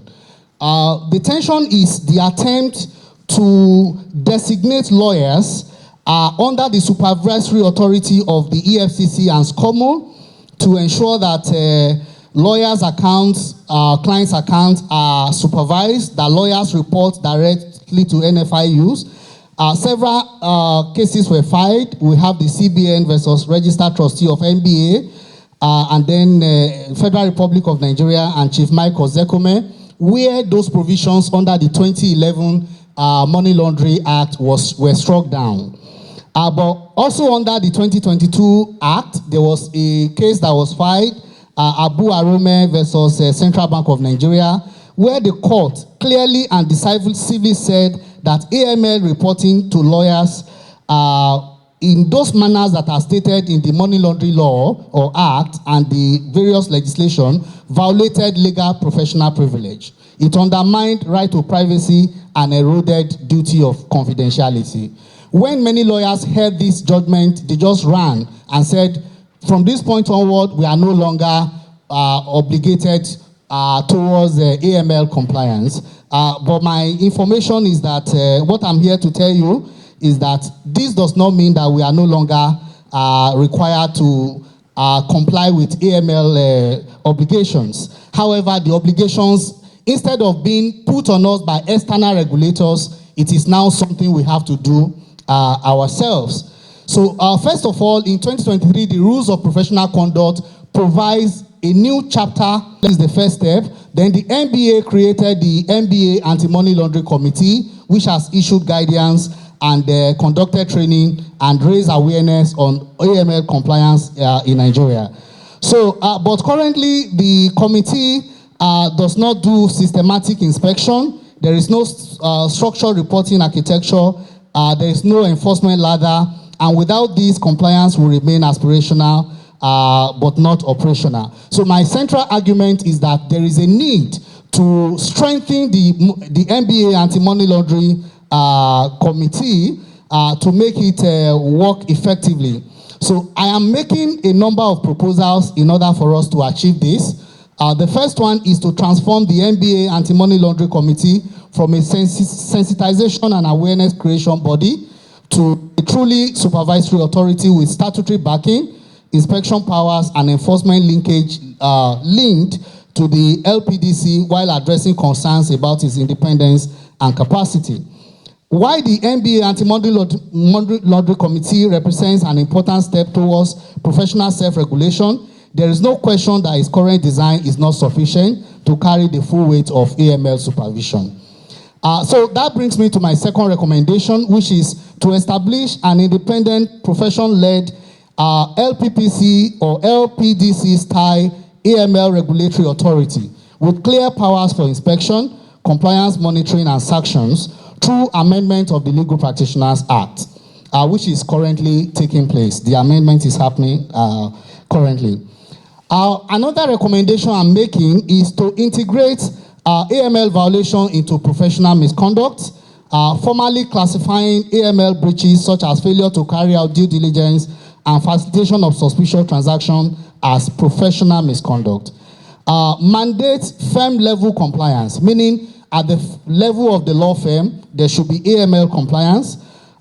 Introduction of a mandatory annual AML compliance returns for legal practitioners and law firms, indicating whether the firm has designated a compliance officer and other information related to AML compliance. Also, requesting each law firm to designate a compliance lead, an AMS compliance officer responsible for AML obligations within the firm. Again, introduction of mandatory annual AML continuing legal education, which will require lawyers to complete this minimum AML training hours annually. Introduction of risk-based supervision and inspection, which focuses on law firms that are involved in cross-border transactions, real estate, and company formation transactions. In conclusion, the committee can also develop templates for client identification and due diligence so as to help law firms do AML compliance properly. Finally, AML compliance should be embedded into legal education. The Nigerian Law School should place emphasis on it in the professional ethics, and then the various faculties of law are encouraged to maybe introduce a compulsory course in this regard. So I want to close with this, that Nigeria currently stands at a critical reflection point. We have to move from denial to resistance, and from resistance to early stage self-regulation. The next step is decisive. We must move to structured, credible, and enforceable self-regulation, because a profession that does not regulate itself will eventually be regulated by others. AML compliance is not an attack on the legal profession. It is a test of our integrity. Confidentiality must be protected, but it must never become a shield for illegality. The question is no longer whether lawyers are part of the AML framework. The real question is, will we shape that framework ourselves or allow others to define it for us? Thank you very much. A round of applause.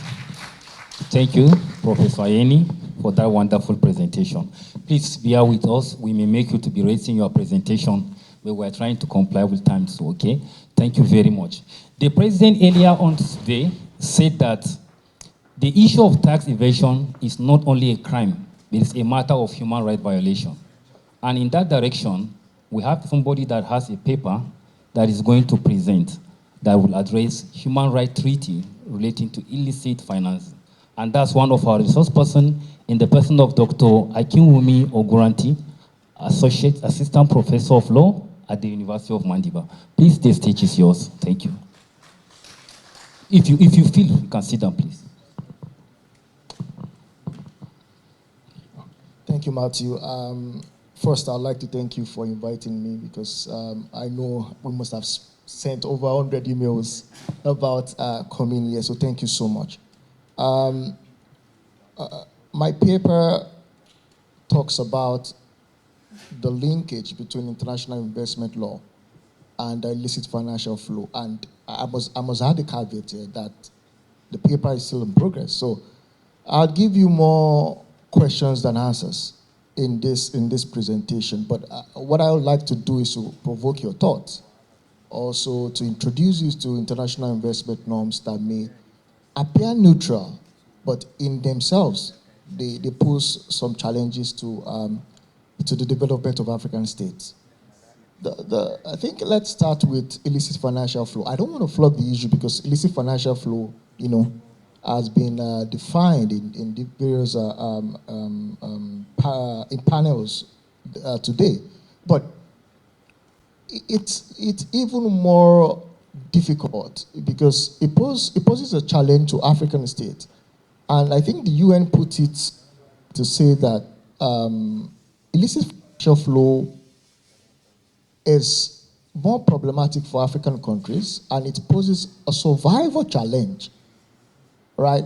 So the question becomes, if there is a threat to the survival of African states because of the financial flow from Africa to developed countries, how do we then reimagine international law, right, to address that challenge?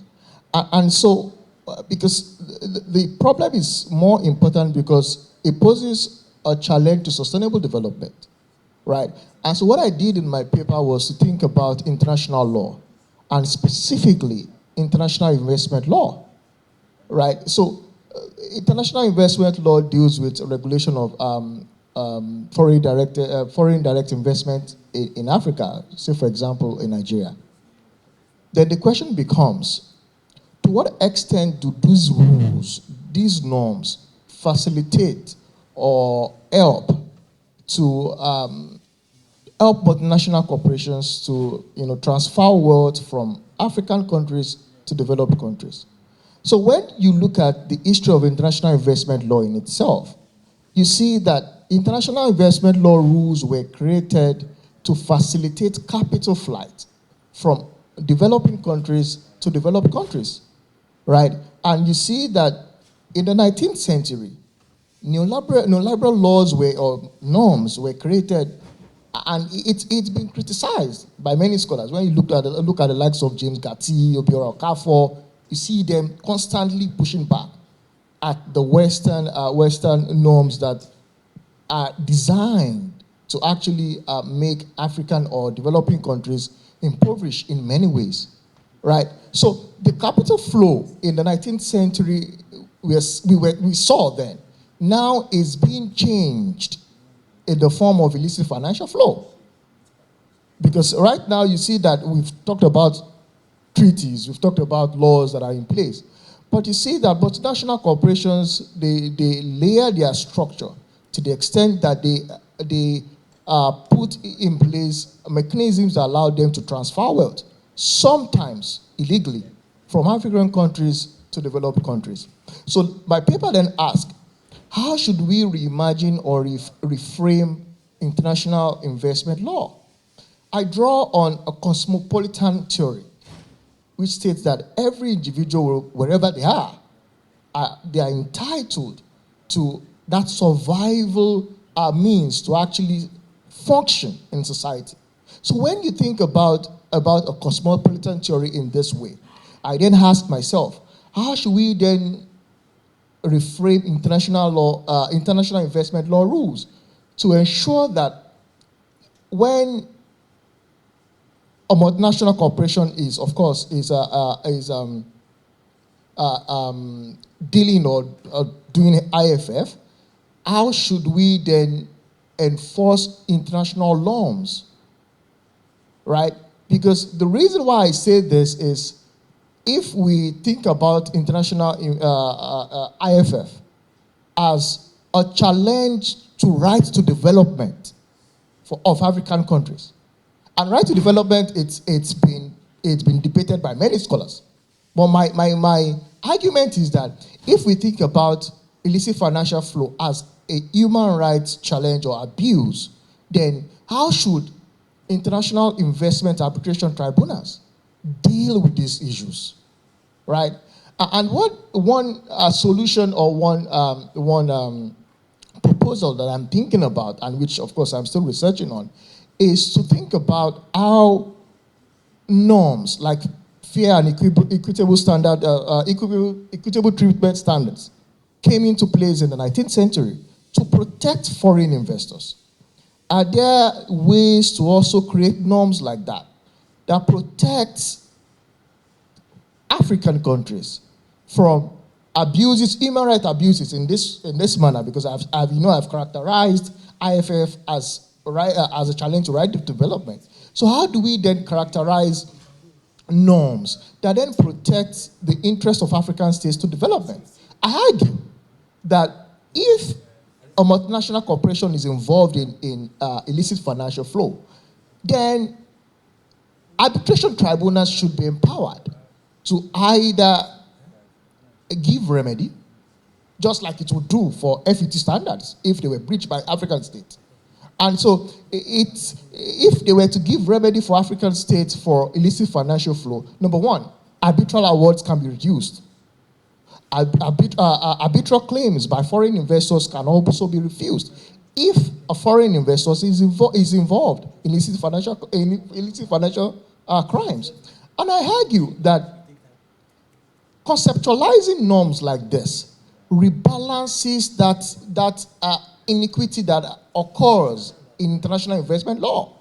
Because as you notice, international investment law is skewed in the favor of multinational corporations or even foreign investors. And so when we think about international IFF as a human right, as a challenge to right to development, and the arbitral tribunals actually factor in these considerations in their awards, then it creates a regime that is fair, that is equitable, and that is more balanced in international law. And so this is just me provoking your thought and giving you some of my ideas, for which, of course, I'd have to develop over the months. But I hope some of you who are interested in international investment law will think about this and carry this forward. Thank you so much.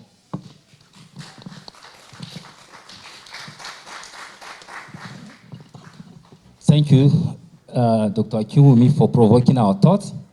And I think one of the areas that you've made me to recap was the argument whether corruption, offense of corruption, should be a subject of customary international law.